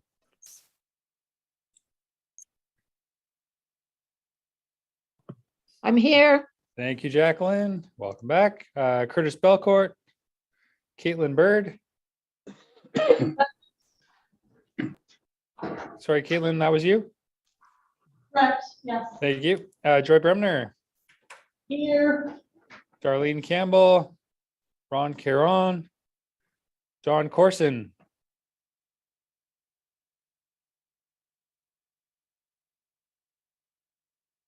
Don, are you back? We'll go to Sean Davern. Here. Thank you, Sean. Louis DeJager. Present. Thank you, Louis. Lauren Dean. Present. Cheryl Dodman. Present. Dr. Kate Elliott. Yep, here. Monica Fisher. I'm here. Thank you, Deborah Fisher. I'm here. What's she doing? Riding the bike? Sounds like we have an echo. Paulette Flamond. Here. Thank you. Lee Fraser. Here. Ryan Gervais. Here. Rainey Gervais. Here. Dean Gladue. Here. Tony Goulet. Here. June Graham. Here. Thank you. Patrick Harriet. Here. Susie Hooper. Here. Brenda House. Try Don Corson one more time before I flip the page. I'm here. Oh, Sorry. awesome. Oh, no worries. Thanks, Don. Alex Ibbotson. Here.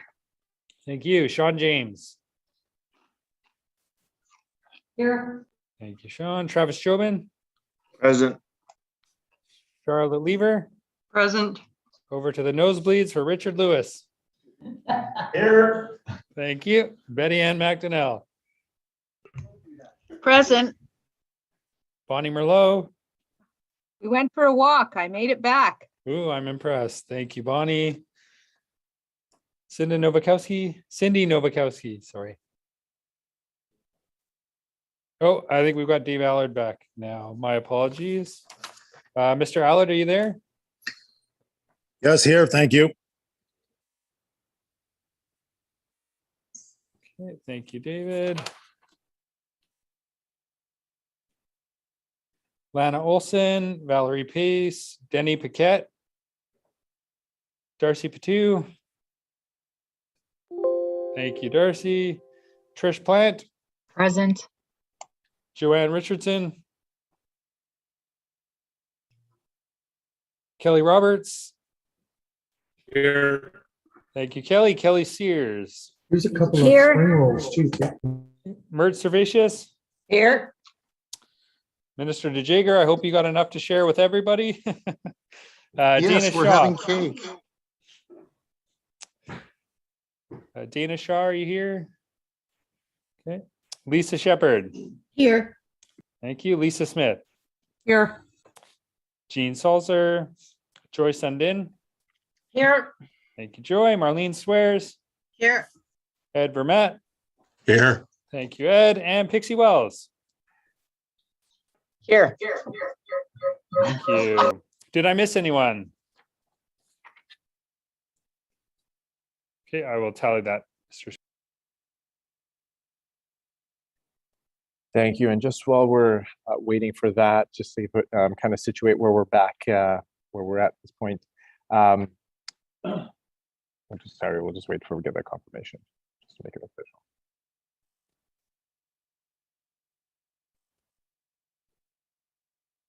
Mr. Speaker, we have 39 delegates. Quorum is met. Thank you. So want to do, excuse me, alternate. We have an amendment that's been moved by President Byrd. We don't have a seconder yet, so I will entertain if we have a seconder for the proposed amendment from President Byrd. I do know, President Smith, you had your hand up, and so I'll recognize you. Thank you so much. I can second that. Over the lunch break, I did take a close look at the Citizenship Act and actually found something that kind of concerned me as well. We have an Article 6 in our Citizenship Act, and I think what's missing from this resolution is that we would renumber Article 6 through 12 of the Citizenship Act. Otherwise, I believe if this passes and it's called Article 6, it would actually remove what Article 6 is in the Citizenship Act. Thank you for catching that, President Smith. Yes, there is currently an Article 6 with regards to central registry.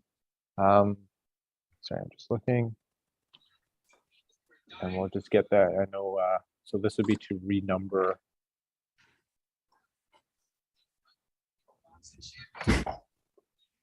Sorry, I'm just gonna, just the way that the monitors are set up here.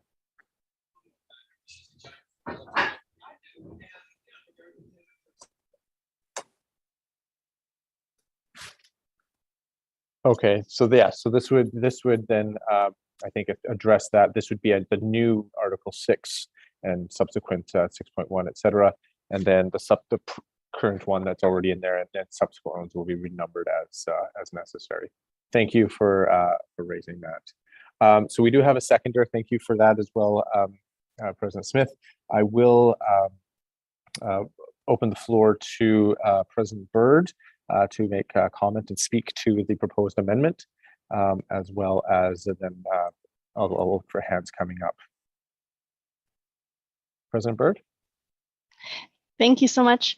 I think it's really important that we think about the impacts that we make when we make these resolutions. And by adding this amendment, I hope that that will address the potential impacts on our citizens that might be under this or be affected by this. My intention is that there would be a process in place and that ultimately it would be a decision that would be appointed to the board if it made it that far, so that it'd be more than just one person making a decision that would impact people's lives. We're thinking about housing supports, childcare, education funding, all the important things that MNBC provides for our citizens. So it's really important that we think about and have processes in place for to address those impacts. Thank you. Thank you, President Byrd. As seconder, President Smith, did you wish to speak to the amendment? Certainly, and I do agree with these amendments, especially the definition of under review, which will go into the interpretation at the beginning of the act. And also, as caring Métis people, we wouldn't want to see anybody completely cut off benefit that they're currently receiving. So I really appreciate the inclusion of this, just to set the tone that they wouldn't be cut off completely of everything they may be receiving at this time. So I do support the amendments here. Thank you. I next have President Goulet. Oh, I'm seeing he's waving me off. Is that correct? You can nod if I'm. All right, thank you.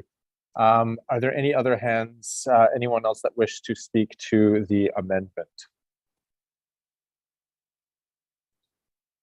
I'm not seeing any hands. Oh, I see CEO Fontaine. Perhaps perhaps he can raise wishes to speak to something. So CEO Fontaine.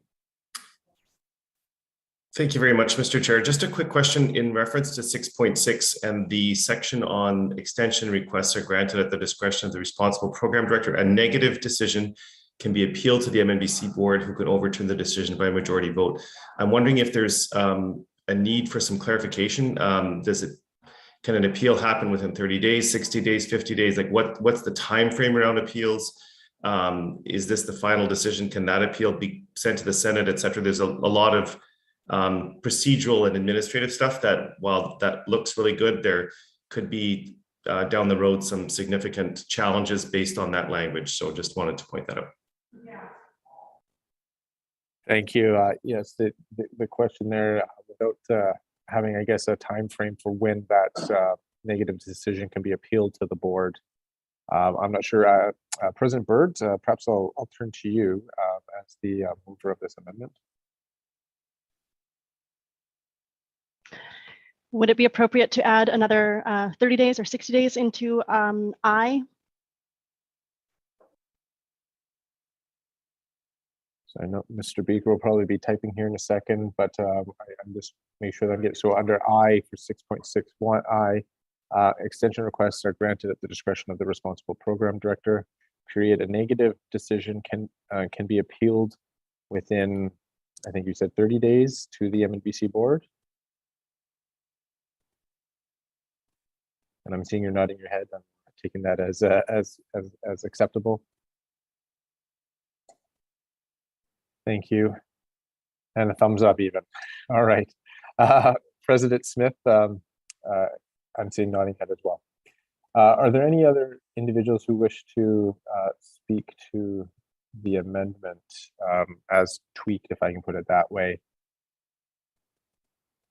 I see Mr. Beaker's hand up. I just wanted to point out clarification on this 6.6. The clause starts off with a person who's placed under review. So the review process, if we go back to the meat of the rest of the resolution, that's the time frame between a citizenship being flagged for review and a decision being made on it, whether more supporting documentation has been given or not. So the 6.6 would apply to kind of that transitional period, the way that it's written. It wouldn't apply to somebody who has had their citizenship denied or revoked because of ineligibility, and the decision has been made by the registry for that. It would apply just for the process of probably 90 to 120 days when it would be being reviewed by central registry. Thank you. Thank you. And Mr. Beaker, I did note there was a couple comments I saw in the chat just asking you to turn your volume up. I hope everyone was able to hear what Mr. Beaker said, and perhaps going forward we'll be able to increase his volume. I see Chris Gall, perhaps you wish to make a couple comments.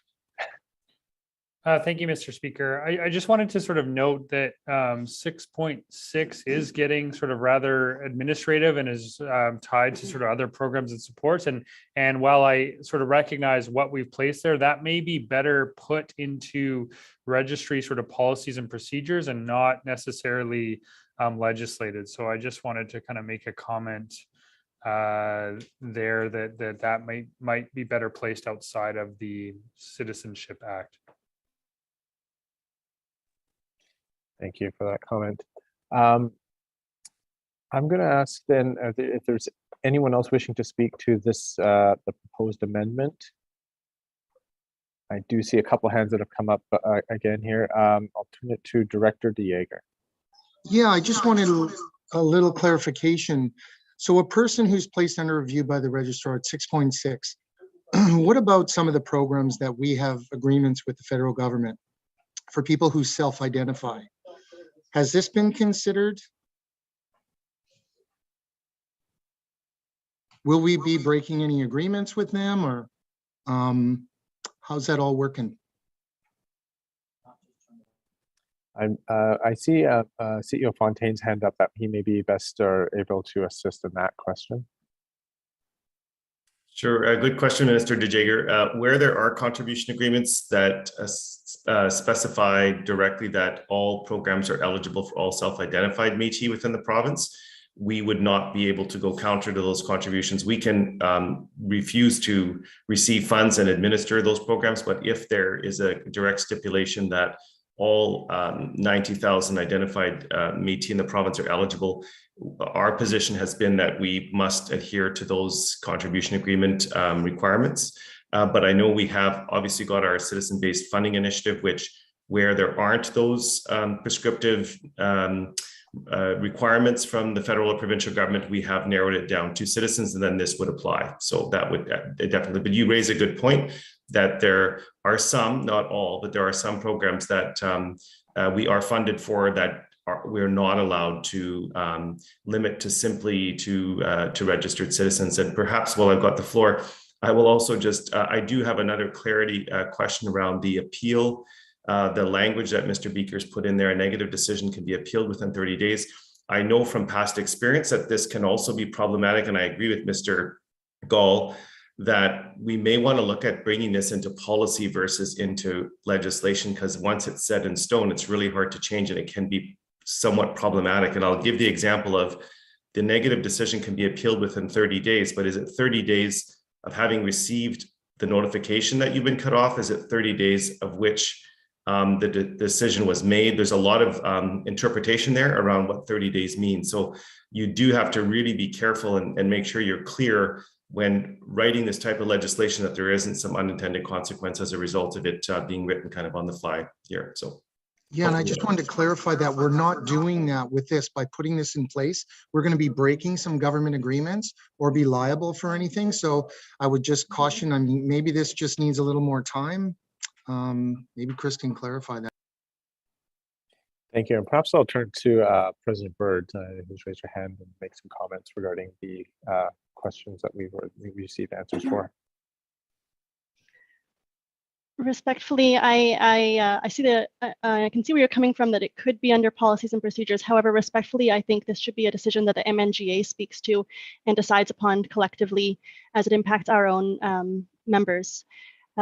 However, and as for the time frame, we use those sorts of languages elsewhere in all of our acts, and so I'm not sure how this particular situation would be entirely different from all the other places where we use 60 or 30 days. Thank you so much.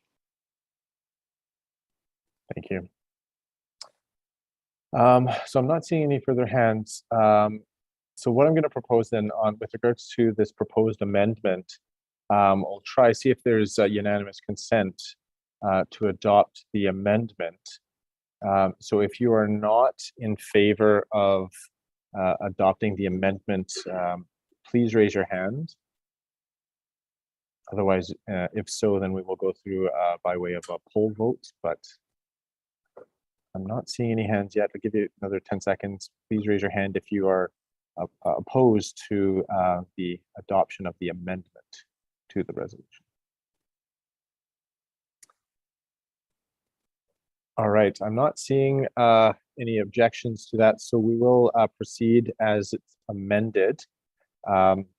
And so we are back to the resolution as amended, or as amended twice now, I guess. And so that is before the floor. Now we've had a lot of discussion on it and the various amendments. So I'm going to ask if we have unanimous consent to proceed to vote on this. If there's anyone that, please raise your hand if there's someone who feels that there's additional discussion required. And I do see Mr. Goulet, or President Goulet. Yep. Thank you, Tony Goulet, North Carolina Métis, and I'll be voting no to this resolution. Okay. What I meant, so I was asking for unanimous consent not to pass the resolution, but to go to question, to the actual vote, to ensure if there was any additional. But it appears that we're all ready to go to a vote. This will require a roll call vote, and it will require 75% to pass, if I'm correct. Yes, I get confirmation. And so we will proceed to the roll call and we'll proceed from there. Mr. Gall. Thank you very much, Mr. Speaker. So we'll begin with Jacqueline Alderking. No. David Allard. Abstain. Caitlin Byrd. Yes. Joy Bremner. Yes. Don Corson. Oh. So that was a no, Don? That's right. No. Yep. Okay. We're good. Sean Davern. Yes. Sorry if I can stop Mr. Gall for a second. My apologies. There was a quick something that came up in the chat. Someone just asking with regards to the effect of an abstention. So I just want to make sure it's the same that we've been proceeding with, but it's a legislation, so it does require 75% in favor in order to pass, and not just the constitutional changes, but also our legislation. So a vote in abstention essentially counts as a no because it's not a vote in favor in reaching that 75%. So my apologies for interrupting. I just wanted to make it clear, given that there appeared to be some questions that were coming up. Thank you very much, Mr. Speaker. Just with that clarity, I'm not sure, given the one abstention we've had, if Mr. Allard wants to change that or remain, just making sure that you understand the implications of that. I do. Yeah, thanks for that. Thanks for that clarification. And with that in mind, I'll change my, without being 100% knowledgeable of the issue, I will still nonetheless vote in favor. Thank you. Change my vote from abstain to in favor. Okay, thank you, Mr. Allard. So we're continuing on with Louis DeJager. There's another question there. Did you want that or? Sorry, Mr. Harriet, is this with regard to effective vote or? Okay, yes, Mr. Harriet.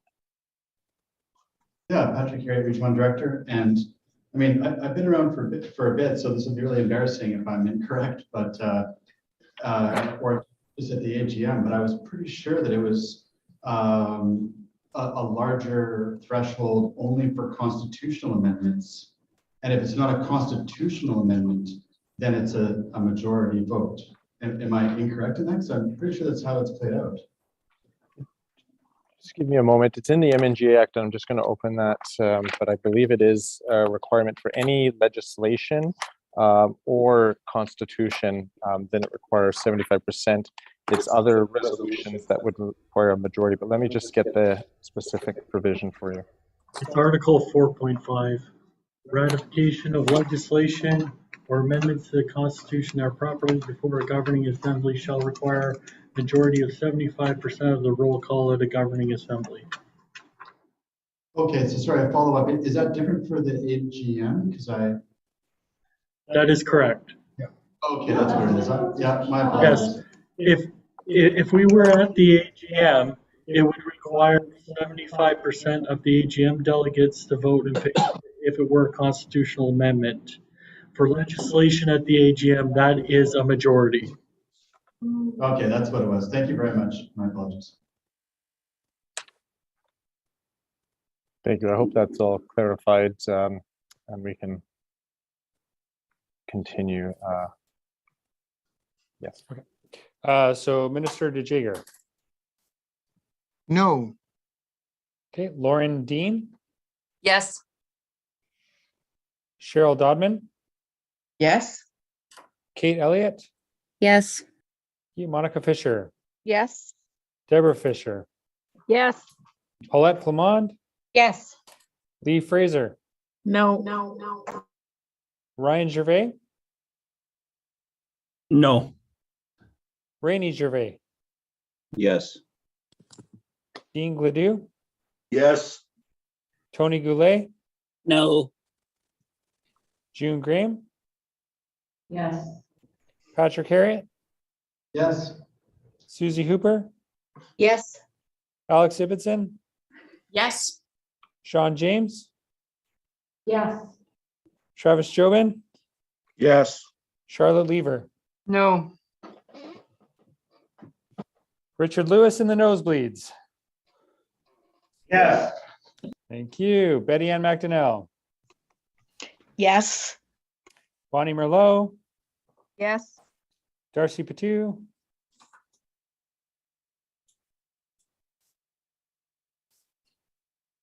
Yes. Okay, thank you. Trish Plant. Yes. Kelly Roberts. Yes. Kelly Sears. No. Mert Servatius. Yes. Lisa Shepherd. Yes. Lisa Smith. Yes. Joyce Sundin. Yes. Arlene Swears. Yes. Ed Vermette. Yes. And Pixie Wells. Abstain.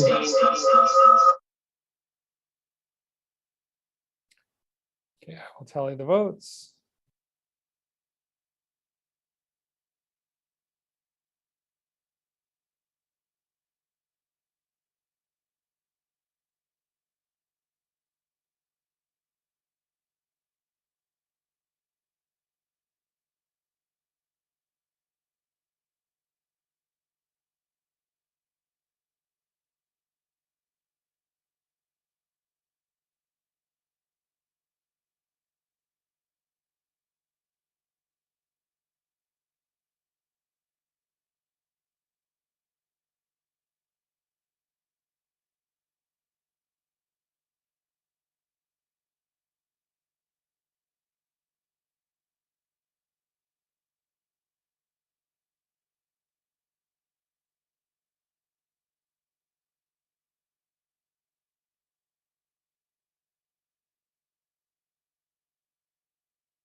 Okay, Mr. Speaker, we had 39 votes cast. So the 75% in favor requires 29.25 or above. So that would be 30 or above. We had 30 votes in favor, 8 negative, and 1 abstention. Thank you, Mr. Gall. So resolution 3 as amended does pass, and that will be going on to this year's AGM. Thank you, everyone, for the discussion on that resolution. We are going to be turning right away to resolution number 4. That's at page 45 in the MNGA kit, if you have that. This was submitted by, or this came out of, if I can put it that way, the Electoral Acts Committee. And so I'm not sure who is intending to move and second this resolution. If you can raise your hand, and then I'll open the floor or recognize the speaker.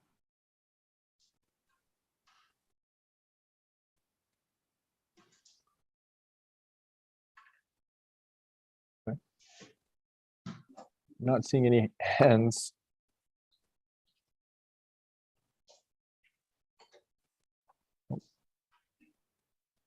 Do we have anyone wanting to move this? Director Harriet. Do we have, I'm assuming I don't see the video, but I do see the hand raised. You're wishing to move this? Sorry, yes, I move this. Thanks. Thank you. Do we have a seconder? Yes, Tony here. Thank you very much, Mr. Glay. And then so we'll take some hands as they come up. I will start with Minister Harriet.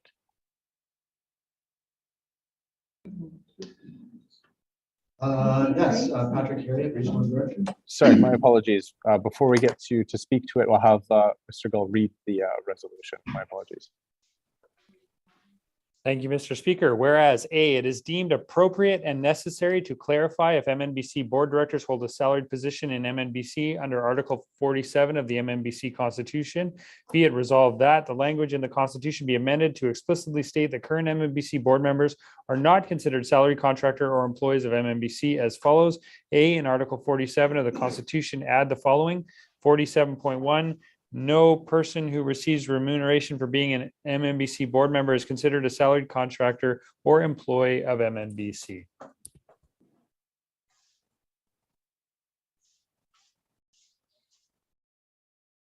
Thank you. Just have a moment. I'll turn to Director Harriet.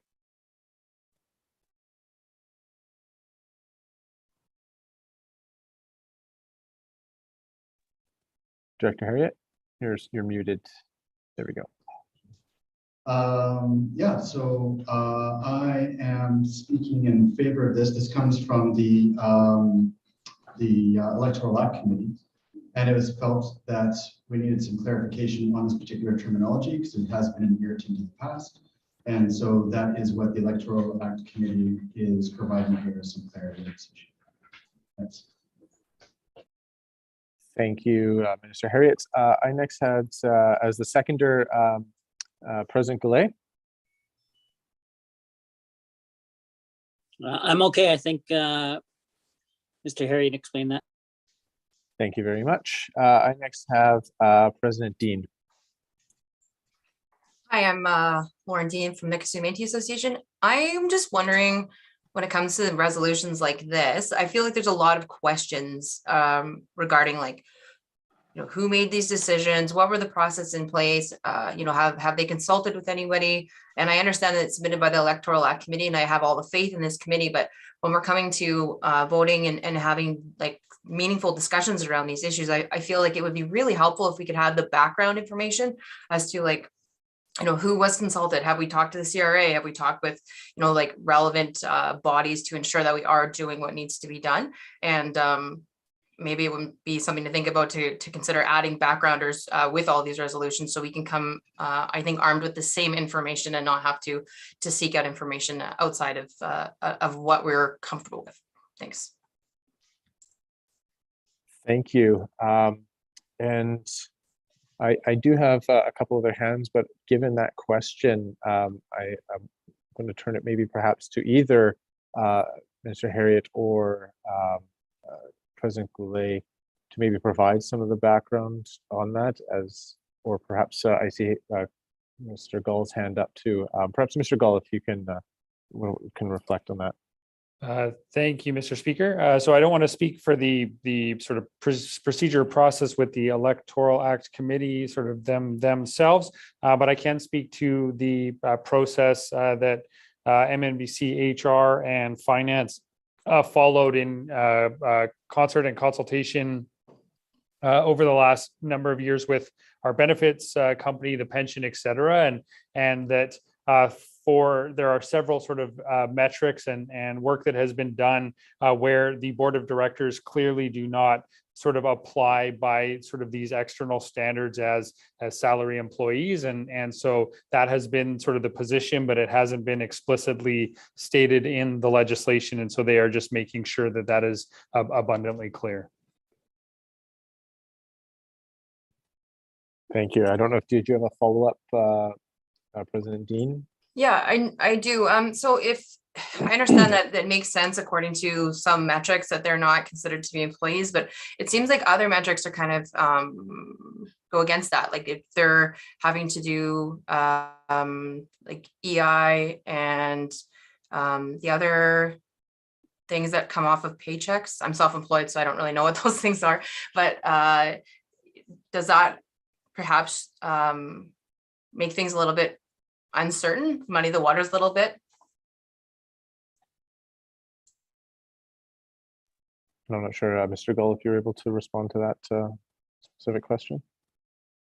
So I can speak to the fact that Finance and HR have been sort of working on that and sort of updating that process, but certainly the work that has come back to date, all of the answers have been that they do not qualify as employees under sort of the definition of an employee.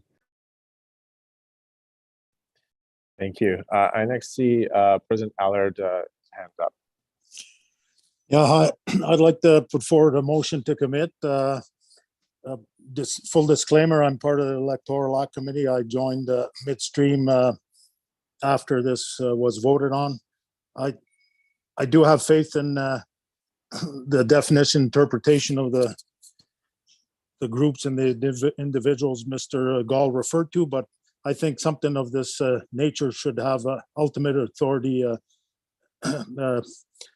send a decision on this, either the CRA or a taxation employment specialist, and we can have that in writing and then move from there. I think despite the assurances from MNBC staff, I think this is something that if it's going to be in the Constitution, it has to be absolutely bulletproof. So I'd like to make a motion to commit, send it back to the committee. It's not an ideal situation after the work has been done, but I'm just not entirely comfortable with this at this point. I didn't bring it up at the committee. It kind of slipped through and I didn't vote on it either. So it's just full disclosure, but that's my position now. Thank you. Thank you, President Allard. We do have that motion, but just with regard to the standing rules, I think you were number 4 on the list. So I'm gonna. Oh, sorry. Oh, sorry. So commits would. So do we would need a seconder if there's a seconder to commit? I did see the. Well, perhaps I'll turn to President Corson, as I did have you next in line. Are you willing to second that motion to commit? Is a motion to commit the same as a motion to table until further information is obtained? No, this would be the motion essentially insofar as it wouldn't proceed today, but this would be referring it, basically sending it back to the Electoral Act Committee. Yeah, I'd second that. All right, thank you. So we do have a motion on the floor to commit this or refer it to committee. The specific committee, obviously we have a standing committee there. If I can just have a moment.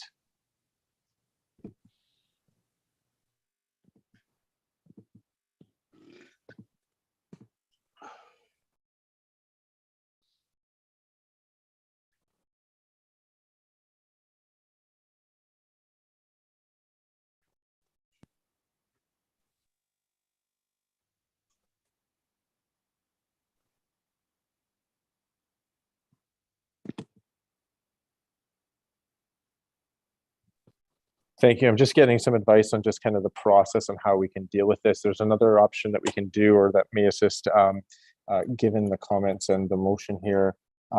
If I could just perhaps have, firstly, I'll just kind of set out what it is. If the mover and seconder are in agreement or okay with essentially withdrawing the resolution, and then we have unanimous consent with regards to withdrawing, that would essentially pull it back to the committee. So perhaps if I can get Director Harriet and President Boulay, if that's agreeable. I don't know. What do you think, Tony? You go first. Thanks. There is some work to be done on this, but I think the intention here, if I may, I'm not sure if I can speak to. I heard some. I was trying to get in, but my mute wasn't working. I was trying to jump in there on some of the discussion that was taking place around remuneration, and just in my personal dealings in my personal life, being as a school trustee. We are not considered to be employees. We get a remuneration and a stipend for doing our work, but we are not considered employees of the city of Quesnel, or I am not considered an employee of school district number 28. So that was kind of the discussion when this came up, is that are they getting a remuneration? Then they are not considered to be part of that employee group. They do get, they can request to have tax taken off. You can request to do all of that if you so choose. If you don't, there's an option there. So I think that's what came out of this discussion. There is quite a big difference between employee and remuneration for your duties. So sorry. As you move forward, the motion to refer as a seconder, I'd say yes. We can come back with some information and provide some more background onto why this is being put forward. Absolutely. Thank you. And Director Harriet? Yeah, I think Tony said it really well. I do feel that this is correct, but I also understand the Assembly wanting to not just take our word for it, but to have a fulsome information from sources that are experts in this. So yeah, if that's the will of the Assembly, then yeah, we can take it back to committee. Thank you. So what we'll do then is I'll look if I can have President Dean, President Allard, and President Corson lower their hands. And what I'll do is I'll ask for, because it is on the floor, so it's the Assembly owns or has possession of the resolution. So I'll look for unanimous consent for the withdrawal of Resolution 4. If you are not in agreement with it being withdrawn and wish to consider it, then please raise your hand. And then we would go to a vote. But if we have unanimous consent, which I'm not seeing any hands come up yet, that'll be the way in which we proceed. I'm not seeing, okay, so I'm going to accept it as unanimous consent. So the MNGA has withdrawn Resolution 4. Thank you. I just make a couple notes here.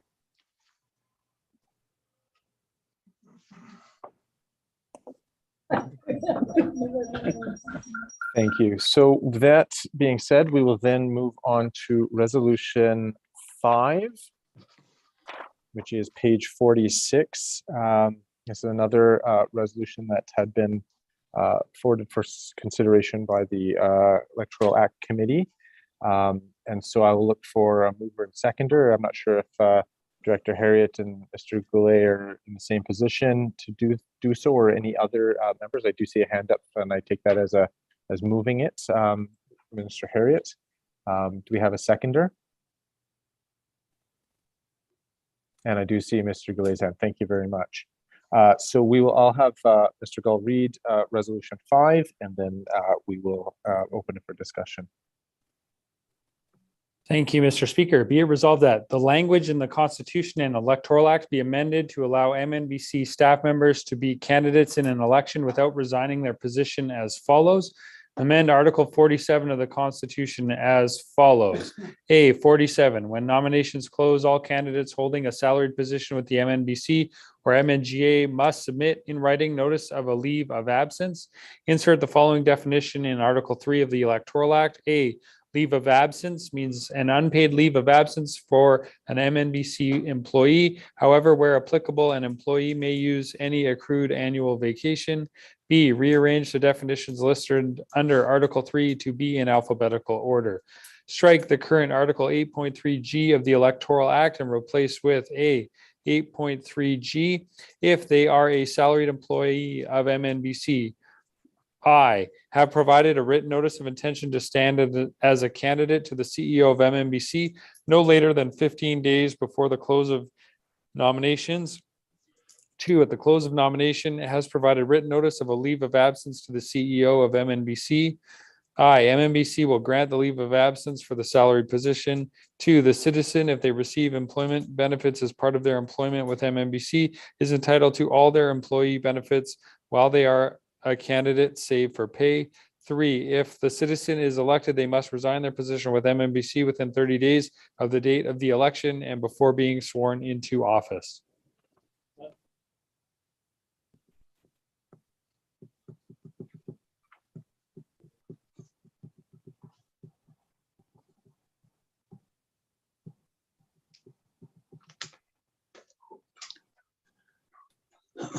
Sorry, there's I don't know, is that a double check? I was just looking at the book, which ends here on 46, but it looks like we've got insert Article 8.3. Well, we have 8.3G. Sorry, A 8.3H. If they are currently serving as an independent contractor with MNBC, they have submitted notice of termination of all current contracts at the close of nominations. Renumber sub-articles of Article 8.3 is needed. My apologies. Thank you, Mr. Gall. So we do have, I'll turn it over to Minister Harriet as the mover to speak to this resolution. Thank you, Patrick Harriet, Director for Region 1. So the conversation at the committee and why this came about was that it was felt that it was unfair for staff to have to quit in order to run. And I know that, and perhaps President Goulet can speak to some of how other governments do this. And it very much is being able to take a leave of absence to be able to not be an impediment to our citizens, especially if there are citizens that are working for the nation, to being able to participate and run in our government. So this is to be equitable, to be fair, and to allow our staff to feel that they are able to not jeopardize their work in order to be able to run for office. So it really is about fairness, and I'll leave it there. Thank you, Mr. Harriet. President Goulet. Thank you, and thanks for that. You summed it up really well. This came up as it was stated that we don't want to deter staff who might be considering running for a position because they would have to quit. There was nothing in play that they could do that. They would either have to quit or just be a terminator, however the terminology was. But this is pretty common language in asking for a leave of absence. Anybody running in an election can ask their employer for a leave of absence to run for a specific time. If they lose, they come back to their job. If they win, you usually have to go in and I guess give your notice or leave your current employment. So this just makes it fair for staff if they're interested in running in an upcoming election. So it's pretty, I know that we went back to the first one where we're trying to figure out, but it's pretty standard language, I think, if you look at how other municipal and federal and all these elections are done, they have a spot of leave of absence, which allows you to do that. Doesn't hurt you from running. Thank you, President Goulet. I did have, I'm not seeing the hand up right now, but I did see, oh, I see canceling. Okay, so I've taken President Allard off the list. Is there anyone else? I do see President Ibbotson. Thank you, Mr. Peltier. This is confusing, but I'm just curious if I'm interpreting A.8.3H correctly. So if someone is a contractor for MNBC and they choose to run in an election, does that mean that they have to, and it says they have to cancel all current contracts. So from the perspective of MNBC, will those contractors not be able to fulfill their contracts if they run for an election?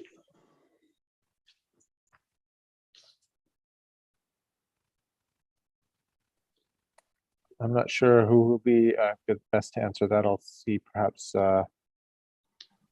Gall, or I'm not sure if Mr. Fontaine is still. We'll just have a moment. Perhaps I can respond to that really quickly. So based on my interpretation of that, if a contract is terminated, then a contract is terminated. So that contractor is no longer under any obligation to provide services to MNBC and has no relationship. So I think in response to your question is, would that contractor still be required to provide services? The answer would be no. Based on my read on that, it would mean we would sever our relationship during the period for which the services are terminated. Thank you. And I do see Mr. Beaker. Thank you, and I hope my microphone issues have been fixed. Apparently not, so I'll have to be more shouty. I would also like to direct the Assembly to the current Article 8.3.g. Maybe I'll pull it up here really quickly, because in the current Electoral Act 8.3g, it says at the close of nomination, a Métis citizen who has filed for candidacy has provided a letter of resignation to the CEO for any salaried contract or employment position held within the MNBC.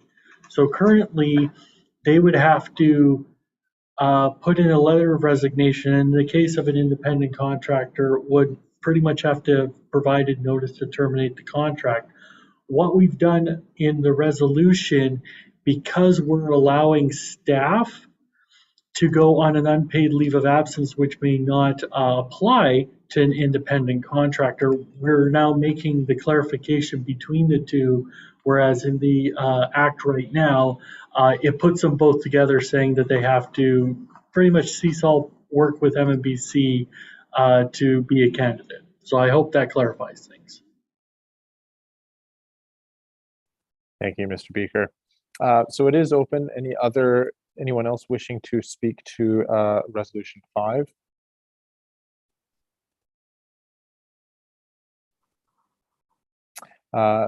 Chair or Speaker recognizes President Fisher. Hi there. Yes, thanks, President Fisher from Columbia Valley Métis. I guess just a quick question of who is the staff putting the notice in, or the request for leave of absence? In what cases would they be denied that? And is there anything to protect the staff member from any kind of retribution or I guess problems within their employment? Yeah, thanks.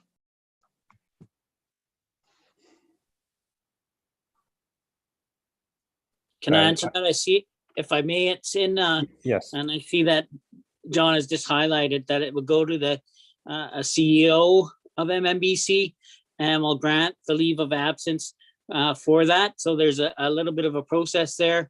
And yeah, I think it's under 8.3, number two, and then number 1.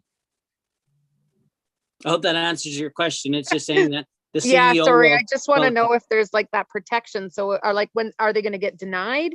Or is their employment protected? And I guess, I mean, looking at that, it answers some of the questions, but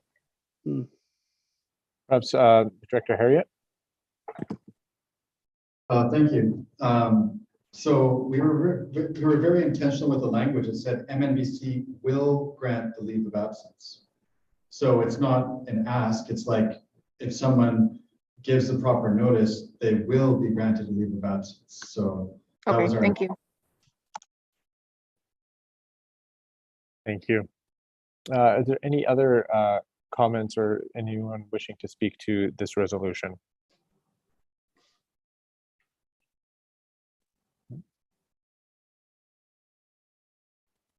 I'm not seeing any other hands up.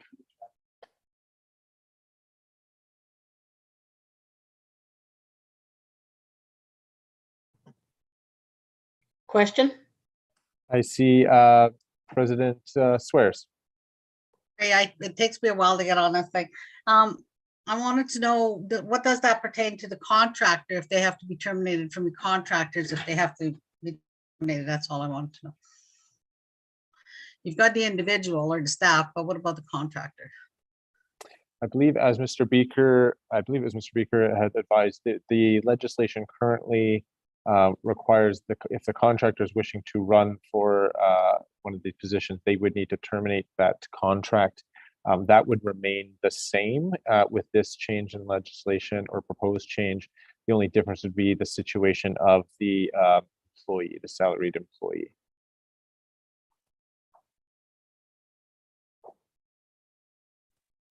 So as in the past, going forward, any contractor would have to sever that contract and would no longer be a contractor if they're running for a position.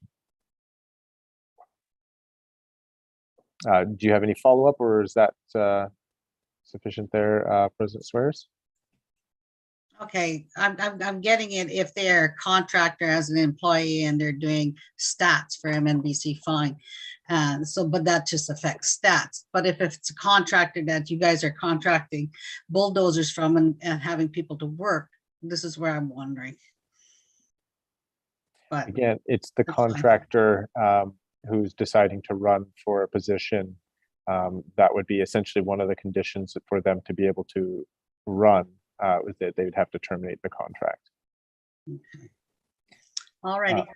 Thank you. I do see President Ibbotson. Yeah, thank you, Mr. Pelche.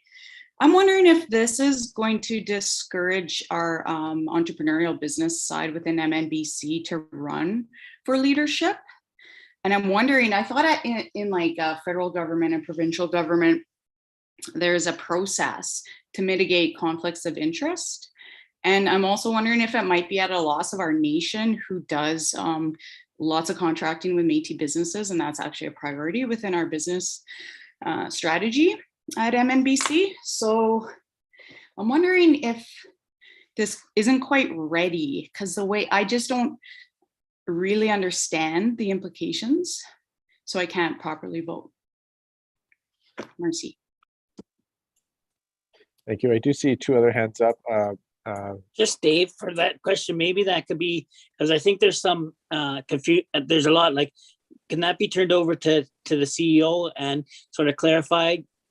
Like, I don't think there's a whole whack of contractors. Is there? Like, I could be wrong. Like, I think we're misinterpreting. We're trying to make it fair that if you're a contractor, you still have that same right to be put your name forward for a position. But I think for clarity, and I don't know, I think I can't remember, and sorry if we got that information, but the number of contractors would be probably very minimal, I think, unless you've got a whole 1,000 contractors out there and they're all lining up to be president of the MNBC. I'm not sure. So I do see CEO Fontaine.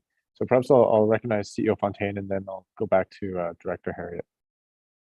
Sure, and thanks, with regards to the question, the very good questions, good comments and good observations as well. So I think President Goulet is correct. We don't have a lot of independent contractors, but we do have a number of them. So, and when I say a number, I don't have the exact number, but based on the number of independent contractor agreements I signed throughout the year, I'd probably say in several dozen independent contractors a year.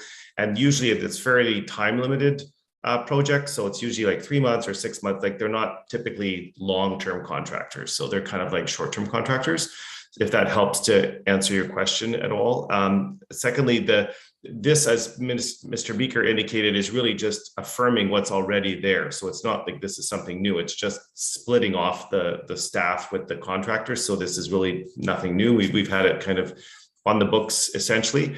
The last thing I will say is just more just for context, I guess, and just a flag for the MNGA that you may have a situation where you have a contractor that's does have a longer term contract or a major project, and there might be provisions within that contract that say you have to provide us with, say, 3 months notice or whatever. Otherwise, there's penalties or provisions to that if you break the contract early. So that's the only area where I could see potentially some issues coming up where somebody has to, they're a citizen, they want to run, and if they wish to break the contract, we could technically recoup funds, or that might be financially impactful to them. But like I said, this is already there now. So if that's going to change, that would take a different discussion to have that section 8.3 either removed or amended to adjust for that. So just put that in context.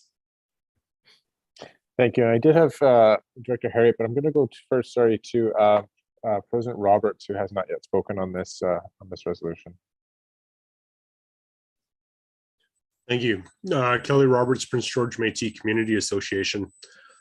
I'm really having a hard time with this. Like we're trying to amend it so that like an employee like from MMBC can take a leave of absence and still retain their job if they don't get voted in. Now, a contractor, if they've already started the work for MMBC, decide to run, do not get voted in, but they've had to give up the contract. Now, technically, they're unemployed. So why wouldn't we grant them the same type of amnesty by allowing them some form of stopping procedure? And if they do get voted in, how would it become a conflict of interest? They had the contract prior to being voted in. So I'm just looking for a little clarification on that aspect. Thank you. Thank you. I next had, I'll have perhaps Mr. Gall respond to that. I think some great comments. I think there's a few pieces here. One, we're assuming obviously sort of citizen contractors, but there are notice provisions in contracts, and this just says that they have to give notice on the contract. That doesn't mean it sort of abruptly ends, but I think more importantly, and I will welcome colleagues who are members of the Electoral Act Committee to sort of jump in. This amendment here is tied to addressing the staff issue or staff component. I think members of the Electoral Act Committee are listening loud and clear that there are future opportunities to amend sort of the contractor side of that. And I don't think that this dealing with one thing doesn't preclude separately dealing with the other things that have come up and will require coming back with some other ideas. Thank you. Again, we've seen some hands up that have not yet spoken, and so I will turn to Rainey Gervais. Do you still have, your hand has gone down? I'm not sure if you're still wishing to speak. Yes, I put it down because Chris Gall answered my question when he said that the staff contractors have to be Métis. Thank you. Then I'll next turn to President Corson. Thank you, Mr. Speaker. Don Corson, West Kootenay Métis Society. I think the focus of this, and I accept the motion, is put on to reflect the engagement and ability of staff members to run for office. just want to remind everyone that we're on a 4-year cycle to do this. So once every 4 years normally is when these positions become available. So it's only every 4 years that it comes up. Now, we have had some interim elections, specialty things that might come up, but we're not dealing with a whole pile of people running. Normally, there's 3 to 4 citizens across the board, and the regional positions are all done by the region. I would suspect there's less than 3 applicants for most of them. The president, vice president, likewise, 3 to 4 candidates that are holding their hands up. So it's not a big number. This was to address the opportunity to allow MNBC citizens who are staff members to participate in an election and to hold their hand up and to run for office. So I'll leave it at that. To me, it's not an onerous thing. Thank you, President Corson. I do have President Allard next.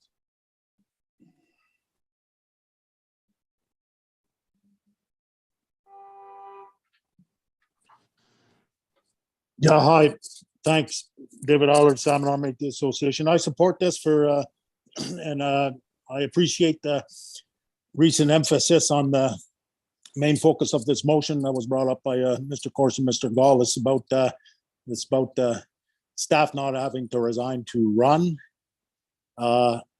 Contractors, that part won't change what's actually written now. So I don't see any issues with it, but we want to make this happen. We want to make it happen as soon as possible. So I'm supporting this. I hope it goes to the AGM and gets support, and there'll be time for to address the finer details of that. And on the point of contractors, there seems to be a little bit of confusion. I mean, it was great to get some clarification as to some of the realities by the CEO Fontaine. Thank you. I mean, one possible scenario is someone's a contractor and they may have a large contract and multiple staff. They get elected, they win. And if we change this to allow to not resign, what happens then? They win, conflict of interest. So I think we should talk about it more, but as it stands, I support this so we can enable staff in a just and equitable way. Thank you. Thank you, President Allard. I next had Director Fisher.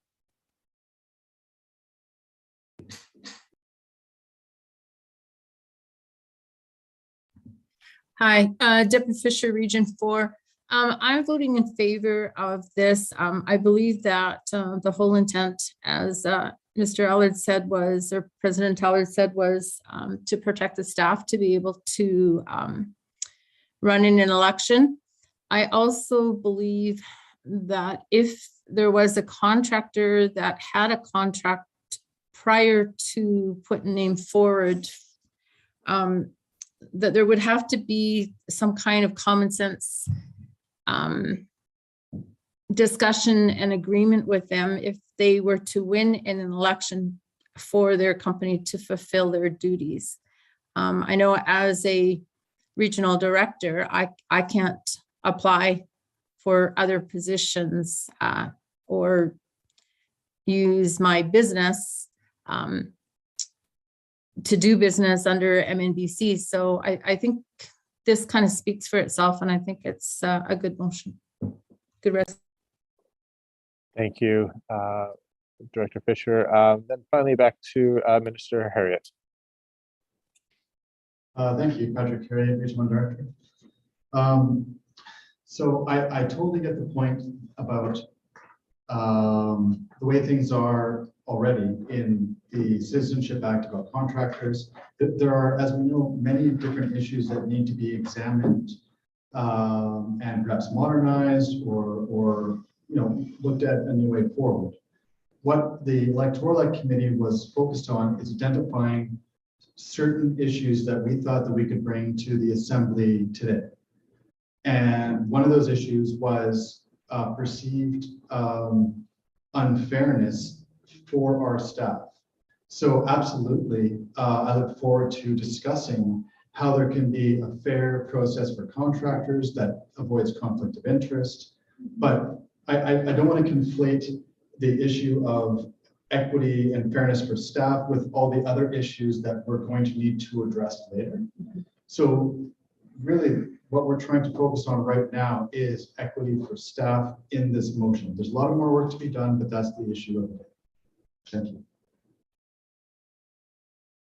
Thank you. And the only remaining hand I have, President Ibbotson. I know you've had a couple questions and a chance to speak, but so I'll leave it with you. Hopefully keep it brief, and then we'll see if there's anyone else, or we may be moving. I'll ask for consent to move to question. Have you lowered your hand? It looks like. Thank you. Okay. Sorry, I was speaking and I didn't unmute. That'll- Okay. All Thank right. you.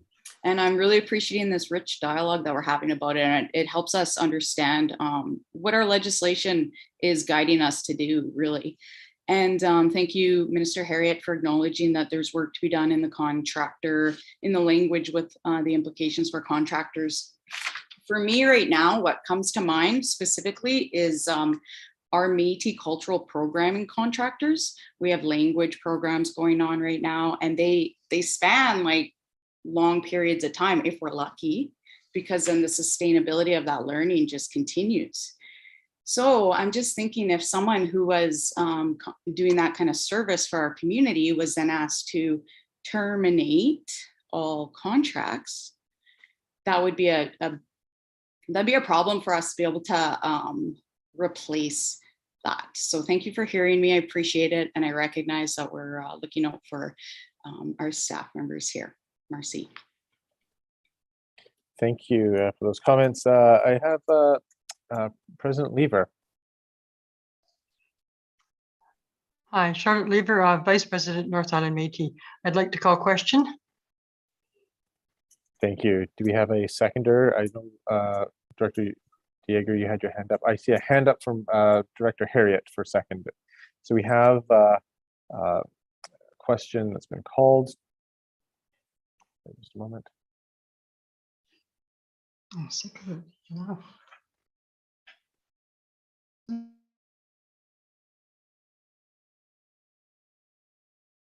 Okay, so that is something that requires, we'll look to see if we have unanimous consent to go to the vote.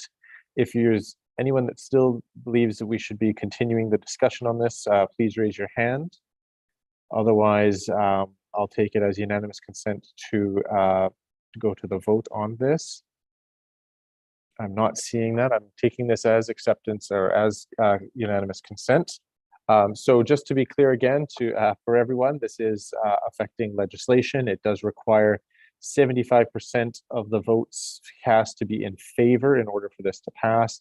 As in the last one in the discussion, an abstention is obviously not a vote in favor, so it has the effect of a vote against, if I can put it that way. But really what the count is, how many of the votes are in favor. And assuming we have all 39 votes being cast as in the past, it would require 30 votes in favor in order to pass. Given that, I will turn it over to Mr. Gull for the rule.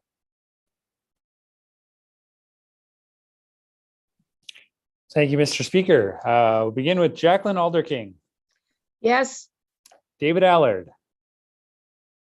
Yes, in favor. Thank you. Thank you. Caitlin Bird. Yes. Joy Bremner. Yes. Don Corson.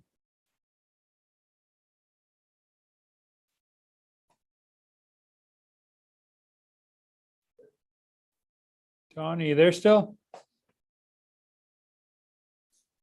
Okay, Sean Davern.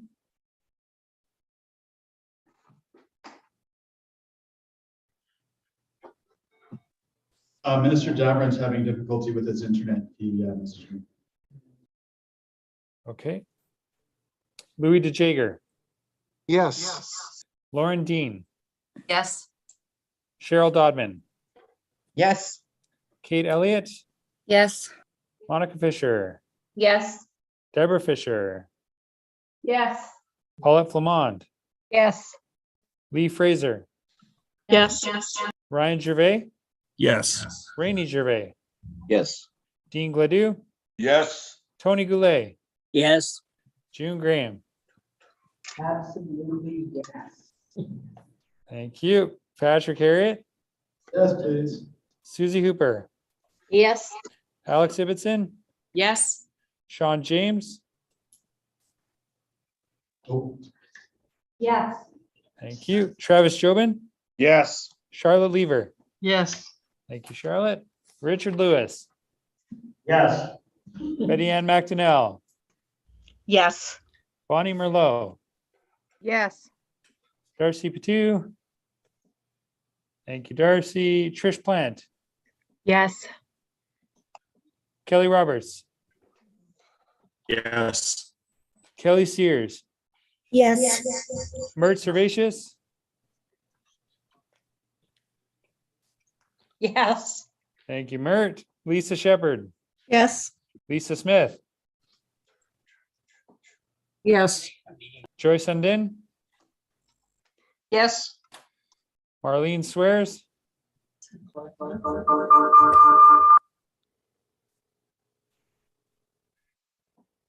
Marlene, are you there?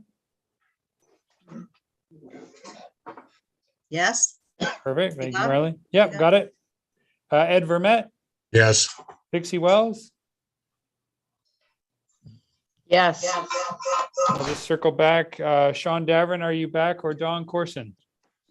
Don Carson, vote yes. Thank you.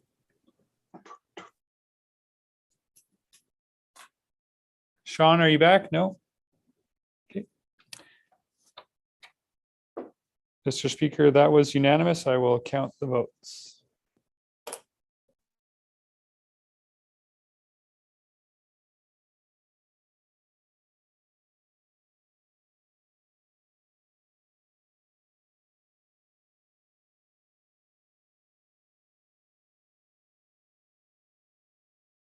That was 38 votes in the affirmative.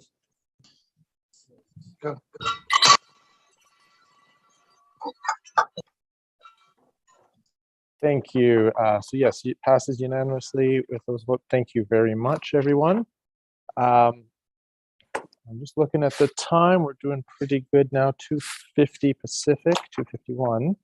I'm going to suggest we continue with resolution 6. Continue on. We're a little bit ahead. I know we'll have a health break scheduled for quarter after, and we'll try to keep the quarter after health break as set. So we'll see how far we get before we get to that point. So resolution 6 is page 47 of the kit. This again is coming or suggested from the Electoral Act Committee. And I'm not sure if there's other members of the committee that are wishing to jump in to move in second, but otherwise, perhaps I'm not sure if Minister Harriet and President Goulet are in that same position and able to do that. I'll maybe just use the hand up function. I will move. So moved by Mr. Goulet or President Goulet and seconded by Director Harriet. All right, so resolution 6, I will have Mr. Gull read. Thank you very much, Mr. Speaker. Resolution 6, be it resolved that the language in the Electoral Act be amended to codify the rules and procedures around board members being active candidates in by-elections for the MNBC Board of Directors as follows. In the Electoral Act, insert in Article 3 a definition of, quote, board member, end quote, a, quote, board member, end quote, means a person that currently holds a position on the MNBC Board of Directors. B, rearrange the definitions listed under Article 3 to be in alphabetical order. Amend Article 8.6 as follows. Insert as sub-article A, select by majority vote. A, quote, a current board member may stand as a candidate in a by-election. If elected, they must resign their previous position on the Board of Directors within 30 days of the date of the election and before being sworn into their new office.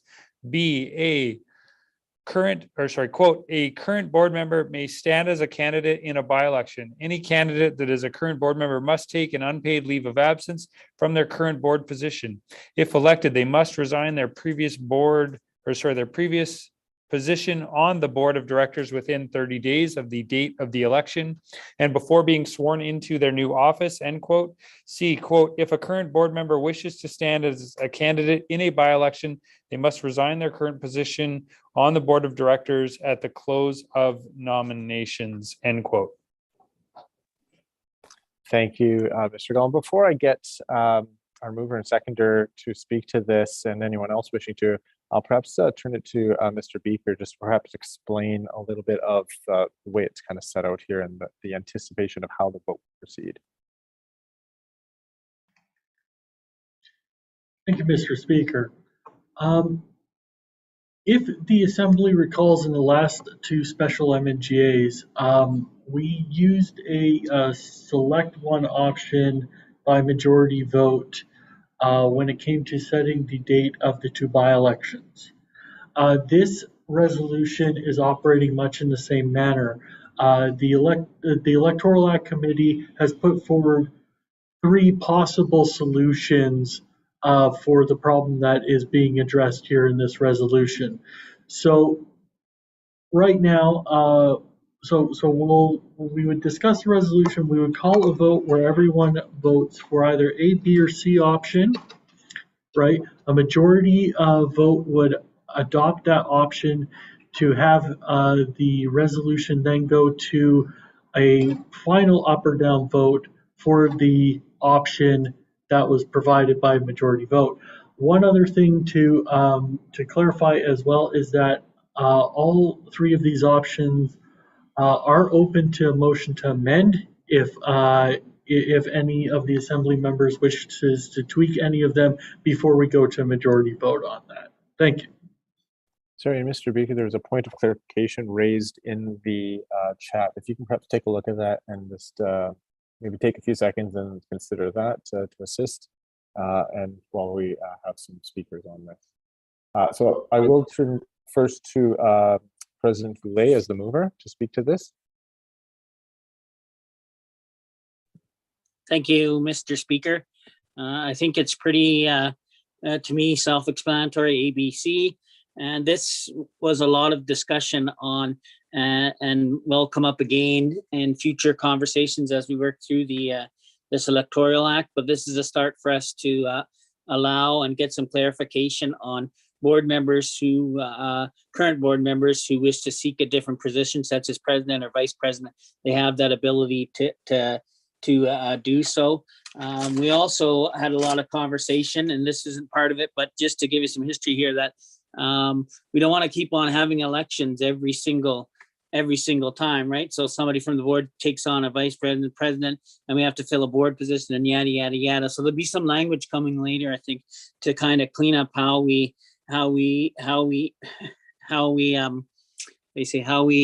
not have elections 5 or 6 times in the year or whatever, right? Because people want to take positions. This is a starting point for us, and it just allowed that, yes, current board members can and should be able to move up and stand for a position, however that looks like, A, B, or C.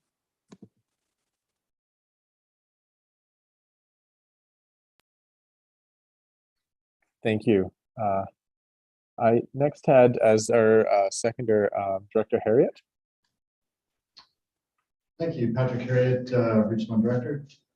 Yeah, the Electoral Act Committee didn't want to be prescriptive on this. We felt that there were sort of different schools of thought. So we tried to encapsulate sort of left, right, and middle lanes, so to speak. And of course, they're open to amendment, as Mr. Beaker said. But we felt like this was a good way to reflect different schools of thought and not be prescriptive, and leave it to the Assembly to have options to decide. Thank you. Thank you, Director Harriet. I next had President Allard with his hand up. Yes, hi, David Allard, Salmon Army Association.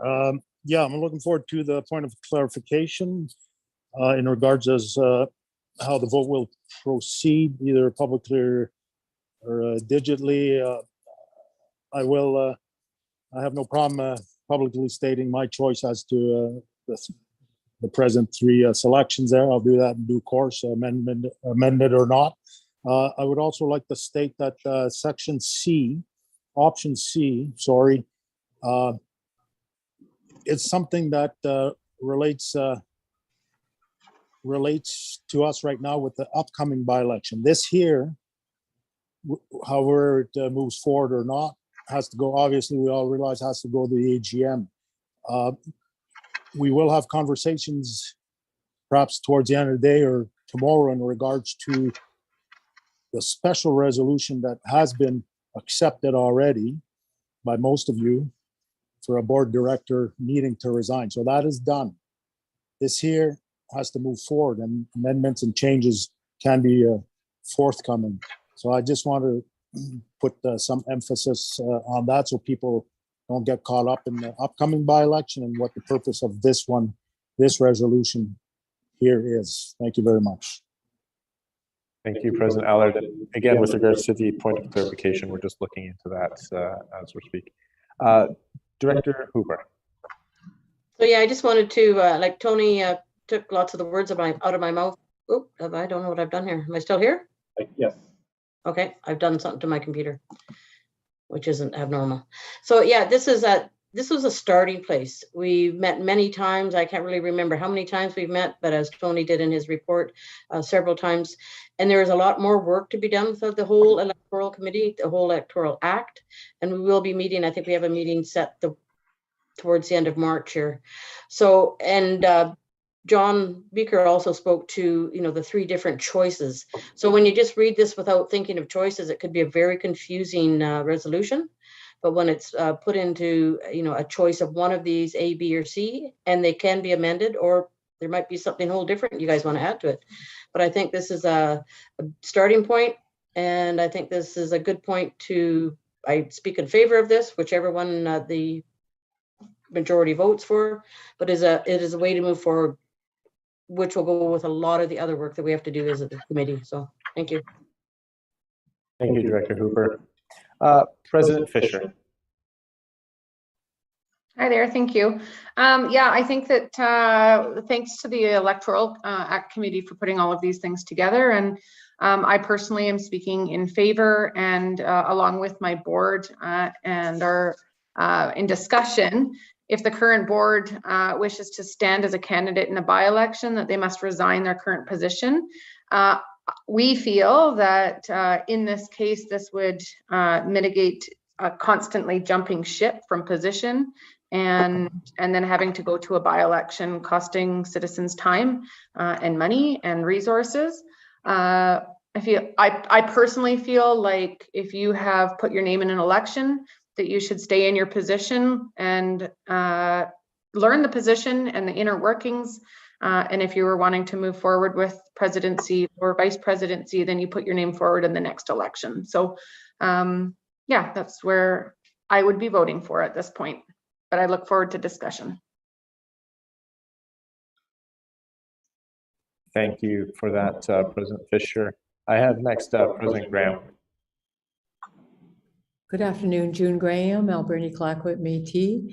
I speak in favor of C. I believe that it's far too time consuming and costly financially for us to keep having these by-elections, and that we really need to just get on to business. And if it's a position you're interested in, maybe in the next round to run again. And I'm wondering, just word-wise, C, if that should say before the close of nominations, so that there's not a need to have another by-election. Thank you, President Graham. Bring just a moment. So at part C, so instead of, I just want to make sure I'm clear. So instead of saying they must resign their current position on the board of directors at the close of nominations, you're suggesting at what point? Oh, hello. I am saying, if you're asking for what I had said, it was before the close of nominations. So not at the close, but before? I think the only thing that— I'm sorry, I'm having difficulty hearing. What are you asking me? So currently in the option C, that's the way it's written, is that it says at the close of nominations. And you're saying before the close of nominations. What I would take would be almost the same time, unless you wanted to say a certain period before the close of nominations. So for example, as opposed to when it, essentially it would, the way it's written here, my understanding is when the nominations are closed, that basically the resignation has to happen just before then. If you're suggesting that there need to be a additional time, then that would be something different. So if you were saying before or 2 weeks before the close of nominations or whatever you might suggest. So that's why I'm just trying to be clear, because if you're just saying before, I think that's captured by the wording here, unless you were intending a specific length of time prior to the close of those nominations, or the nominations. So I recognize you, you're muted currently. Mr. Speaker, can you hear me? Okay. Yes, I can. Perhaps it should be at the opening of the nominations then. Okay, so instead of saying at the close of nominations, suggesting at the opening of nominations. So I'll accept that as a proposed amendment, and we'll have Mr. Beaker assist us with changing the wording of option C, but we'll first ask if there is a seconder for that proposed amendment. So part C, Mr. Beaker's, I think, just getting onto there, to changing it from, I'm just trying to say, here it is, instead of at the close, and say at the opening, I believe that was the word. And perhaps while that's happening, Mr. Gull, if you could, perhaps you have your hand up.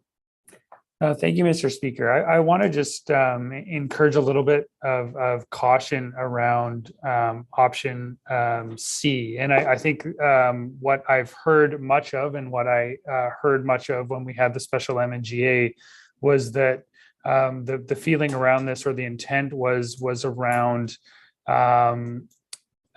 minimizing by-elections. And I think the piece that's missed is that this doesn't necessarily have that effect, where candidates are forced to resign. If, for example, we had numerous members of the board who wanted to run for a position in the by-election, they would all resign. We could have a situation where none of them are elected to that position, and yet now we are forced to have as many sort of by-elections as we sort of had candidates on the board. And so there are, I recognize that we're trying to sort of create a solution to a problem, but I would suggest that the solution in this case may be worse than the actual problem. And so I think there are some unintended consequences with the direction here, and I would suggest that it doesn't accomplish what the main concern that I'm hearing from people around minimizing by-elections. Thank you. And I do have Mr. Beaker just wanting to clarify, I think, the wording with President Graham. Yes, and I think a part of it comes from my nature of being utterly pedantic about things. But the opening of nominations is the date that the election is announced. So I think that to keep consistency with the Electoral Act, instead of having at the opening of nominations, we could change that to instead read at the date the election is announced. I think it fits better, but I'm happy to leave the phrasing as it is, President Graham. So Speaker will recognize President Graham, just given those comments.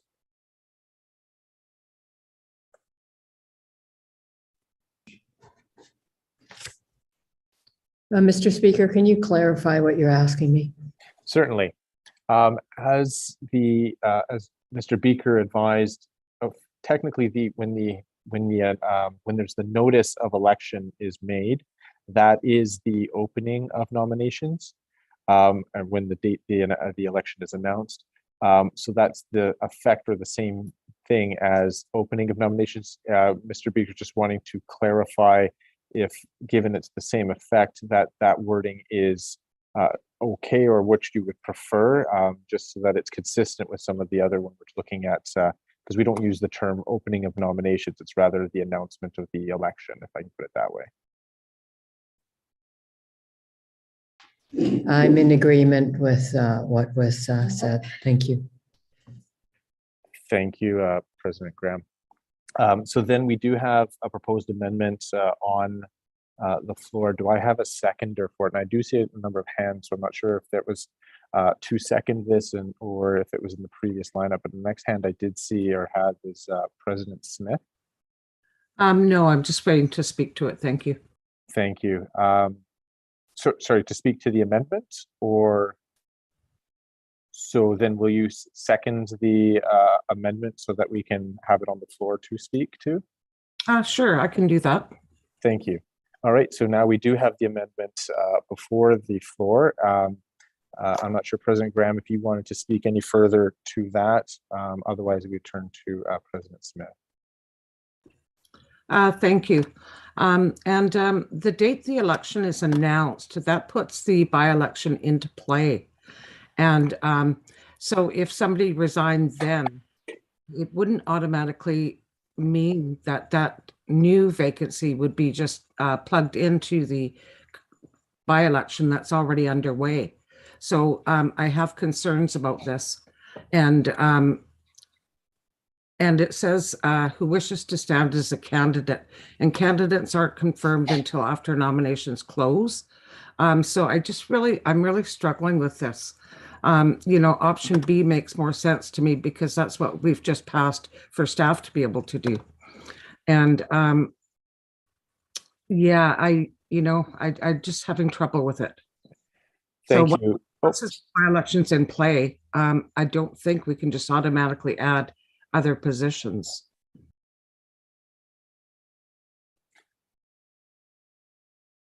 Sorry, I was just writing names.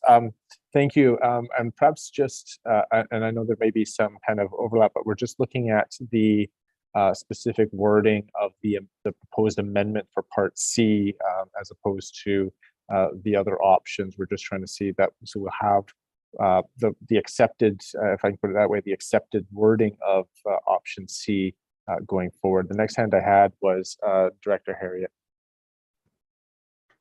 Patrick Harriet, Regional Director.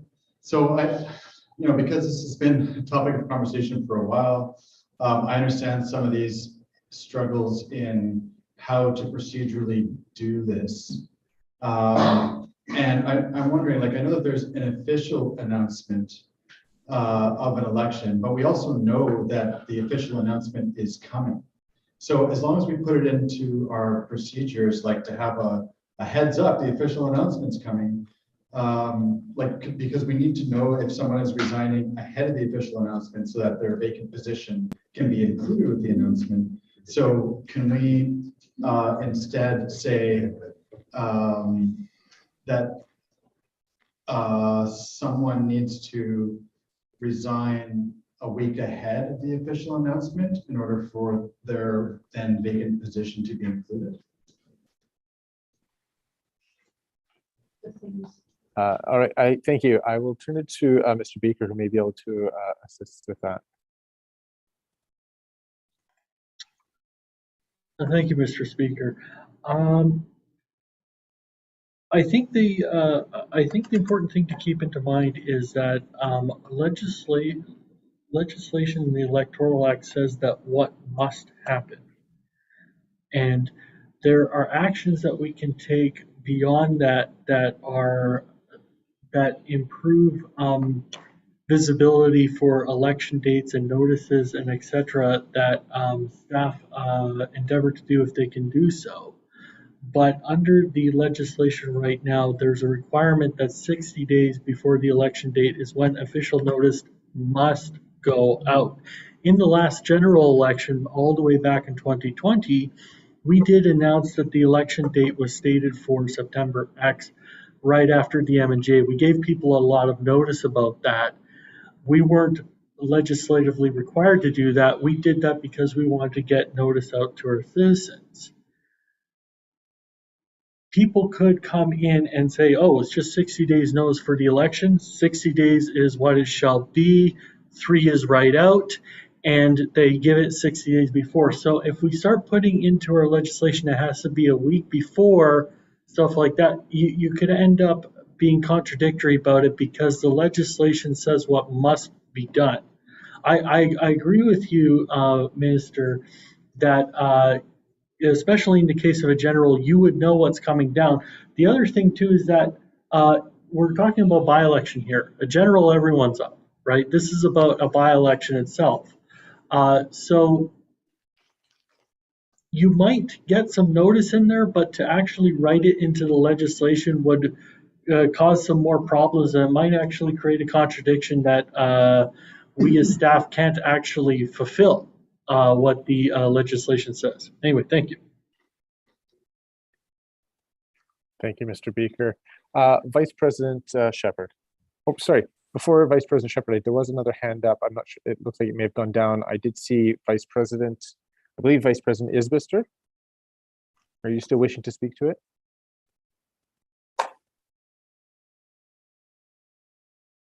I believe I saw Vice President Isbister from North Fraser. How's that? I can hear you. Can Yes. you hear? Yes. You can hear me? I can. Yes. Yeah. Aren't we just trying to make sure that one person does not have two positions on the board? I mean, like if somebody stands for an election for a different position because they'd like to take on different duties, we want that person to devote themselves to those duties. We want them out of the position they're trying to leave. So like clause B there says they must resign their previous position.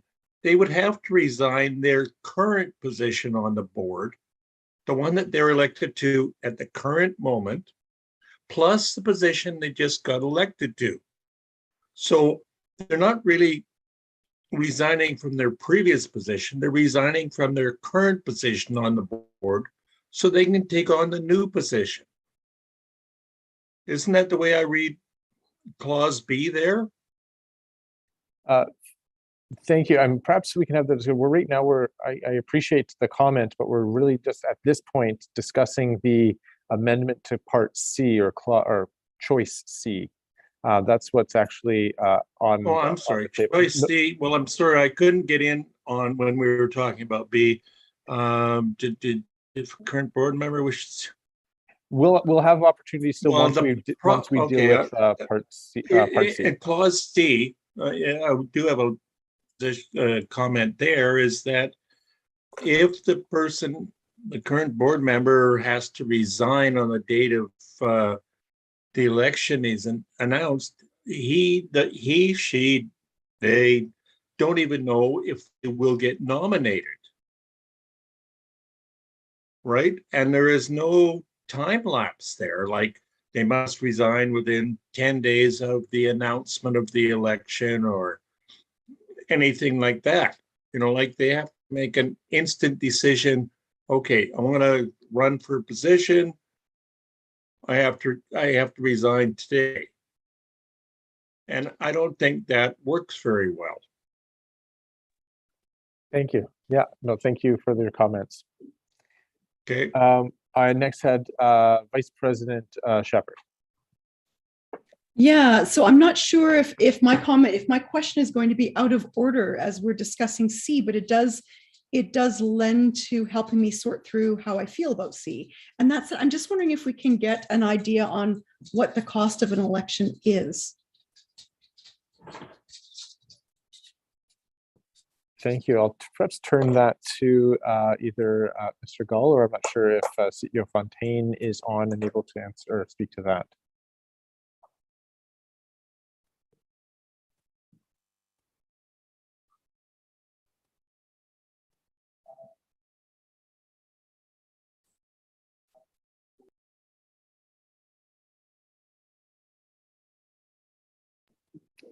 I think we're just finding out who can answer or speak to that.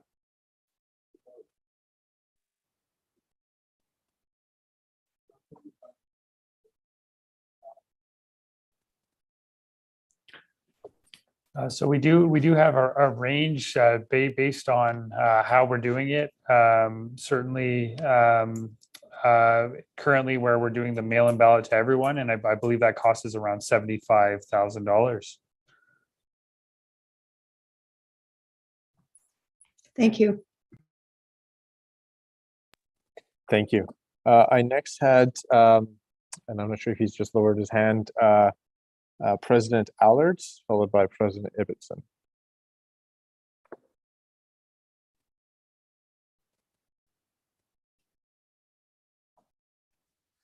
Yeah, hi, I did lower my hand, but that's last few comments made me want to add something at the last moment here. I'll go on the record. I was going into this with a more than fair chance of voting for B, despite being very adamant about having C enacted for the by-election that's coming up in next month here. So as far as speaking directly to the amendment with the change of wording, I'm in support of it, and that would bring us to the next round of debates. I just wanted a little bit of a heads up to the assembly that I was leaning towards B, despite fighting for C in the upcoming by-election. But my mind may change once again, and I think that's something to keep into consideration by the time it reaches the MNGA. This, whatever is decided here, will more than likely go through more amendments, which I think would be a good thing in the interim. Whatever happens here can be fleshed out even further at the AGM, and people may have more time to research it and think about it on their own. Thank you very much. Thank you. I'll turn to President Ibbotson. I'm not sure if this is when I should be asking this question, but for clarification, I'm wondering if we couldn't just explicitly state that current board members cannot run in a by-election rather than inadvertently, convolutedly trying to make that happen through other rules. Marcy. Thank you. Just a moment. I'll turn to Mr. Beaker. He may be able to assist in that question, or how that might, if that could work or not. Mr. Beaker. Thank you for that, Mr. Speaker. I understand the sentiment of President Ibbotson's question. However, it's a right of anyone serving in an elected office to be able to voluntarily resign from that office if they no longer want to discharge those duties. In this case, if C was adopted to run for a different position on the board of directors, they would have to resign, and you're kind of tying their hands to do that. However, the person is still making the conscious choice to give up the position that they currently have. It's a fundamental right, as I mentioned. If you have an elected office, at one day you could just wake up and say, I don't want to do this anymore. Here's my resignation, and you merrily skip down the path into the forest, never to be seen again.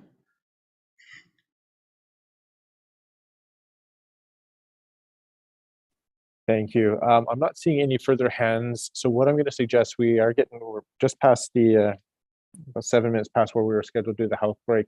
I'm going to ask for unanimous consent to go to question on Part C, the amendment, which, when if passed or not, either way, is going to bring us back to the main resolution. So if there's anyone that objects to calling the question for the amendment Part C, raise your hand. Otherwise, we'll go to a vote, and this would be a poll vote on this one. I'm not seeing any hands up. Just give it 5 more seconds. Just make sure everyone has a chance to hit the end. Okay, so I'm not seeing any objections. So by unanimous consent, what we'll do is we will vote on the amendment. So adding the words into option C, that's in red, so it would look like that. If you are in favor of the amendment for option C, vote in favor. Obviously, if you're opposed, vote oppose, and your choice to abstain if you wish.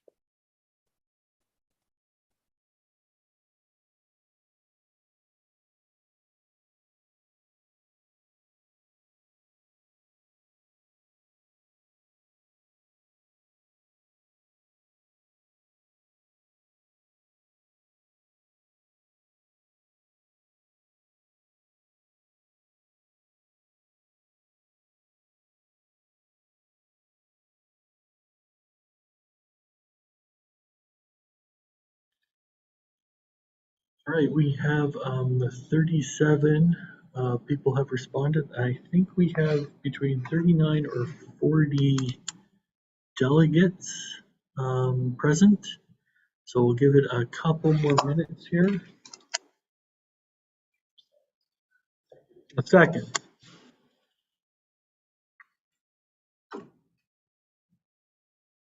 $38.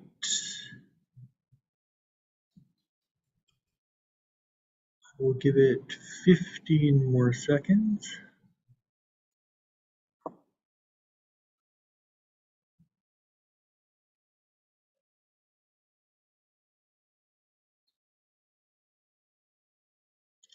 Okay, I am closing the poll. And for the motion to amend, we have 29 in favor, 5 opposed, and 4 abstentions. Thank you very much, Mr. Speaker. So the amendment passes and will be added to the main resolution. I've got 325.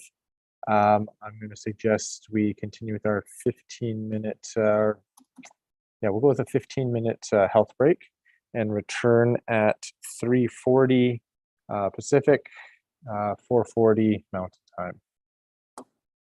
I'll see you all shortly. We'll do a quick, once we return, we'll do a quick a roll call to reestablish quorum and then continue with discussion on the resolution as a whole. Thank you.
All right, everyone, welcome back. I hope everyone had a healthy health break. I'm not sure if President Merlot got out for another walk, if she was able to speed around and get back in time.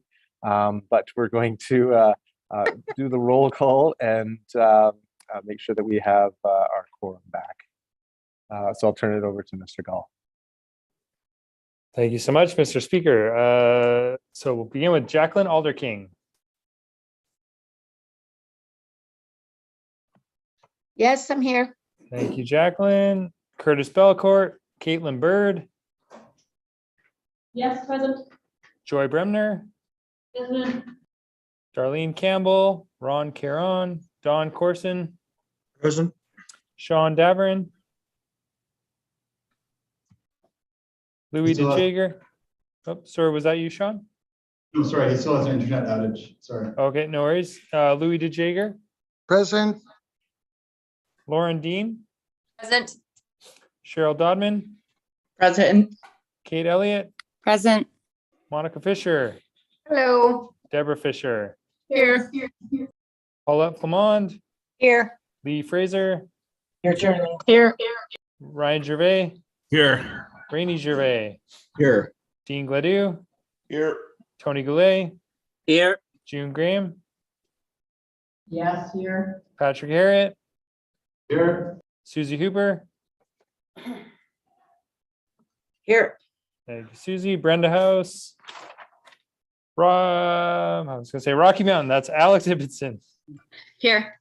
Thank you, Alex. Sean James. Here. And I think we had Ken Isbister as well. Ken, are you still here?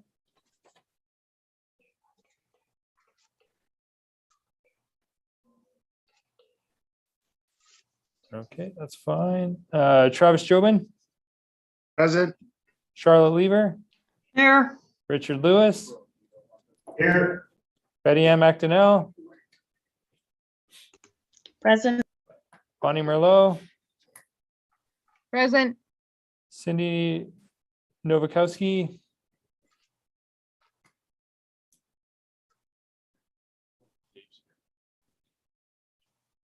oh yeah, sorry, it's David Allard, that's why. Okay, we already got that, all good. Lana Olson, Valerie Pace, Denny Paquette, or Ken Isbister. Okay. Darcy Patu. Thank you, Darcy. Trish Plant, Present. Joanne Richardson, Kelly Roberts, Here. Kelly Sears, Here. Mert Servatius, Here. Dana Shaw, Lisa Shepherd, Here. Lisa Smith, Here.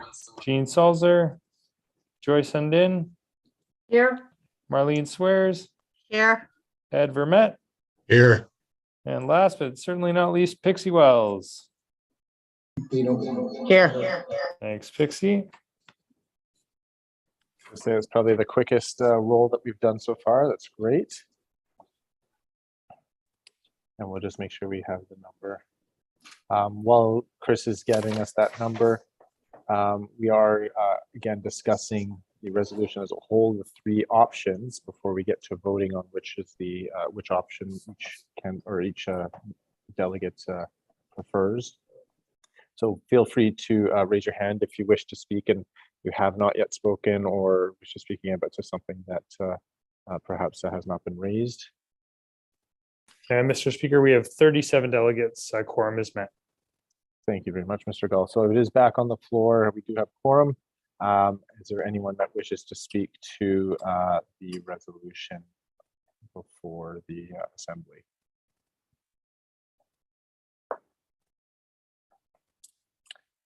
I'm not seeing any hands come up, and we didn't have any hands or names left on the list from before we went into the amendment discussion.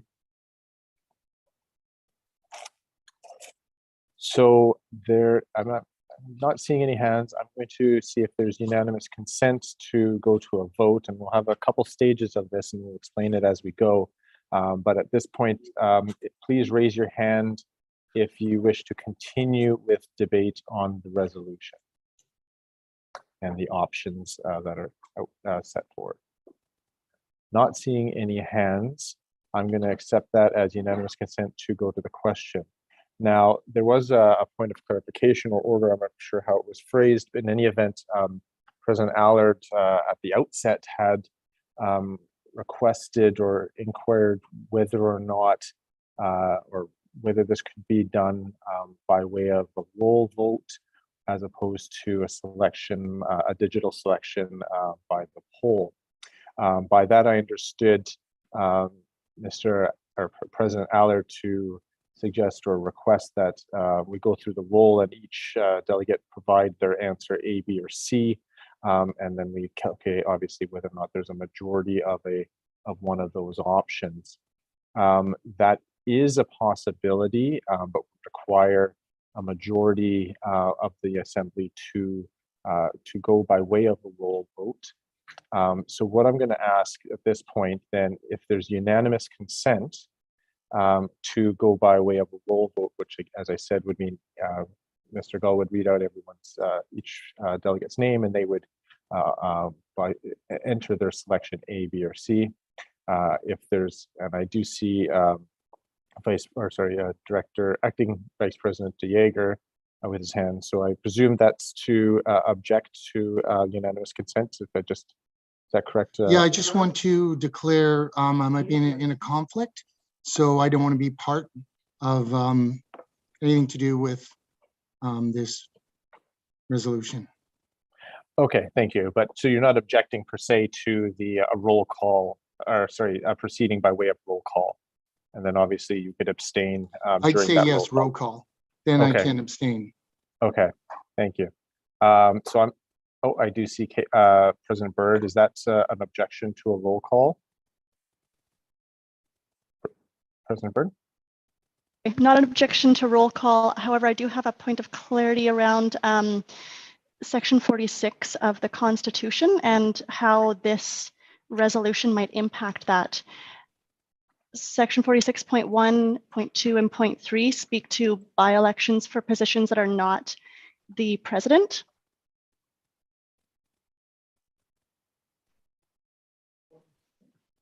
So just seeking some clarity on that. Thank you. Yes, thank you. If I just have a moment, I'll just take a look at that, and we'll see if it's best to discuss that.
Thank you, President Byrd. For those of you who have the kit open or available, it's page 62, and that's part of our Constitution at Articles 46 through 46.3. My reading of it, or how I see this, 46 talks about where there's subject to available financial resources, a by-election shall be held within the 120 days. The issue there's an appointment of a vice president when there's a vacancy at president, when there is insufficient funds, or essentially when funding is resources are unavailable. So it's explicitly kind of set out there in 46 that this is addressing issues where there is an unavailability of resources. 46.1, and sorry, so 46 deals with the vacancy at the president level. 46 and as well as vice president. 46.1 deals with a vacancy as for the women's provincial chairperson. 46.2 is for the youth chairperson, and 46.3 are with regards to regional directors, so the remaining board positions. While not explicitly set out in those subsidiary sections, so 46.1, 46.2, and 46.3, it doesn't explicitly say that those apply when the resources are unavailable. That would be my understanding, because if there are resources available, any vacancy then would go by way of a by-election. So if, for example, if you're looking at 46.3, there's a vacancy created for whatever reason on the position of a board member for a regional director, and there are financial resources, then a by-election would occur within 100 days or 120 days, sorry. If there is no financial resources available in which to do that, then these sections provide for, if I can put it this way, an alternative way in which a interim director is appointed. So that would be going through the RGC or the other groups, and how that gets filled when there are insufficient resources. So that's my understanding of how 46 and it's the remaining portions of 46 apply. And so it's a little different in this case, because in this here, from what I understand, this is for where there's by-elections. That obviously assumes that there are the financial resources. Again, if there's not the financial resources, then we resort to the provisions of 46, 46.1, 46.2, and 46.3. Does that assist President Bird?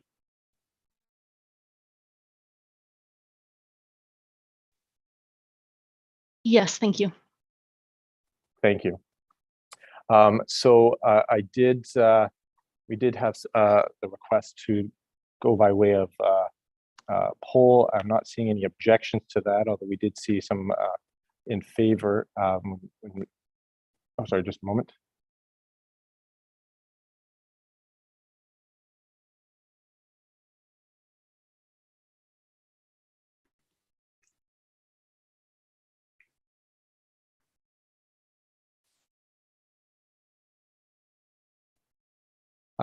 Just been raised to my attention.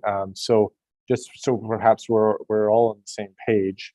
I did ask for unanimous consent whether or not we wish to continue with discussion of the resolution as a whole. So that would include any discussion on options A and B in addition to C, or what we had previously had.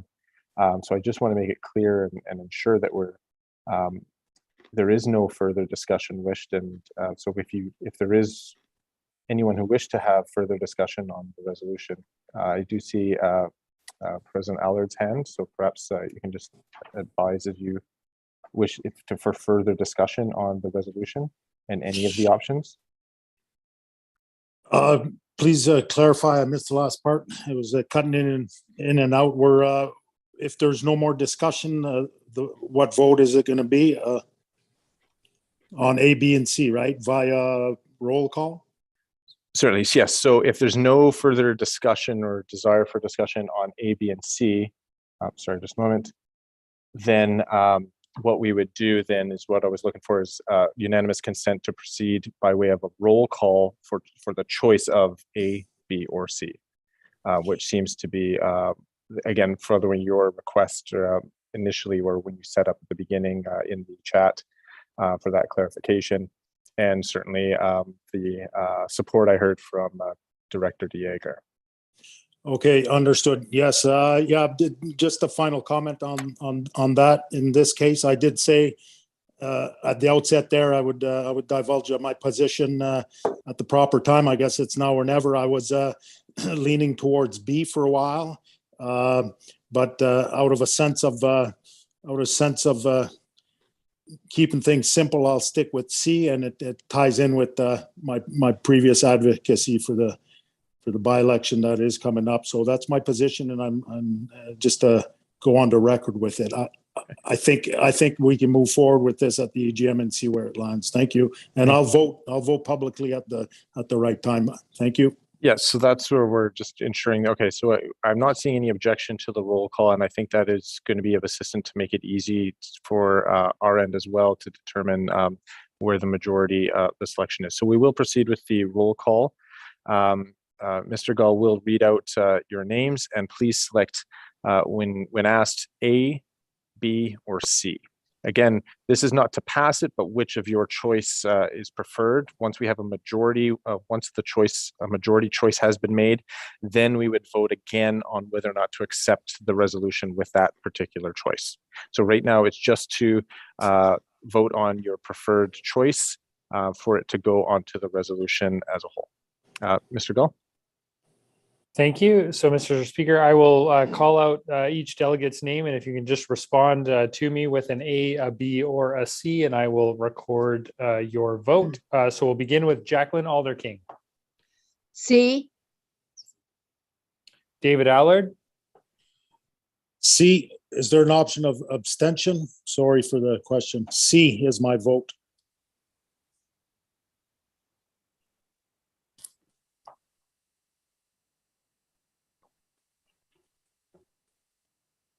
Yeah, if somebody wants to abstain, I could record I could record that. Yep.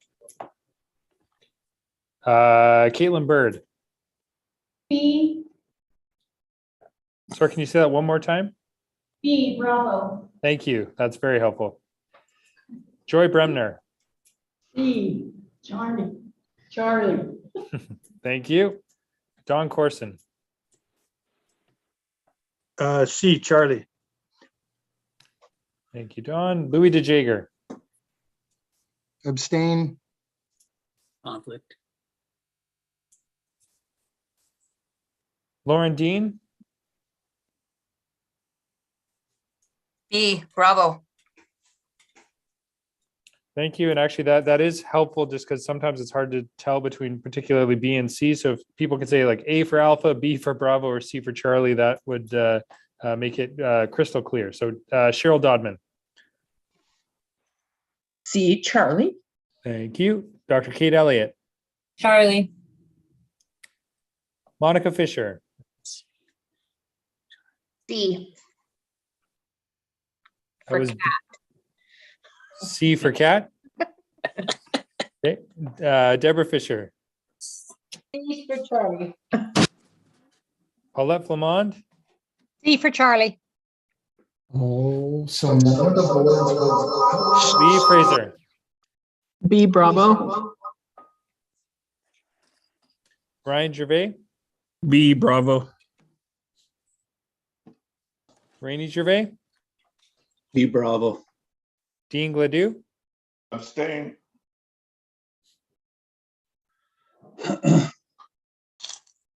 Tony Goulet. C for Charlie. June Graham. Charlie.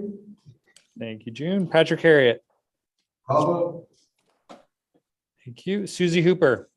B. Bravo. Thank you. Alex Ibbotson. Bravo. Ken Isbisser. Bravo.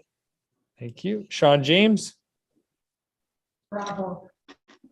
Travis Jobin. Bravo. Charlotte Lever. C for Charlotte. Thank you, Charlotte. I was liking all those bravos in a row. I thought I was getting cheered on. So Richard Lewis. Cat. Kat. Okay, thank you. Betty Ann Macdonald. Charlie. Thank you. Bonnie Merlot. B for Bravo. Thank you. Darcy.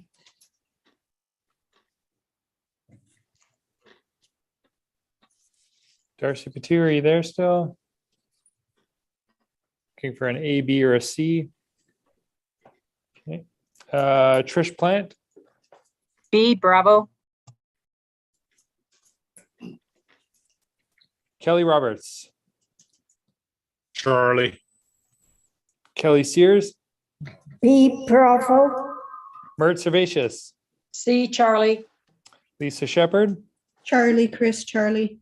Thank you. Lisa Smith, Bravo. Joyce Sundin, C, Charlie. Charlie, Kate, Marlene Swears. Charlie. Thank you. Ed Vermette. Charlie. Thank you. And Pixie Wells. Last but not least, eh? Charlie. Thank you. I will tabulate the results.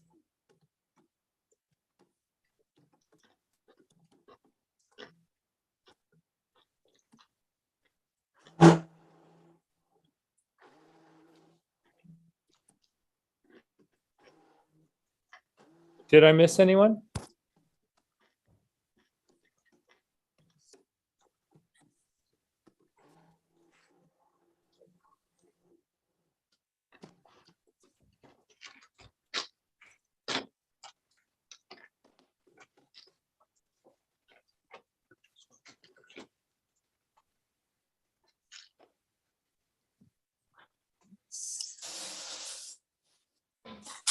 Hey, David, I think that your mic is on.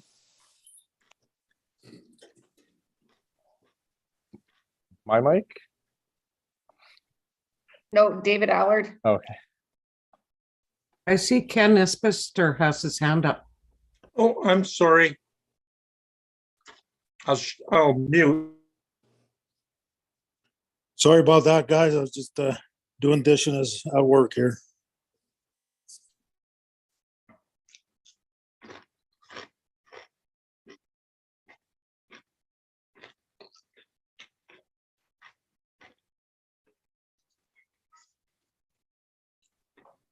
Hey, Mr. Speaker, we had 38 votes cast. We had 2 abstentions. We had 15 votes in favor of B, 21 votes in favor of C, and no votes for option A.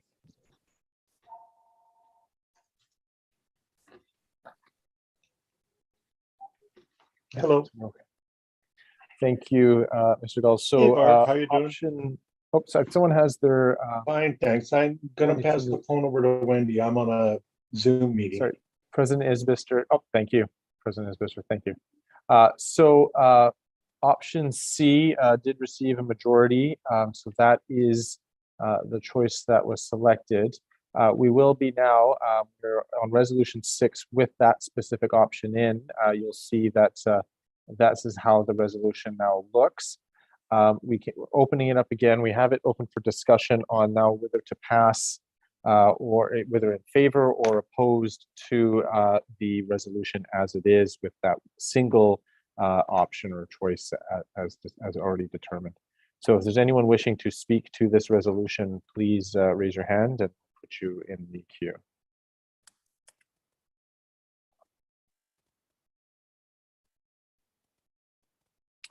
President Allard. Yeah, I support this. I believe it's not perfect. There may be some amendments that would come to this at the AGM, and perhaps even obviously policies would need to be involved with the creation of policies would need to be involved with a lot of these concerns here. But it's not perfect, but it suits a purpose in my mind at this point in time. So I support it. Thank you. All right, thank you, President Allard. And you, any other delegates wishing to speak to this?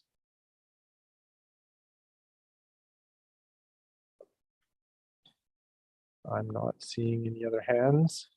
Oh, I see President Fisher. I'll call question. Thank you. Mr. Harriet, is that a hand up to second? Certainly is. Thank you very much. So we do have that. I will ask for unanimous consent. If there's anyone that wishes to continue with the debate, please raise your hand. Otherwise, we will move to the vote. And I'm not seeing any objections, so I'll proceed as if we have unanimous consent. This will be a roll call vote. This does affect the Electoral Act, and Therefore, we'll need 75% of the votes cast in order to pass. Once, Mr. Gold, when you're ready. Thank you, Mr. Speaker. Okay, we're back to the yay, nay, or abstention. So we'll begin with Jacqueline Alderking. Yay. David Allard. Yay. Caitlin Bird. Yay. Joy Bremner. Yay. Don Corson. Yes. Louis DeJager. Abstain. Lauren Dean. Yes. Cheryl Dodman. Yes. Kate Elliott. Yes. Monica Fisher. Yes. Deborah Fisher. Yes. Paulette Flamond. Yes. Lee Fraser. No. Ryan Gervais. No. Rainey Gervais. No. Dean Gladue. Abstain. Tony Goulet. Yes. June Graham. Yes. Patrick Harriet. Yes. Susie Hooper. Yes. Alex Ibbotson. Yes. Ken Isbister. No. Thank you, Ken. Sean James. Yes. Travis Jobin. Yes. Charlotte Lever. Yes. Charlotte. Richard Lewis. Yes. Betty Ann McDonnell. Yes. Bonnie Merlot.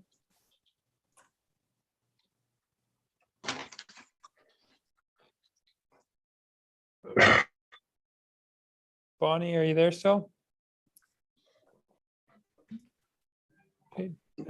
Darcy, I think Darcy's left. Darcy, are you back? Okay, Trish Plant. No. Kelly Roberts. Yes. Kelly Sears. No. Mert Servatius. Yes. Lisa Shepherd. Yes. Lisa Smith. No. Joy Sundin. Yes. Marlene Swears. Yes. Ed Vermette. Yes. And Pixie Wells. Last but not least, yes. Thank you, Pixie. I will calculate the results.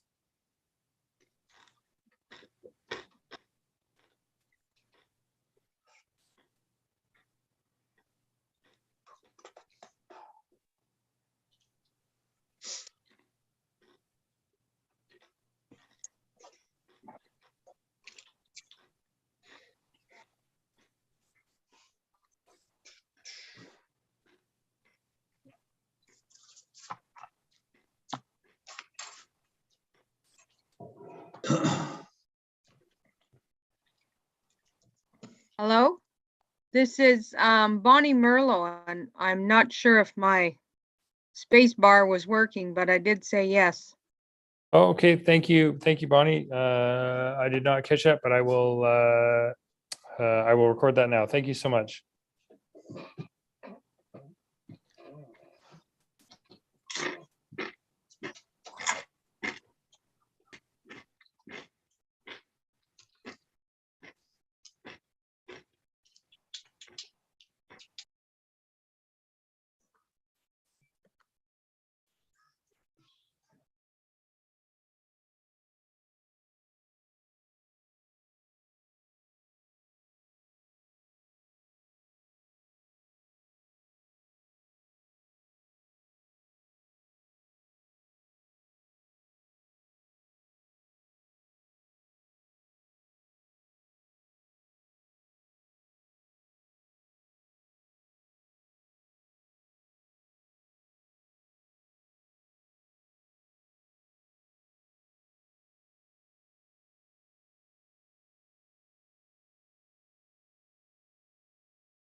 Okay, Mr. Speaker, we had 38 votes cast, which required 28 and a half to win. So 29 in the affirmative to make the 75%. So 28 and a half required. We had 29 votes in the affirmative, 7 opposed and 2 abstentions. Thank you, Mr. Gull. Just a moment, I believe. Excuse me, so that does pass with the required 75%. I can just have a moment.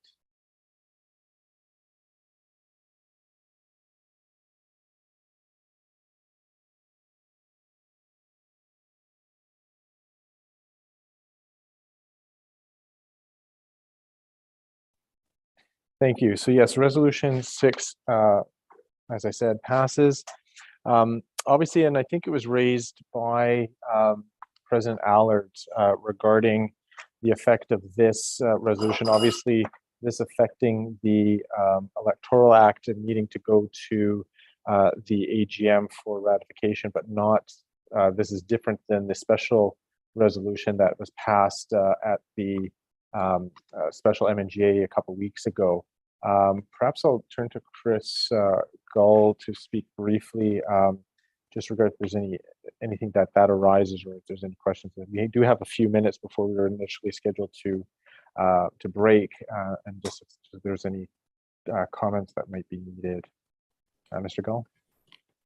Thank you very much, Mr. Speaker. And so I just wanted to flag, and I made some of these comments a little bit earlier in reference to option C and some of the problematic components to them. But I just want to flag, given the follow-up that we have to the special MNGA resolution that was recently passed with respect to this by-election and some of the unintended consequences or some of the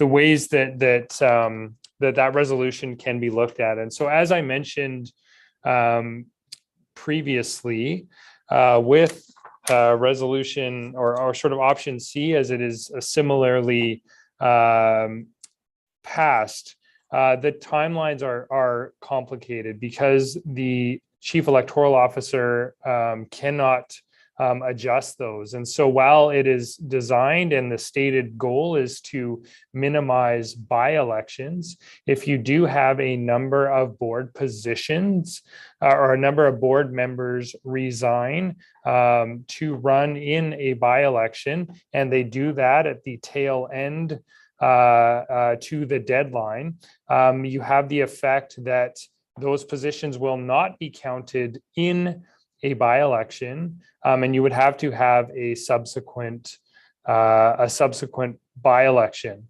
That is further complicated by the fact that you could have multiple board directors resign from their positions, and because they've resigned, you're creating vacancies that may not actually happen if they were not required to resign. So let's just say, for example, in the by-election, you could have five board directors run for office and resign their seats at the end. Those positions cannot be put in the current election.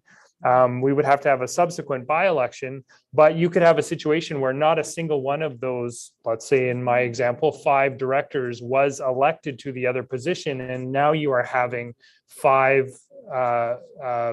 positions captured in a by-election that were otherwise not required. So that is a complication with the current special resolution as passed. It is also complicated by the fact that depending on when a person decides to give notice, or if they were to resign, if somebody did that right at the beginning, their position could be captured into the by-election. They could lose the election and not be eligible to run again. If they were to give notice at the end of the window, and lose the by-election, they could sort of rerun for the position that they vacated. So I think some significant issues, which we're still potentially facing as we move forward with this other version of C, but things that people need to be aware of and need to be kind of sleeping on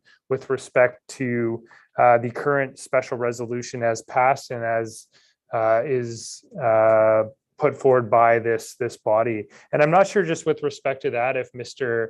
Mina wants to make any other further comments.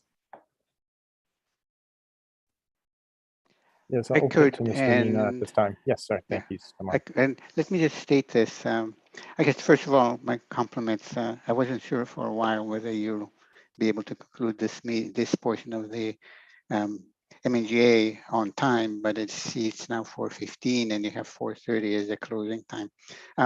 My comment has to do with not with what happened today, but what happened in the meeting that was held on February 2nd. And I was asked a question about that, and I need to give you my candid answer. And please forgive me, my job is to be a paranoid for you. So my job is to give you sometimes advice that may not be comfortable to hear, especially in light of the vote that you just took. So as a parliamentarian, one of the things that I look at is quite fundamental and part of our instinct in thinking about Robert's Rules of Order, but also the rights of individuals. So there's some fundamental rights that as parliamentarians I always look for. So when I saw this resolution, it was shared with me that the resolution that was adopted in February, I had all kinds of red lights going in my head.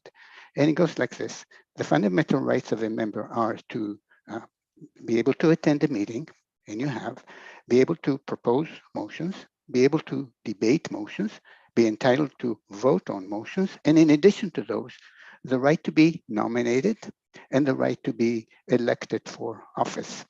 So anytime you interfere with those rights, it's a big deal.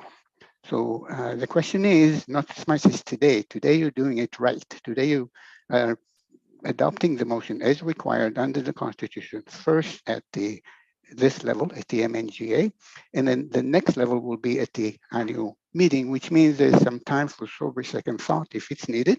And then at the membership, you may end up coming up with a different part of the Constitution.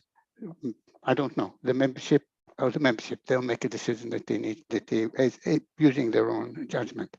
But until that time, the only way to change anything now and to diminish or take away rights of individuals to run is by amending, by dealing with it through the Constitution. So what you did in February, and I wasn't part of that meeting, you dealt with it without directly moving to amend the Constitution to enable the decision that you were making in terms of forcing individuals who were wanting to move forward and be running for take the position of to run for the position of vice president, forcing them to basically saying they could not run for the position unless they resigned their existing position.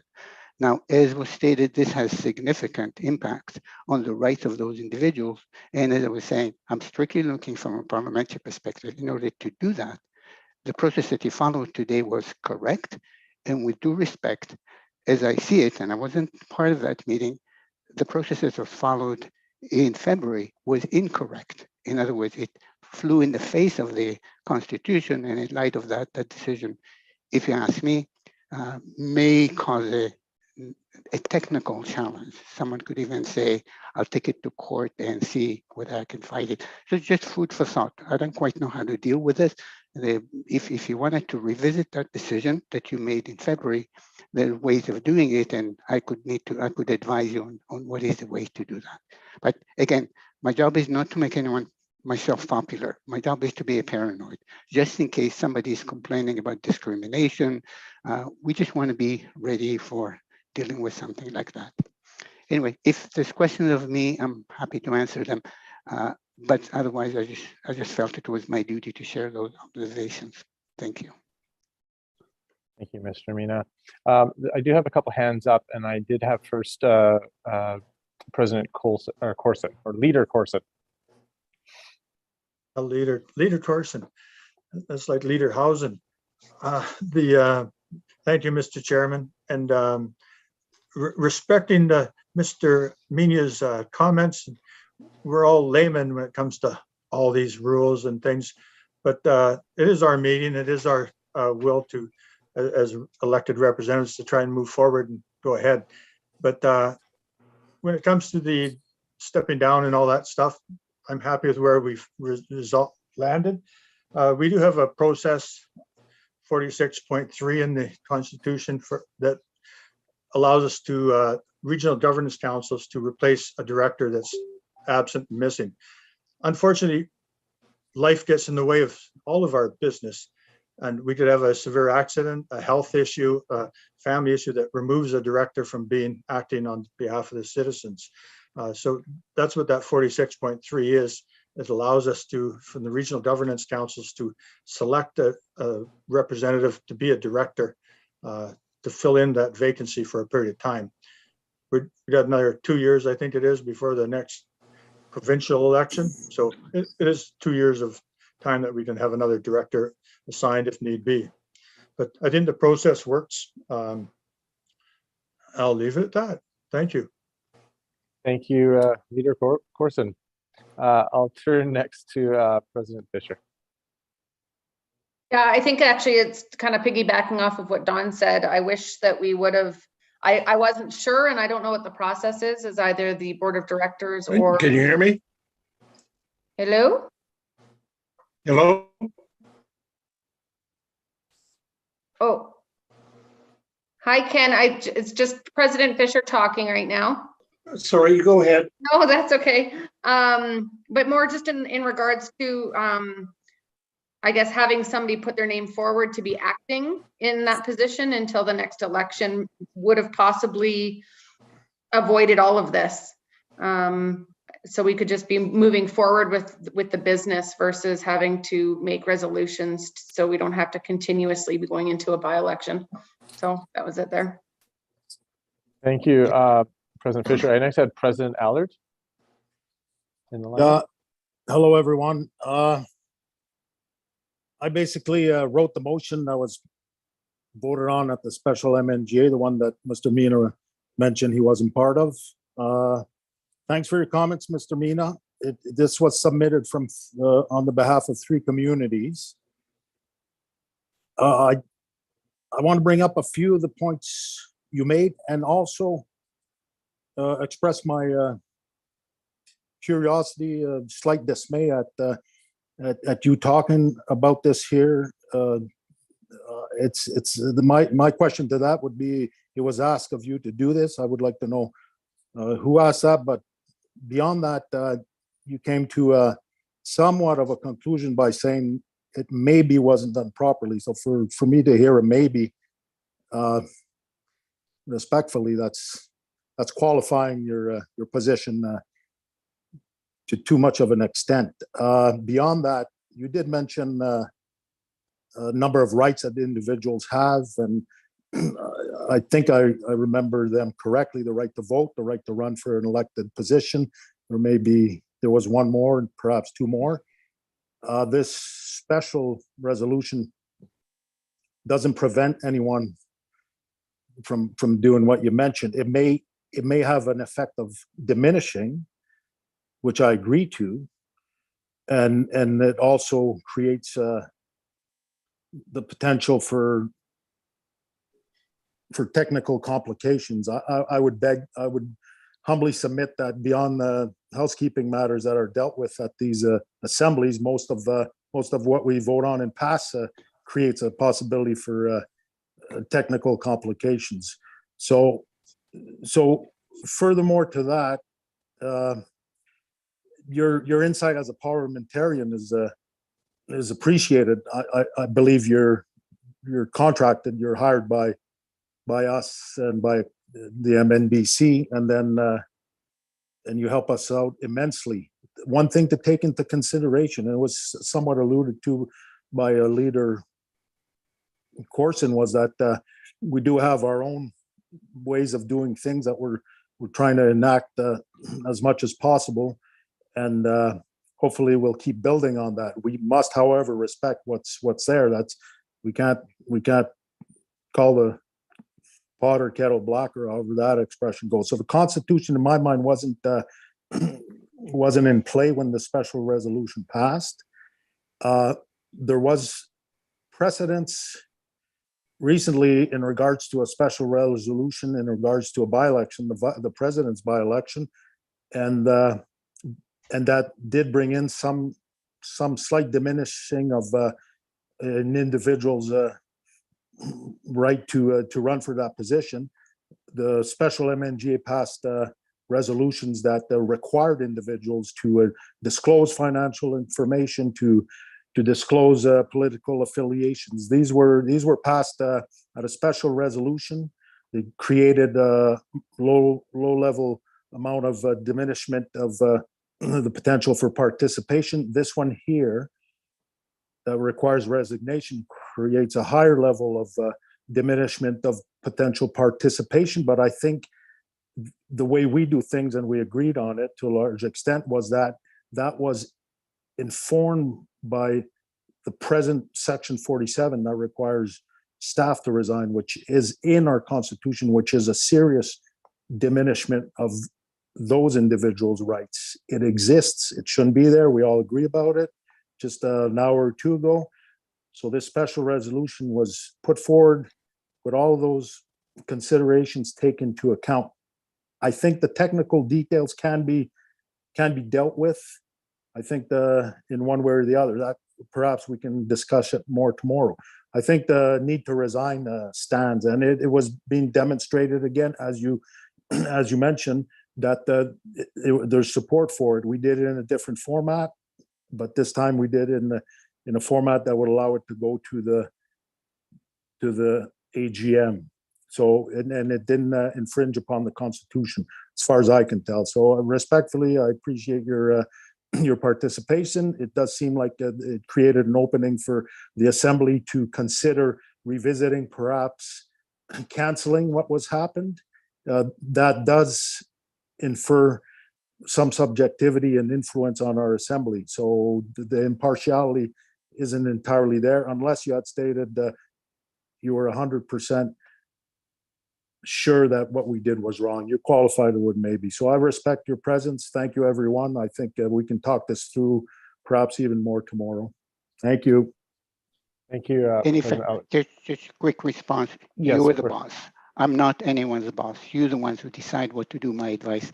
I offer the best advice I can according to an objective assessment of your governing documents and the fundamental principles of parliamentary procedure, but you're the ones who decide whether you want to follow this advice or ignore it, and I'm just fine if you choose to ignore it. I don't take these things personally.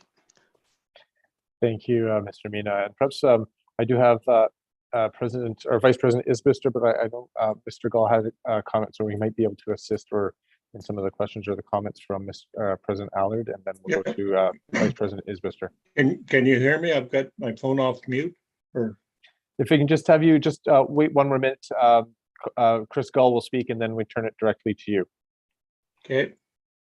Thank you so much, and thank you, Mr. Allard, for your comments. I think to be clear, we just wanted to bring to the attention of the MNGA issues so that everyone is sort of eyes wide open as to the circumstance. I think given the similar discussion that was just had around some of these same issues, a lot of the discussion was around minimizing by-elections. And so I just want to make sure that the community leaders that are here on the phone are aware that as drafted and as adopted, the special resolution can actually be creating by-elections that wouldn't be required. And so I am not suggesting a course of action. I do not get to sort of make a decision that has been adopted by the MNGA. But as was noted, and Mr. Allard, I know you and I have had a couple conversations, there are some potential loopholes. And so we just wanted to make sure, given we just had a similar conversation, that those were open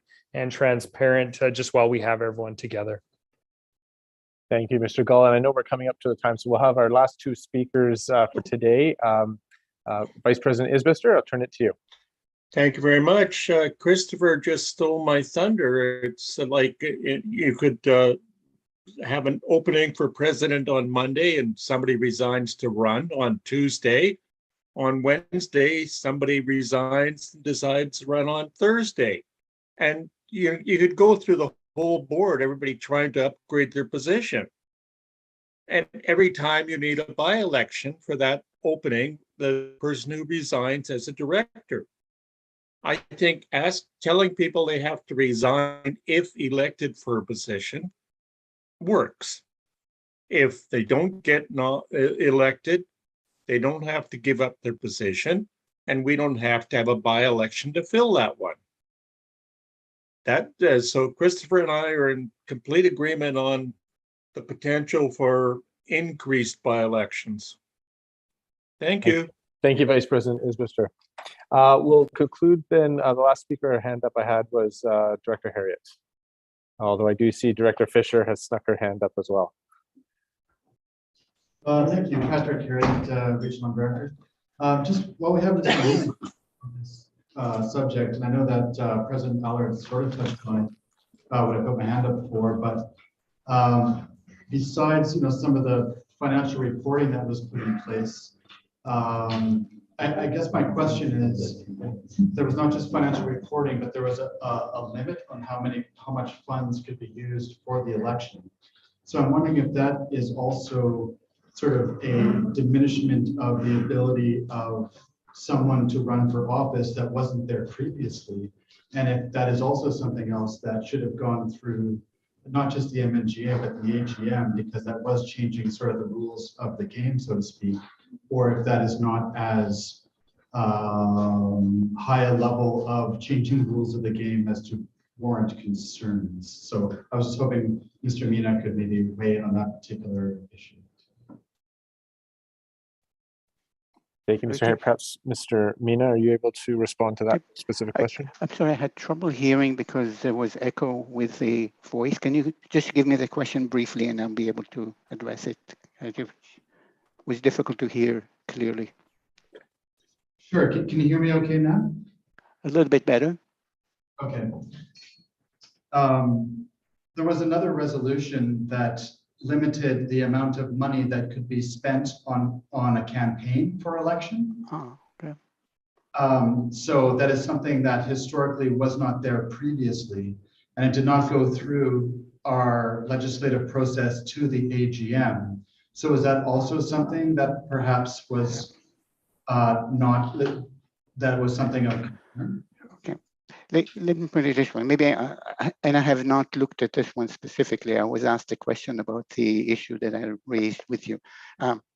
It's something when I'm asked questions like these, I say, let me look at the Constitution, let me look at the governing documents, and I give you definitive advice whether that decision is problematic from a procedural fairness perspective. So again, with this one, I reviewed it, I looked at the Constitution, I looked at this section 47, I believe. So I looked at all those and concluded that, give you the conclusion that I did. On the other one, I would love to give you an answer on the fly, but it's not my practice. But here is a thought. Maybe whenever you get into a complicated decision like this one, it would be helpful to say, we do not engage in making a decision unless we have the analysis given to us by the administration, by the staff, by the professional expertise. This way, we're able to make a more confident, informed decisions that we will never have to revisit. I can say that when I work with local government, I do work a lot with mayors and councils. One of the most common questions they ask me is, what is the procedure for reconsidering a motion? And what I say to them is the best way to deal with a motion to reconsider is to never have it. That is to make sure that you have the professional expertise in front of you, so you make the decision with a fully clear head, knowing all the factors, and you don't get an opinion from mine being brought way too late in the process. So it's just food for thought. Maybe your processes can look some improvement so that input like this one is not brought to you this late in the process, but brought to you early into the process. not mine necessarily, but you have professional staff from you. I apologize that I don't have a clear answer on this one.